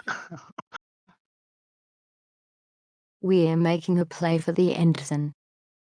Okay. I go close. Okay, how close do you go to this wall? Option play. Right there is good. Okay. As time passes, the Ready wall to moves tackle. away. So closer we get with torch, further wall go. Now, I want you to roll me a nature as this is happening, because the wall is moving in a very weird way. It still looks like a magic wall, though, but like you notice something. You notice something quite odd about it.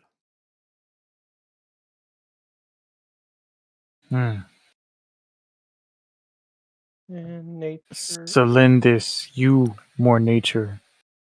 You roll. Very odd.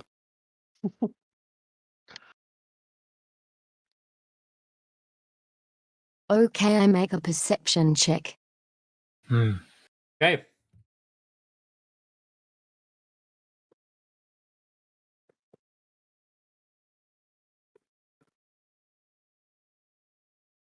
So, what'd you roll? Wait, I need support. None. Support? What kind? Give me Emotional? your hand, Azrael. Gibbs' hand.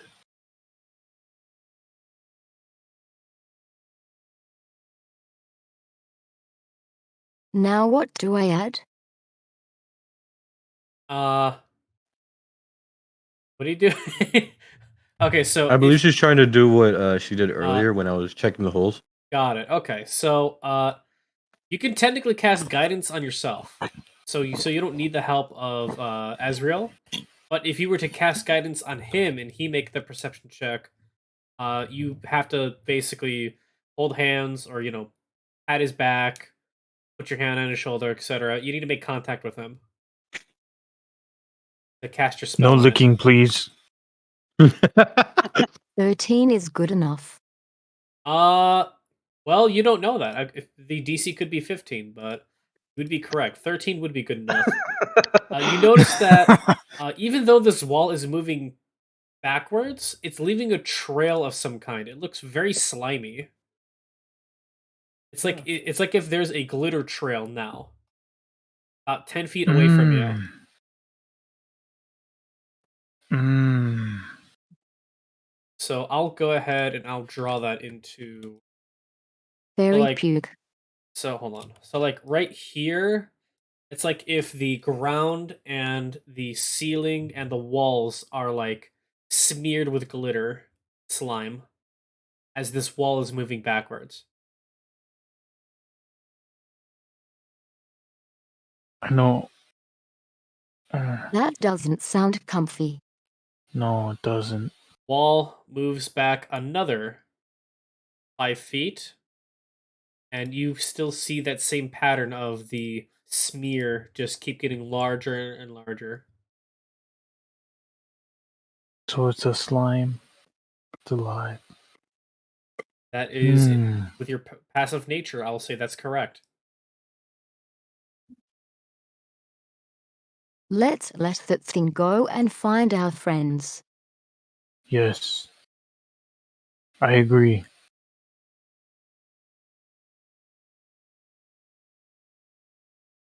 All right. Who wants to play in slime anyway? Not me. You do remember the picture on the ground. Agreed. It looks like a torch, and the white words say catch. I'll go ahead and leave that to you as a hint. I don't want to catch slime. Yeah, dude, slime better catch these hands. Maybe we throw torch into slime. Slime die. Smirt. I don't know. It's your torch. I know make decision.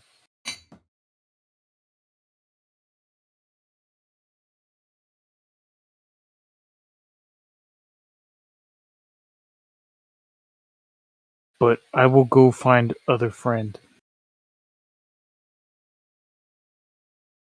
I throw the non-vibrating stick object at slime.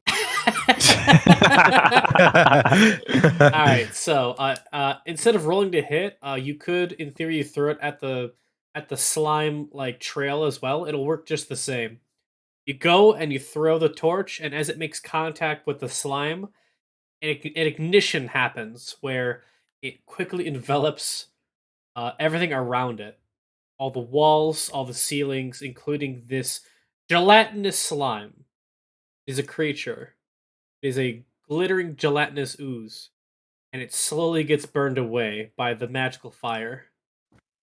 The torch Magic goes out, Molotov. the surrounding slime goes away, and it reveals to you a pretty wide looking hallway. I should have known. First a mimic. Now a slime. But no, do you want to go backwards for your friends? We'll go ahead and now pan the camera towards our friend. Yes.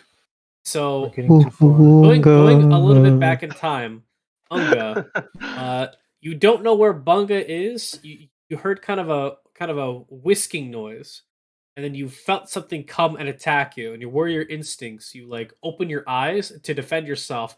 You see this statue lurching forwards towards you, medallion hanging from its neck. It swings left and right, and its tendril like claws almost about to grab both of your arms. All right. Don't forget Do I- about your ability. Do I remember that this is this the same statue that was in the corner before? Yes. All right. And is the little circle of darkness still there? Is it like a It's smoke still environment? there. Okay. So gotcha. funny enough, yeah. You know what? Yeah, that's literally what the darkness spell is. Can't see into it, and then if you're in the darkness, you can't see out of it. Gotcha. And you said it has a necklace or something, right? Yep, it has a necklace around its neck. Yes. Great. First I call out for my brother Boonga. Don't hear Boonga, anything. Boonga, are you there? Nothing came. Stupid nobleman. Nothing gained. Huh. By the way, because you're on the clock now, what is your Constitution modifier? My Constitution modifier +3. Give me 1 second. Nice. So as of now, you have not blinked, Nice. and so there will be a Oh. certain period of time until you have to blink in order for you to traverse and move along your path. So Does my character understand this? Does he know this? technically speaking, it depends on the player, but I'm telling you right now that this thing was so fast that you opened your eyes and it stopped moving. And the picture of the wall behind you picking open eyes, it basically means that you have to look at this thing.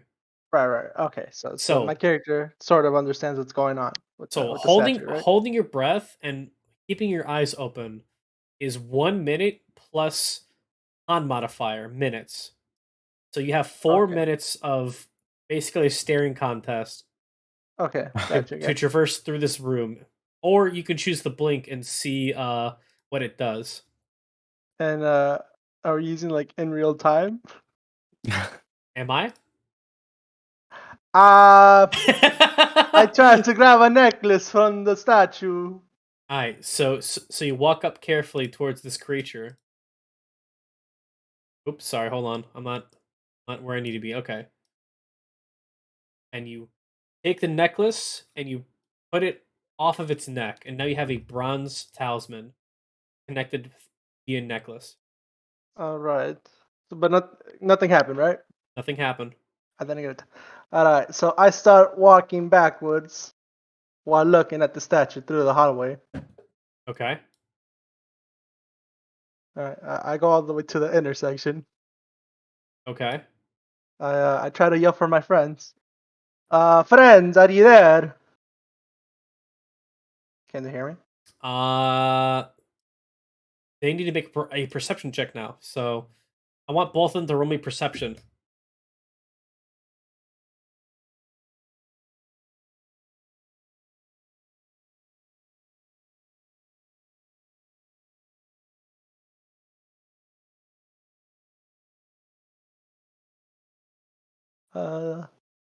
Wait, do I need to roll? Yep, perception. That's gonna be wisdom. It's gonna die soon. 23. Gosh. With a nat, that's a nat 20.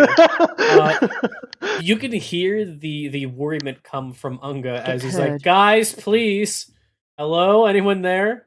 And you know that like something is going wrong now that like you've seen 2 monsters. You can assume that like maybe they're being attacked by another one, and he needs help.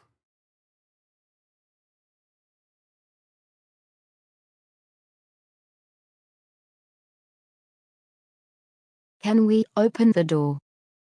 You don't see a lever on the side of the door.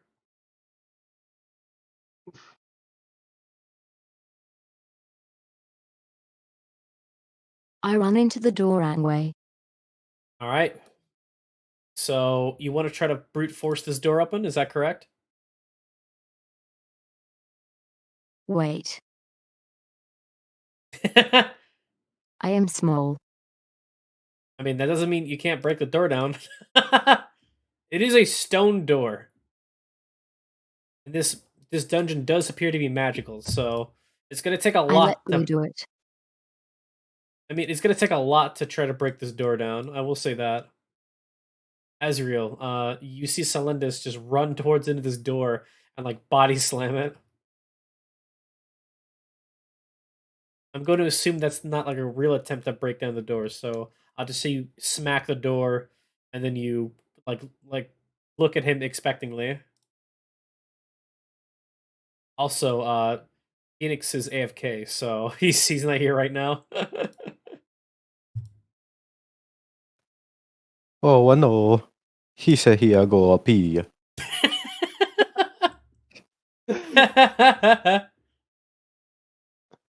Oh yeah. Uh, So I will say that I will try to play his character for a little bit, and I'll say that he tries to open the door from this side by using athletics.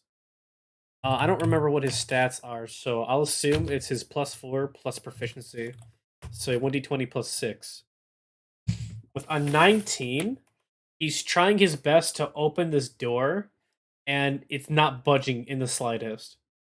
So he would need to roll above a 19 in order to brute force this door open. Bust it The open. door is not a pushing appeal.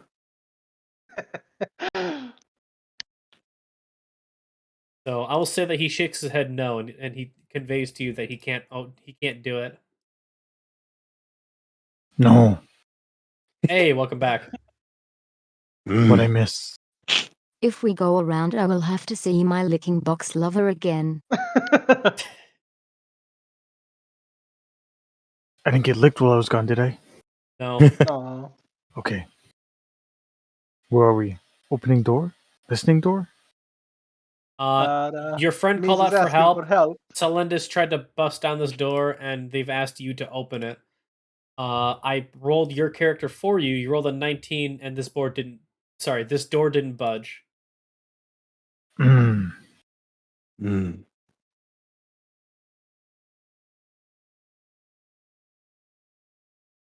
So we're gonna go over towards Unga then, okay?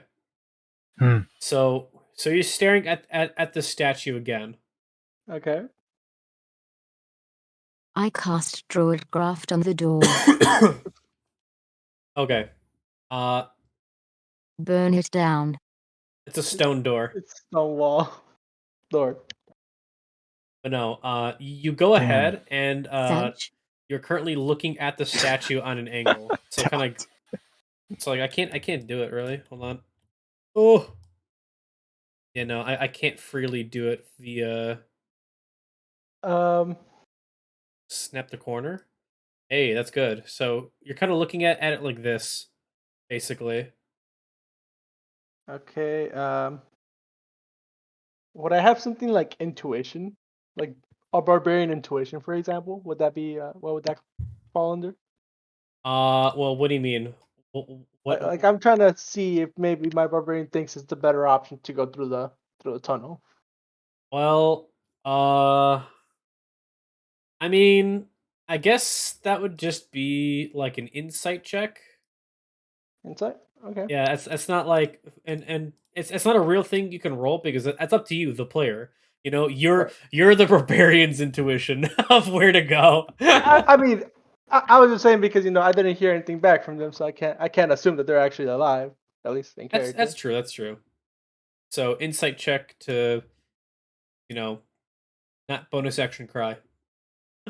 Bonus action cry. Yeah. So it's wisdom, right? Yep. Oh, nice, proficient.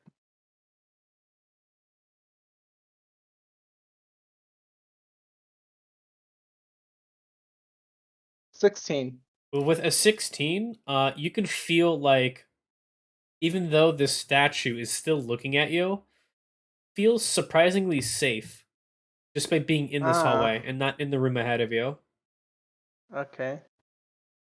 And your timer is about to expire, so you either blink or you're gonna go into deeper into the dungeon. So where do you go? I'll take the tunnel. All right, so you kind of risk it, and you start to go into the tunnel, and you blink, and you're looking to see if it chases you, and it doesn't. Gone. Great. Going into the tunnel now. So it's like a weeping angel type thing. Yes, Looks exactly. Like. Damn, you're fucking reading me like a book today, Jesus. That's funny as fuck, actually. He is such a simple character, but Phoenix, you are big brain. You've solved like a lot of the puzzles today. All right. If this was a real session of D&D, I'd give you a point of inspiration because that's impressive. Thanks, man. I play a lot of Zelda. Zelda has puzzles. That's So the no. that's the key. Instead of inspiration, Yeah. I'm gonna give you a high five. High five. Yes. All No, right. keep up the good work. You're gonna earn inspiration point like crazy. I don't even know what that is, but I like. So here's the I thing: like the compliment. inspiration points are your turn to be the dungeon master, basically. So, like, let's say you couldn't open this door, you could say, "I use an inspiration point to open this door," and you just open the door. Does that make sense? Like, So like something you that go should. creative mode. Yeah, exactly. Like it's like it could be anything. So, like for example, there was a bad guy that was gonna fireball the entire party in Tomb of Annihilation, and he was gonna hit and kill 4 people. Basically, he was gonna down 4 people into the dying state. Oh. And so someone said, hey, I want to use an inspiration point to use mold earth and lift the ground ahead of me so that it hits the wall and to try to see if I can mitigate the damage dealt to the whole party. I'm not trying to prevent it. I'm just trying to block as much as I can with this wall I'm making. Now, mold earth doesn't do that. You're basically cheating. But he used an inspiration point for it. So I rolled to see how effective it would be, and it saved 3 people's lives that day. Just by him being creative enough to use the inspiration point to like curb the rule a little bit. Oh, nice. So That's cool. So inspiration is kind of like my homebrew way of giving the dungeon master's cap to you, the players. Yeah. And so role playing well, being creative, being fun, making this a good experience. I'm going to give players inspiration points so that they can save their characters' lives or they can save other characters' lives. Inspiration is extremely strong, and everyone starts off with 1 inspiration point at the start of the campaign. Oh. No inspiration for a bunga. Bunga fell into despair. Bunga bunga. Hog raid. Yeah, What is a hog unga raid. without his bunga? But no, just keep that in mind that like in the hypothetical case, there's a lot of things you can do to save your characters' lives, or even do things that you normally can't do with inspiration. So I'm not like going to plot give armor you a little bit. Yeah, exactly, kind of like plot armor.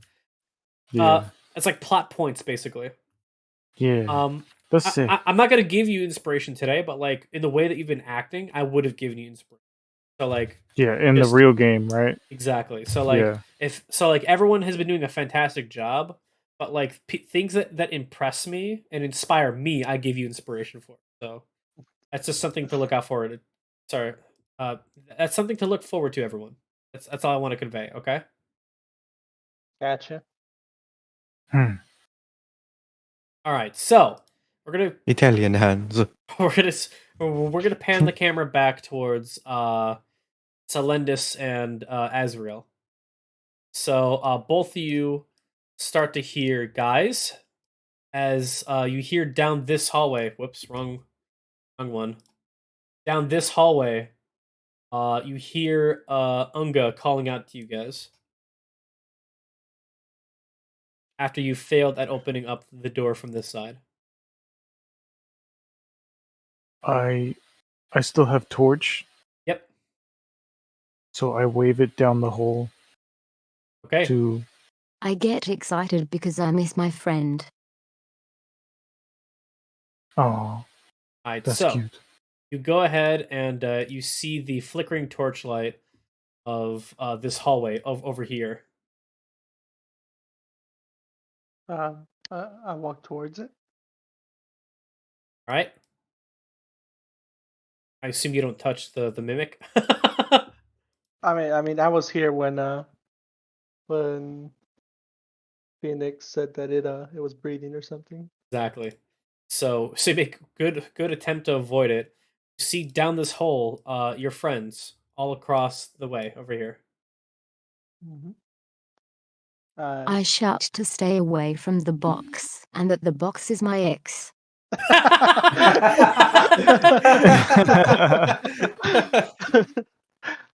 Here, no one's allowed to date my ex but me, and even I don't want to be anywhere near them. All right, so I'll walk through the hallway. Now that I see my friends. All right, so you crawl through the hallway because this is still a crawl space, Right. and I assume both of them help you through, and now all of you have reconvened. Out Has Bunga. anybody seen Bunga? No. Mm-mm.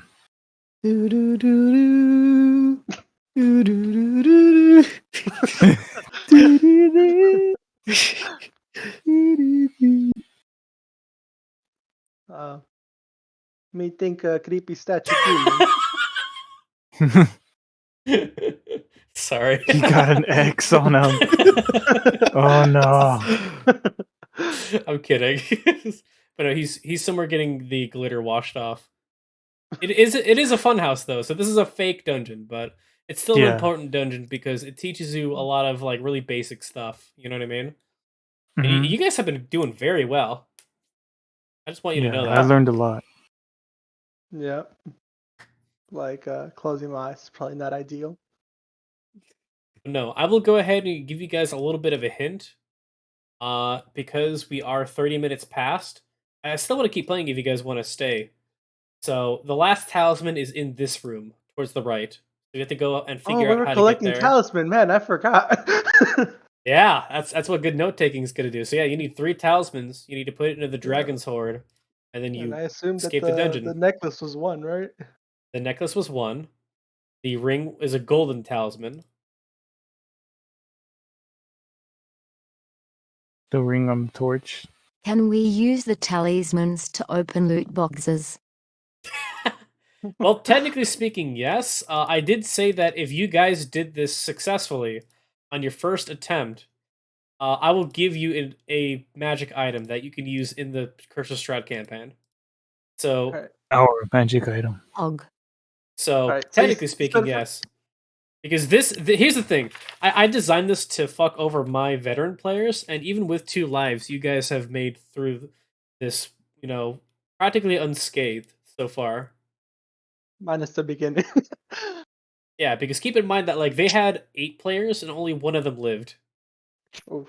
Whereas you guys Ooh. had 4 players with 2 lives, and you lost 1 player, and 2 of you are quote unquote injured. So like you're technically doing better, technically.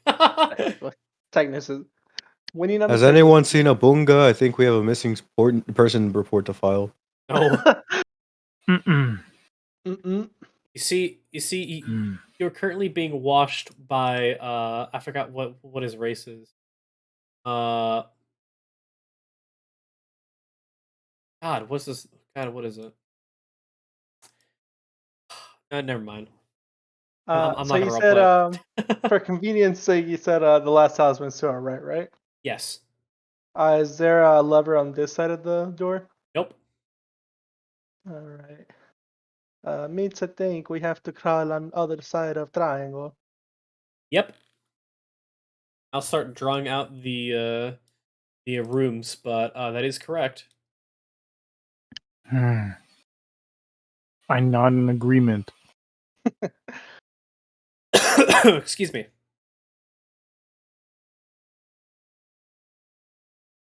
So I'm assuming the room to the left is a hard clear. Yes. Because if that's the case, I have a question for you, Frank. Yes. Was there any way to avoid that? Yes. Had Frank not rolled a nat 20 on you, maybe?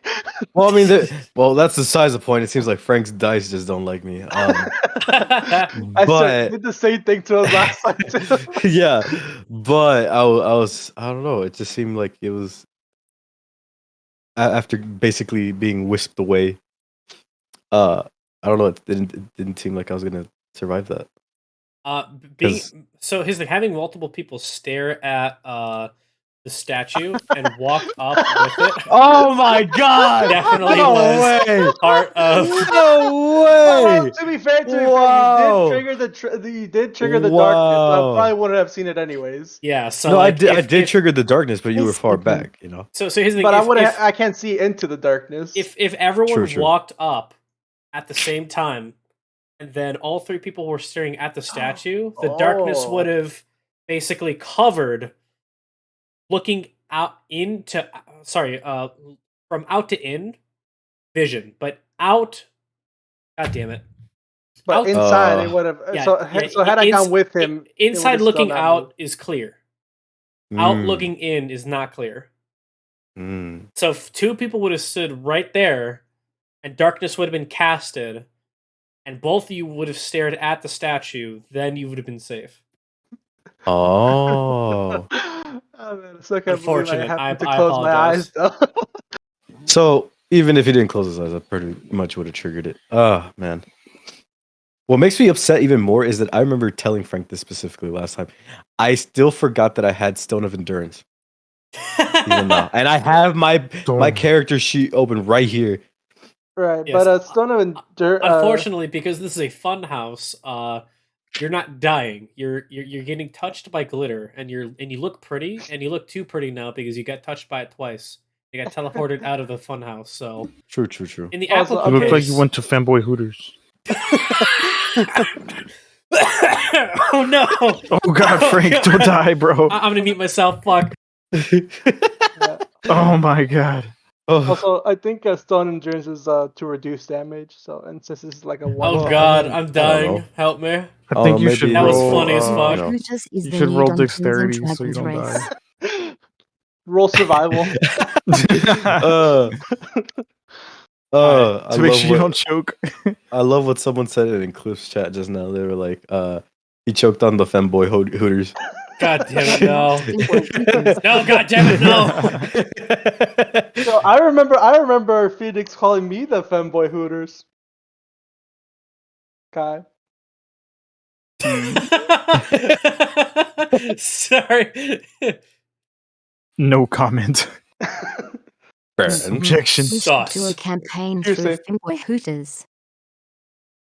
A Fanboy Hooters campaign. Oh my god! You're doing Curse of Strahd or are you getting nothing? That would be so cool. Okay. But after Curse of Strahd, though. No. This will not be the No. DM. He will not be the DM for that. Oh Fanboy no, Hooters? that's so bad. Finboy vampires. Werewolves and leprechauns and gay people. You know, the mythical creatures. With cat ears. Okay. With cat ears. Oh my god. All Okay. right. So, All right. I'm still setting up the next room. Alright. So just give me one more second. No problem. Also, I don't want to get canceled over that joke. I was just making fun.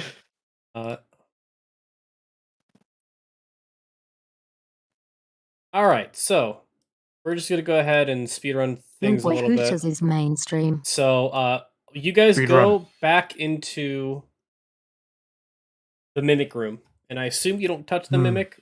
You can do whatever you want. Round. Continue to move forward this way. I lead the way with the torch. All right, I think at Celendis this point walks we all have by. torches. Celendis walks by the mimic with disdain in her eyes. You see Oh, before man, you. the drama. Oops, hold on. Huh. Disconnected down, huh? I do. Small cry that I hide. Oh, Oh no. No. They shared an intimate moment together. But she got rejected. oh. They blew raspberries. Hey, welcome. Thank you so much for joining me. Okay. Well, I lost my train of thought. Sorry, my immersion's completely broken. I'm just having too much fun. All right, so ahead of you, you see a door with a lever. More graffiti. This one looking like the same man, but he's pointing with his left arm versus his right down this long hallway with spirals of this glowing teal graffiti. But this door has eyes shut, and there's a lever to the right of it. What happened last time there was eyes shut? The one the one to the left was eyes open. This is eyes shut. Oh, yeah. It's a sign. Hmm. Huh. There might be another statue We in there. can't look at it. Boonga boonga. Oonga, oonga, oonga, oonga, oonga. So we can't look at it. I think Eclipse is right. Well, the door isn't open yet, so if you open the door, you can roll perception. No peeking. So I open door. Okay. And go ahead and roll me perception. Whispers in the wind.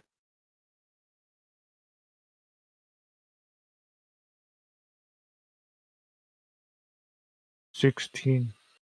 Azrael rolls a 16. All right. Come to my You've ASMR. taken up narration duties now. With a 16, you see ahead of you a similar looking room mirrored. It goes out and to the left. But instead of a statue, you see a giant painting. Giant painting covers the corner of the wall. See a massive frog man with more or less his index finger pressed against his lips. His eyes shut. Oh. That's us. As I'd soon as you imagine say that, means his not eyes to- open wide red. Oh gosh. Oh, I didn't say that. I don't talk. Oh. Dang. God damn it. You know what? That's true. I would say, I was like, man, thank God the first guy is mute. Oh, you got me. All right, no, the eyes don't open. All right, I looked back to Selendis and I just signaled to be quiet. Me too. Mute master race. All right, so who wants to enter into this room first? I will enter with my eyes closed, scraping against the wall to the left. Okay, roll me stealth Hmm. as you do this. And what would that be under? That is Dexterity. dexterity. Mmm.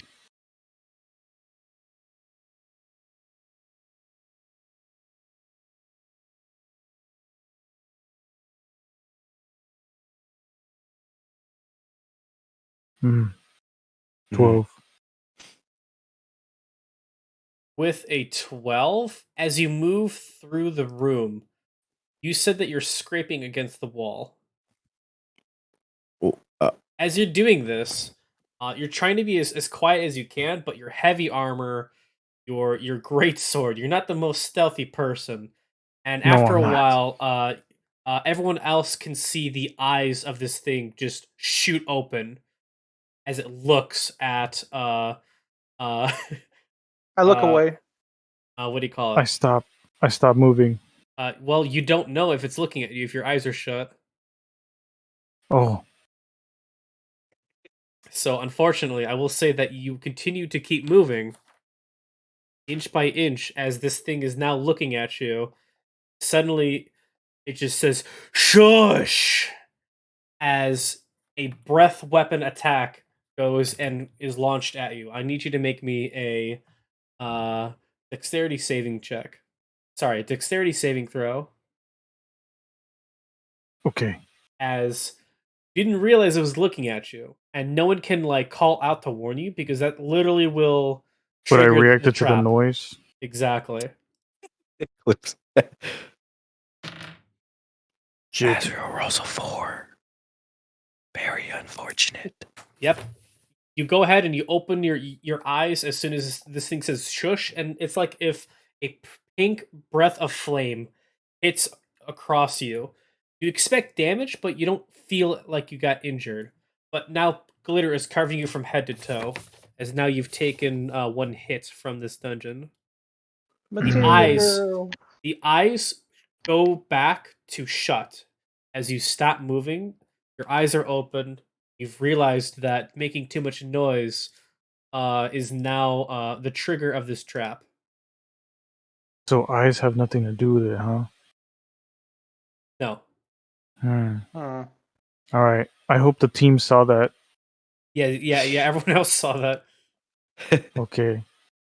I'm gonna continue forward, but like not scrape against the wall. Everything. But I'll still be stealthy. Okay. So should I roll another stealth? You're gonna have to roll another stealth. That's correct. Okay. Unfortunately, I'm gonna be an asshole. Do you have heavy armor? Which I think I know you do. You have chainmail armor, is that correct? Yes. If you have heavy armor, you move stealthily with disadvantage. You have to roll with disadvantage. Oh no. In theory, you could stop moving right now and not make any noise, but that means you cannot progress past this room. Another person will have to do it. Okay, I'll stop moving then. All right, we're I all still want down you to to our roll last for me. hit. Okay. Because in theory, if you roll 2 nat 20s, then you can do whatever you want. So stealth disadvantage. I got 3. The dice are rigged. With a 3, you're like, okay. I was doing better when I had to pee. I'm gonna start moving now, and you like lift your leg, and your greatsword kind of grinds against the wall, and then this thing's eyes immediately shoot open. You just stop moving, and then after a while, it closes its eyes, and then you put your foot down and you exhale, and then it just opens its eyes again. It waits, and then it shuts its eyes after a while of not moving. Yo, Squid Game? Yo. Red light. Does it sing? Squid Game. Squid Game, bruh. Alright, I'm gonna hold still. I'm gonna have to motion my team that they have to go forward. All right. The brave warrior Unga will be going next. Okay, stealth check. What? I was going to ask. What was that thing that's in the corner again? It is a painting. Painting. It's a big painting, about 15 feet long. Can I see what it is, or no? Until I walk in. No, you can't. Go ahead and roll me perception. All right. I did give a general description of what you saw, but no one really rolled perception to really view it. All right. Perception. It was like a frog, right? I think the frog statue was a separate thing, right? Well, no. This Rabbit. so the frog is in the picture. It's holding its index finger towards its lips, and its eyes are shut. I rolled 7. With a 7, I'll actually give it to you. Oh, let's go. You see Nice. to the right of the frog in the picture, there is a silver necklace In the painting. holding a talisman in the painting. Like there's a. Okay, gotcha. That must Okay, be the that's last what I- talisman. So I'll try to walk towards that. Stealth check. Mhm. Yes, sir. May the heart of the dice be with you.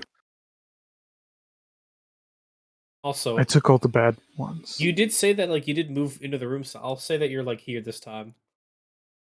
Okay. And then stealth is dexterity, right? Yeah. Yes. What are the odds? 7.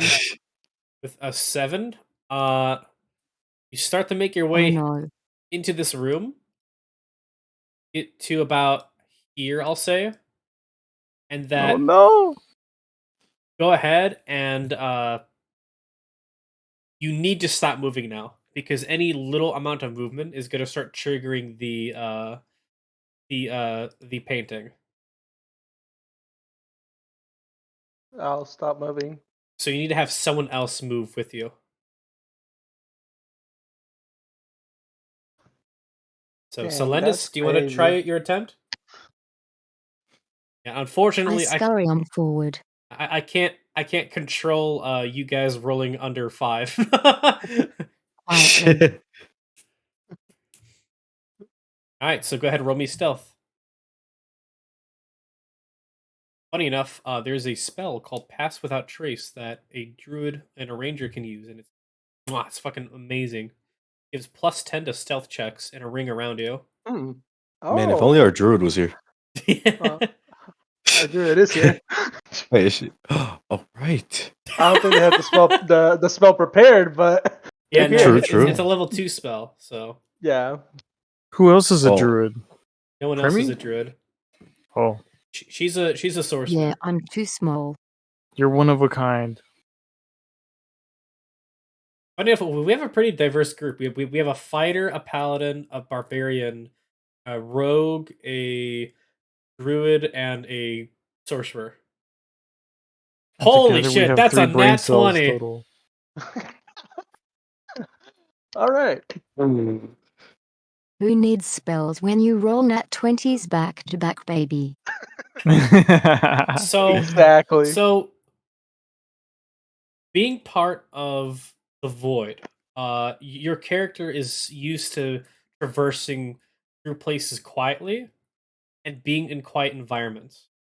So stealth in this case is comically easy for you, as you just stop making noise unless you want to, as you start to make your way towards the center of the room and towards the painting.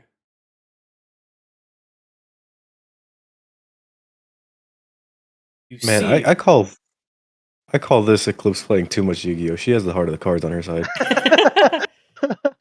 For Part of the real. cards. and so you see that in the painting, you see that the talisman is there, just in the painting, resting on a picnic table.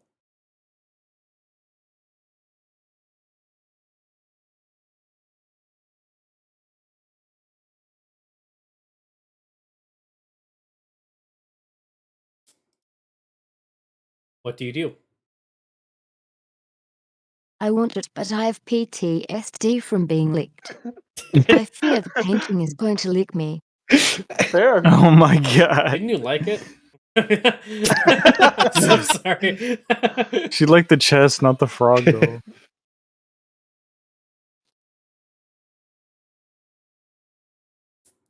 Anyways. Your unlikely things can go together, you know. That's fair. Okay. So Fair no, enough. what do? You're basically the only person in the room who can do things right now. I smell the painting. Arcana. Roll me Arcana. Nice. Intelligent, right? Yep, that is Yes. intelligence. It smells like salt as a tear starts to Out form of in luck. your eyes, and your nose is getting stuffy because you just don't want to be licked by this painting. It's just very upsetting. Can you burn it? It is a painting after all. I wait and sit in my salt. Yeah, you go ahead and I mean you are completely silent, so you go and wipe your eyes and you clear the tears away. Keep in mind, your nat 20 in stealth is pretty powerful. So I think of my box lover.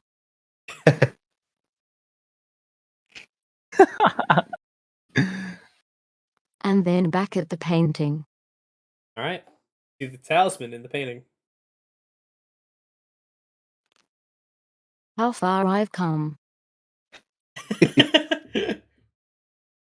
Since that first lick. Yeah, you're a better woman now. Some things happen for a reason.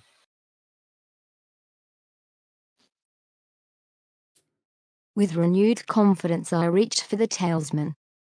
Right, you go ahead and you put your hand through the painting, and just like Mario 64, your hand goes through the talisman. Sorry, I'm being very dyslexic today. Through the painting. Your hand goes through the painting magically. Yeah. You grab a hold of the talisman, and as you pull, the magic of the painting disappears. As the frog person disappears, but the mural of the paintings is still there. a nice summer day surrounded by people playing and having fun with picnic foods and different items like kites and balls, stuff like that.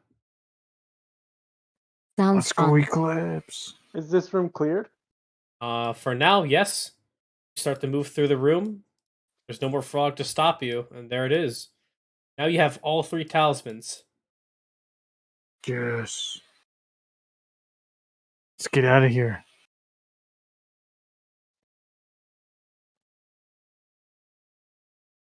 Is anybody gonna open the door? Well, I guess we're all at 1 hit, so it doesn't matter. I go up to the lever and I Inspect it. Or Yeah. something. Passive passive investigation. It's safe. all right, so I just pull it. All right. Go through. All right. And I believe there is a door in the end of this hallway, right? Mm-hmm. Can we inspect the door? Probably has a lever. Well, hold I on. mean, I was maybe hoping we could put the talisman in there, but I don't even know if it has a slot for it yet. No, it does not. This door looks like there are 3 circles, kind of a trinity formation, but they're jolting out of the door. It's not embedded in the door. Then you have a lever to the right of you. I'm going to start drawing the room before we continue. Maybe we have to pull the lever first and then put the talisman. Or half pull, maybe? And then put the talismans in?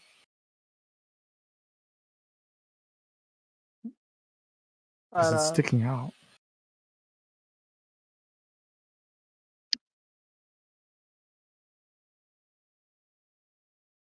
Hold on. Whoops.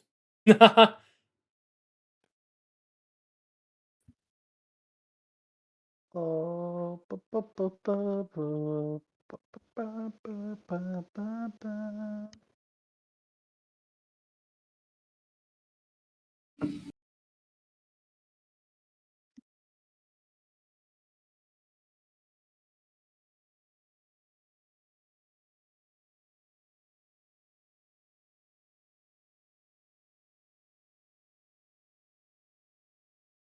All right, so you see the lever before you.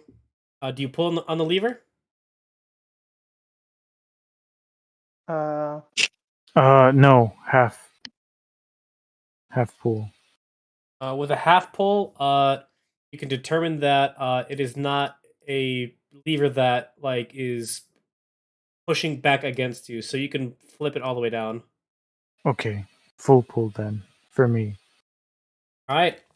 As you go ahead and do this, door ahead of you opens, and immediately you hear a roar come from this room. I need all of you to make me a wisdom saving throw. God, is this the dragon? Let's go. Wisdom saving throw. So use your wisdom modifier. You need to check to see if you're proficient in wisdom. Me strong, not wise.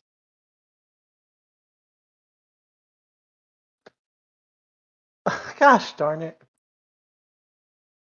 Unga. Stay behind me. Okay, who rolled what? 13 for me.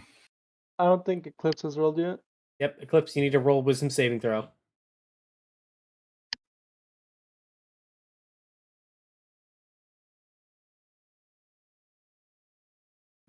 Oh. Nice. So Eclipse passes with a 17. Both of you fail. The roar of this dragon emanates across the hallway as you see before you a giant hoard of bronze, silver, and gold coins, and a large red dragon laying across the top of it. This thing strikes fear in you as you guys are now under the frightened status condition. And what does that do? So you cannot We're make afraid. you cannot make an attempt to walk towards this thing while it's in front of you. Making attacks against it is with disadvantage when you are within line of sight of it. I'm too busy looking at the gold to be feared. Now, Selendis is immune. you notice something. You do notice something. So no, you're not afraid, but you see that the gold and the dragon are shimmering as if it's some kind of an illusion. Like it feels real. Oh. But Selendis is the only one who has interpreted this as an illusionary dragon and an illusionary dragon horde. With a clear eye, you see that in the room there are 3 pedestals, 3 holes in the middle of them, each with a Guys, we gotta chill. silver, gold, and bronze symbol embedded into these pedestals. There are holes that need to be looked into. So no, Selendis, you can move into this room and towards this illusionary dragon, but The dragons are false, the holes are real. well, no, to Unga and to Azrael, that's a real dragon with a real dragon horde, and you guys are afraid of it right now. Go ahead and make me another wisdom saving throw, as Selendis says that it's fake, so you can attempt to break out of this illusionary fear, to say the least. Alright. This presence looking over you. 13. With a 13, you think that she's completely mistaken. Gosh, man. You think that is a breathing, living Right. dragon on a real horde, Doubters. and that you will go and like be killed if you enter and take a step forward. You'll have to take the talismans from us and do it yourself. I think you have them all anyways. I'm pretty sure I have the bronze necklace from the. Oh, you do. I go to play whole games. Alright, so I will assume that means you go and take the bronze talisman from Unga, that you make your way forwards. You go Yeah. and you put the proper talismans in the proper holes. But how's it not attacking you? Exactly. It has to fit just right. As it fits just right, you see that Ayo. the illusion starts to go from a realistic red and gold to like a nice teal blue as it fades away, and these kind of like magical butterflies come out of nowhere from the illusion, and they start to kind of fly towards you guys and envelop you in warmth. They circle around your body and they kind of raise up a little bit above you, maybe like 3 feet, 5 feet above you, and then they just kind of go pew, and they start to rain this magical dust on you all, as if it's like mini fireworks exploding above you. As long as it's not glitter. I mean, we're not even in the room. Oh no, We're looking through the you can hole. see it. You can definitely see it. Yeah. You see a We're looking through talisman. the Yeah, all door. my homies hate glitter. You see a talisman rise from the middle of the room. The 3 talismans disappear. And I'm gonna, scuff and do this. A door appear ahead of you. A 15-foot long door, 10 feet high. As something starts to leave the center of this stone statue. The statue rises up, and it starts to uncoil itself through hex tech. And as it uncoils itself, it reveals to you this really shiny rod. And this rod has the depictions of a dragon beating its wings and opening its mouth on both sides. It looks a lot shinier than silver. If you know what material this is, you can go ahead and guess it, but you can make a history check to determine it. I know history. But it looks like a dragon on the top of the rod, and the another dragon on the bottom of the rod, like if it's mirrored.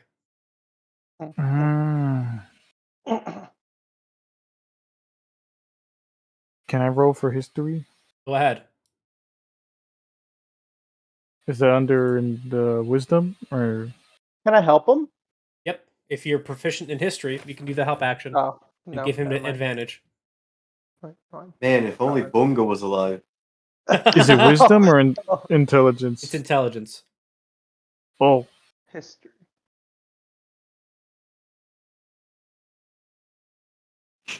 Wow. So I determined that this is the holy dragon stick of the femboys. Stop. I'm joking. So with a nat 20, you've seen something. Yes, Poggers. You've seen something like this before. You know that this is a magic item ahead of you, and that the material that is made out of this magic item is adamantium. Adamantium is one of the rarest and most durable metals that exist. It's extremely valuable. And that this has been shaped into a magic rod called an immovable rod. The immovable rod with a nat 20 is something that you've seen before, and it's actually quite powerful. There's a button on the top of this rod that if you click it, suspends itself in the position of where you clicked it. If you let go of it, it starts to float there. But it has the weight capacity of 2 tons. And it takes a DC 30 athletics check to move it 5 feet while it's clicked in position. You use an action to click it again and make it to where you can move the rod to where it needs to go. So, long story short, you have a magic rod that when you press a button, it stops moving, suspends itself in the air, and it can hold up to 2 tons of force before it forcibly starts to move. And you could just use an action to click it on and click it off. Click off. No, you go ahead and you go to pull the rod from the statue and it doesn't move. And then you click the button and you could feel like the force of it just give away as you can now fully pull the rod from the statue. And as you do that, the statue starts to descend into the ground. The door ahead of you opens wide to a bright future. Yo, did we win? You won. Do I see my brother Bunga at the end? Yes, you do. Let me go. Oh, hey guys, I'm just getting a shower, you know. Bunga, stupid brother, where you go? Brother, who are you calling a stupid? You had your eyes closed. You see a 11-foot tall, fat, furry man with gray fur and a nice little garden hose kind of wave you guys over with kind of a weak smile. Here, come on, man. Time for a shower. Need to wash you off nice and clean. And he's slightly wet. Can't go around looking like that. Unless you want to. That stuff lasts for years. I'll take a shower. I use my soap and holy water. No, you can't do that, man. It's from the Feywilds. You gotta use the Fey magic to get rid of that. I accept. Trust Bunga, it is okay. Alright, come on over. And he goes ahead and he gives all of you a nice shower with water from the Feywilds. And you we could go ahead and say that that's the end of this. So congratulations, everyone. You passed through the Funhouse dungeon. All right. Let's go. Yay. Let's go. Now, I want you to go ahead and look back at what you guys have traversed through. This is a real, Gosh. true and blue dungeon. Question: What was under the other door? Out of curiosity. So The, it was the one that said surprise. So it was basically a platform puzzle, where you had two ladders, and you had to put those ladders onto platforms, and some of the platforms were invisible, and others were not invisible. Oh, And some of them heck were no. illusionary as well. So if you dipped the ladder and you missed the correct platform, there would be glitter as if it was water, and it would get onto the ladder, and it would shoot up the ladder, and you would have to go ahead and drop the ladder in order to go and successfully traverse through safely, basically. But it ended up in the same room. Yeah, you would have eventually gone from here to here, basically. Gotcha. That sounds terrible. I'm Wait, glad we didn't go wait. today. I was actually asking for the skull and bones one. Oh, as soon as you pulled that lever, the door would have exploded forwards, and it would have shot you Gosh. with That's glitter. a surprise. Hey, women's intuition, bruh. Do you know that a YouTube video of the guy opening the door and just something exploding towards him? No. Like meme of the lab coat guy. He like opens the door and there's like a cannon. The cannon shoots him point blank. Yeah, I've seen that. Yeah, that's what had happened to you. It's a tiny room with a nice glitter cannon. It shot you 10 feet backwards. Man would have been like, Well, good thing I didn't go back to open that one. yeah, good call, good call. But no, you could assume this is like a dream-like state where you guys have gone through this. You can go ahead and use this in your backstory, but it's as though you've dreamed yourself doing this. When you wake up next Friday, you'll find that Asriel, the one who grasped the immovable rod, has it in his inventory. So as of now, you have an immovable rod. Oh, I'll wield the femboy rod with honor. But that was a great game, guys. Thank you so much. It was so fun. I'm glad you guys had fun because Good game. I made this dungeon on a airplane when I was going to Texas for a wedding. So I was like, well, I want to do something fun for my players, and I like the plane ride over there. Instead of sleeping, I just hashed out this entire dungeon from point A to point B. And keep it in my notes. And it's a nice little it's a nice little starter dungeon. Not that dangerous. Introduces you to a lot of different things that you can find in a dungeon. Mhm.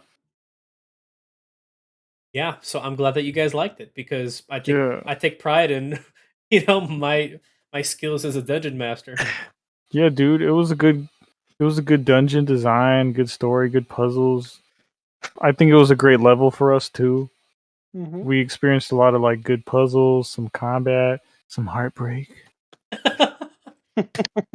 some licking, It was well rounded. The mimic. Yeah. Left behind but never forgotten. Yeah, but thanks, guys. I know we were getting kind of unlucky with the rolls, but who needs rolls when you got homies? When you got family, when you got family. Who needs rolls when you got family? Real ones. Exactly. Did someone say family? Dominic Did someone Toretto. say family? Say family. I want the family meal. This So ain't you're no only 10 one second person? race. We go to get lunch. I'm gonna get the family meal every time. Because nothing beats family. Unga. There's nothing more delicious than family. Unga. I must tell you something, Unga. Yes, brother. Next time you do more unga bunga than I do. You didn't do as much unga bunga as I did. I was very disappointed in you. Me's a fighter, not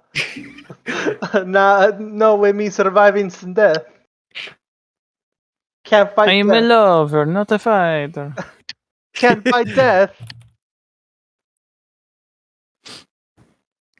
No, but that was great. That was Yeah, great. it was really fun. Yeah, your guys' Italian characters, so hilarious. Eclipse's like inner monologues, amazing. Alright, so if there's anything else you guys want to do, let me know. But yeah, that is it for today. Unless you guys want to learn how combat works, I can have you guys fight something. If not, then I'll turn off my stream. I'm too tired for today, but the next D&D is gonna be lit, bro. Yeah, here's the thing: we are going to start immediately off with a banger. Yes. So please Okay. try not to be late. Just get here on time. I'll do a little bit of introductions as to like, you know, some rule clarifications, etc. Because I have to go through home rules with you. So so you maybe have like a 10 to 15 minute buffer. And then once the 10-minute buffer is gone, we start Curse of Strahd. Like it's so there. 7 o'clock? CST? I mean, so D&D starts at 8, but streamers let's meet at 7 so that we can go ahead and set up the Fuji tech, you know, set up the expectations, etc. No, that's it. I'm glad you guys enjoyed it. So, you know, this is only a small part of D&D. I mean, when we get to world building and role playing, it's going to be awesome. It's going to be really fun. Yes. Thank you guys so much for being good players. I had a lot of fun. And Frank, anyone who's watching my stream, yeah. If I would have like thrown something at the statue, would it have triggered the dark spell? No. I'm still kind of salty at that. No, nope. It triggers itself by you entering the radius of the darkness spell. Man, so there was no way of avoiding that unless Unga would have kept his eyes open and walked with me. Yep.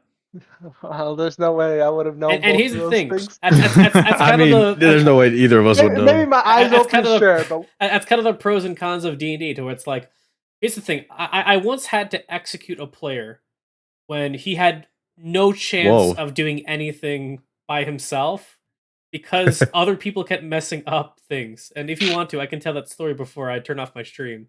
So we were fighting one of the bad guys of Tomb of Annihilation. And without spoiling who it is, imagine like Darth Vader if he was a wizard. Like this evil enforcer who like flays people just because he feels like he's in the mood for it. Like he owns slaves, he has a spy network, etc. Just this really menacing person. So the party goes and starts a prison riot. And he starts killing people left and right. And he starts to make his way towards the party, and the party is trying to run away to get their items because they don't have them. They're trying to go and rush the armory to get all their kit back to go fight the guy. So halfway through, there's this long staircase that is kind of like it's not steep, but it's like a 30-foot staircase that goes up 10 feet. So the party's making their way up this staircase and they're fighting, and the bad guy turns the corner, looks at the party, and fireballs 5 people. And that's the situation that I told you guys where like 4 people would have been almost killed. And so a person uses inspiration to block half the fireball, and the people who passed ordered the fireball, and then the one who failed, even though he got halved, went down and was dying. And so everyone ran up the stairs, leaving the guy to die on the floor. The bad guy is shooting spells up the doorway, and people are like, we need to go save our boy. We need to go save his life. But the combat ran like this. It was a whole party then the bad guy, and then the person who was dying. So the party goes in to heal the person on the ground, but they don't grab him and take them up the stairs. So they just heal him and then run back up the stairs. The bad guy shoots the person who's now living, putting him back into a dying state. And then the guy's dying, so he doesn't take a turn. This happens 3 times in a row, where the party's like using their resources, they're healing him at range, they're like trying their best not to like get blown up by the bad guy. So I'm like, okay, this guy's evil. This guy is a very intelligent fighter, and he's not gonna let this go for too long. Something needs to give here, and I roll an event, and this is what happened. So someone goes and saves him like a 4th time, and he's up and he's conscious, and the bad guy uses magic missile at the 3rd level. Now, the rules on death saving throws go like this: every time you take damage, go and have a fail on a death saving throw. If you're dying, 3 fails on a death saving throw mean that you're dead. Okay? This guy was going to take 6 instances of damage. So the first 3 is going to put him down to 0, and the last 3 is going to instantly kill him. Because Magic Missile is a spell that instantly hits. And this wizard knew he was going to kill this person doing this. The guy is like, what do I do? And he says, oh, I'm going to cast Shield on myself. Shield is a reaction to getting hit by something that raises your armor class. But if Magic Missile is used against Shield, it nullifies all damage from Magic Missile. So he uses it, a smart player, to block all the damage from Magic Missile. The bad guy counterspells it. Counterspell counters the spell, destroying Shield before Magic Missile hits him 6 times in a row and kills him instantly. Oh. Oof. Not very poggers. It was not very poggers. But I mean, he definitely hanged on. So no, I had to kill my players. I had to kill my player doing that. He was mad, but he understood why that had to happen. And it was a very powerful moment in the party because like it made the game more real. It made the world more real. Like they could have dragged him up the stairs. They could have all like ran down and like body blocked him, but like they didn't. They misplayed and they got punished for it. And so for the rest of that campaign, he never went and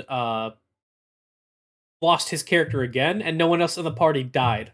Because they all were like a unit then. Like they were all super fucking careful every single time that they did it.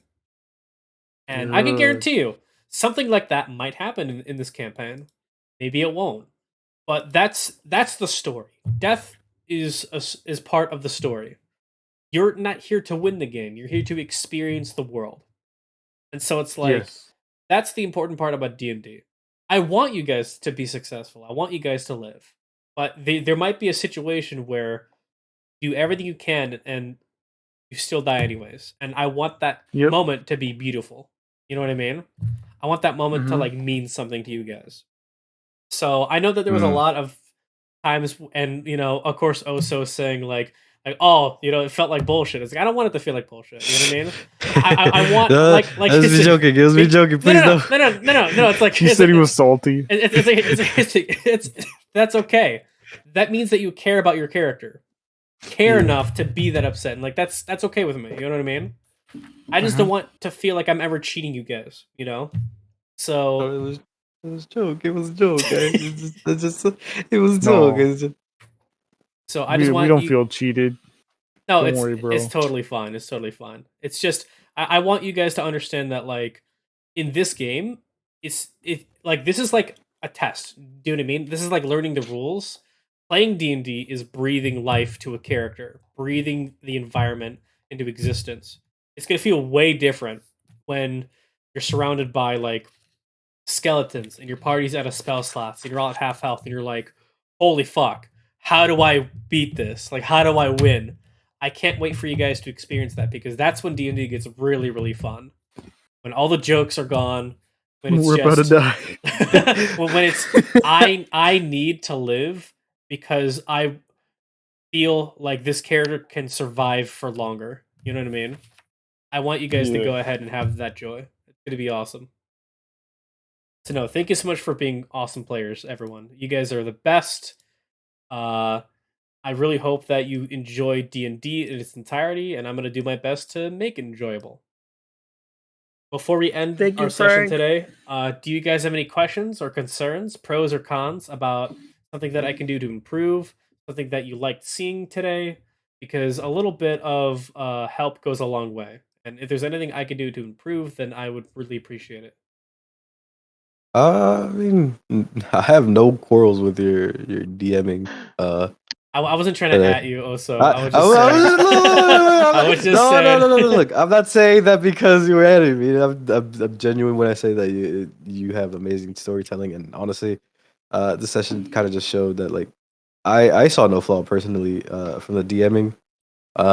You know, and if anything, it was a very, very valuable information for future campaigns in terms of like sometimes it isn't best to just go in alone in terms of trying to how would you say take one for the team, because I don't think me or Unga would have realized we both kind of had to walk towards the statue to avoid taking any damage there or well, the previous getting, puzzle you couldn't have done you by know. yourself because someone had to hold the lever down. True. In fact, if you didn't notice, every single puzzle that you've done throughout this entire dungeon involves teamwork. Another person. Yes, Yeah. it involves another person. And so that's how I designed this dungeon, to incorporate teamwork. That's a fair argument. Yeah, I mean, I really enjoyed the time here. I feel like I feel like at least you really played with how we were reacting to the world, and you kind of worked around that, and you were able to make it work, I guess. Yeah, that's my job as a dungeon master. I also think that it's great that that people could just lose sight of you know, other players, other characters. Because technically speaking, no one knew if I died or not. No. Yeah, right. Which just adds like another layer of realism. That's no why one understands me. That's why there's the meme of never split the party. That's also a thing, because like you could be in another room or another hallway, and it's just nope, you don't know. I actually had a player. The monster was called a Strahd. It's like a grotesque demon frog that lobbed spells and illusions at people, and one player accidentally got lost in a big dungeon and had to 1v1 a Strahd by running away from it. And so it involved him crawling up a tube filled with wine that was a trap for another room that filled an entire like 40 by 50 foot cube of pure wine to drown people in. And because it's wine instead of water, people who had like water walking or water breathing couldn't breathe in that liquid because it's wine, it's alcohol. So he went to like the back end of the trap and accidentally triggered the Strahd chasing him, and he ran into the tube and was swimming in wine for a while until his party could find him. It was adorable, but like it was also like terrifying for the player because it hit him for like a fourth of his health every attack. That's rough, buddy. Hell yeah. And this was at the point where like he had like 80 health. So like imagine something doing 20 damage in an attack. Like it's good. It's really fun. I have a ton of stories. I can't wait to tell you guys just in private or even on stream. Like I've gone through the ringer as a player and as a DM. Like it's super fun. I'm excited. Here's the thing: you guys are playing D&D. Like you guys are finally playing this game. Like it's so fun. It's so cool seeing you guys like develop Italian brothers and like a dude who can only talk through grunts but has chalk to write things down. You know, and someone who's from the void who has attachment and loves attaching themselves to and the urge friends to sniff and or lick everything.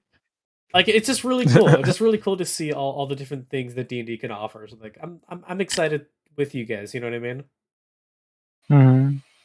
Me too, man. Me too. I look forward to the next games, bro. Mm-hmm. Well, good night, everybody. I'm tired. Same. I gotta sleep. I have to sleep. Yeah, me too. Gotta go to sleep, but too. Go ahead and look in general chat. I'm serious, by the way. That is your party's magic item. It is a immovable rod. So take it for free. Oh, nice. Okay, Ooh. I was wondering how we could look Yeah, them up. only one to share with the whole party, though. I will say that it's a very powerful item. Odd item. All right, Shh, don't guys. tell the other people. Don't tell the other people. I hope you guys have a good night. Okay.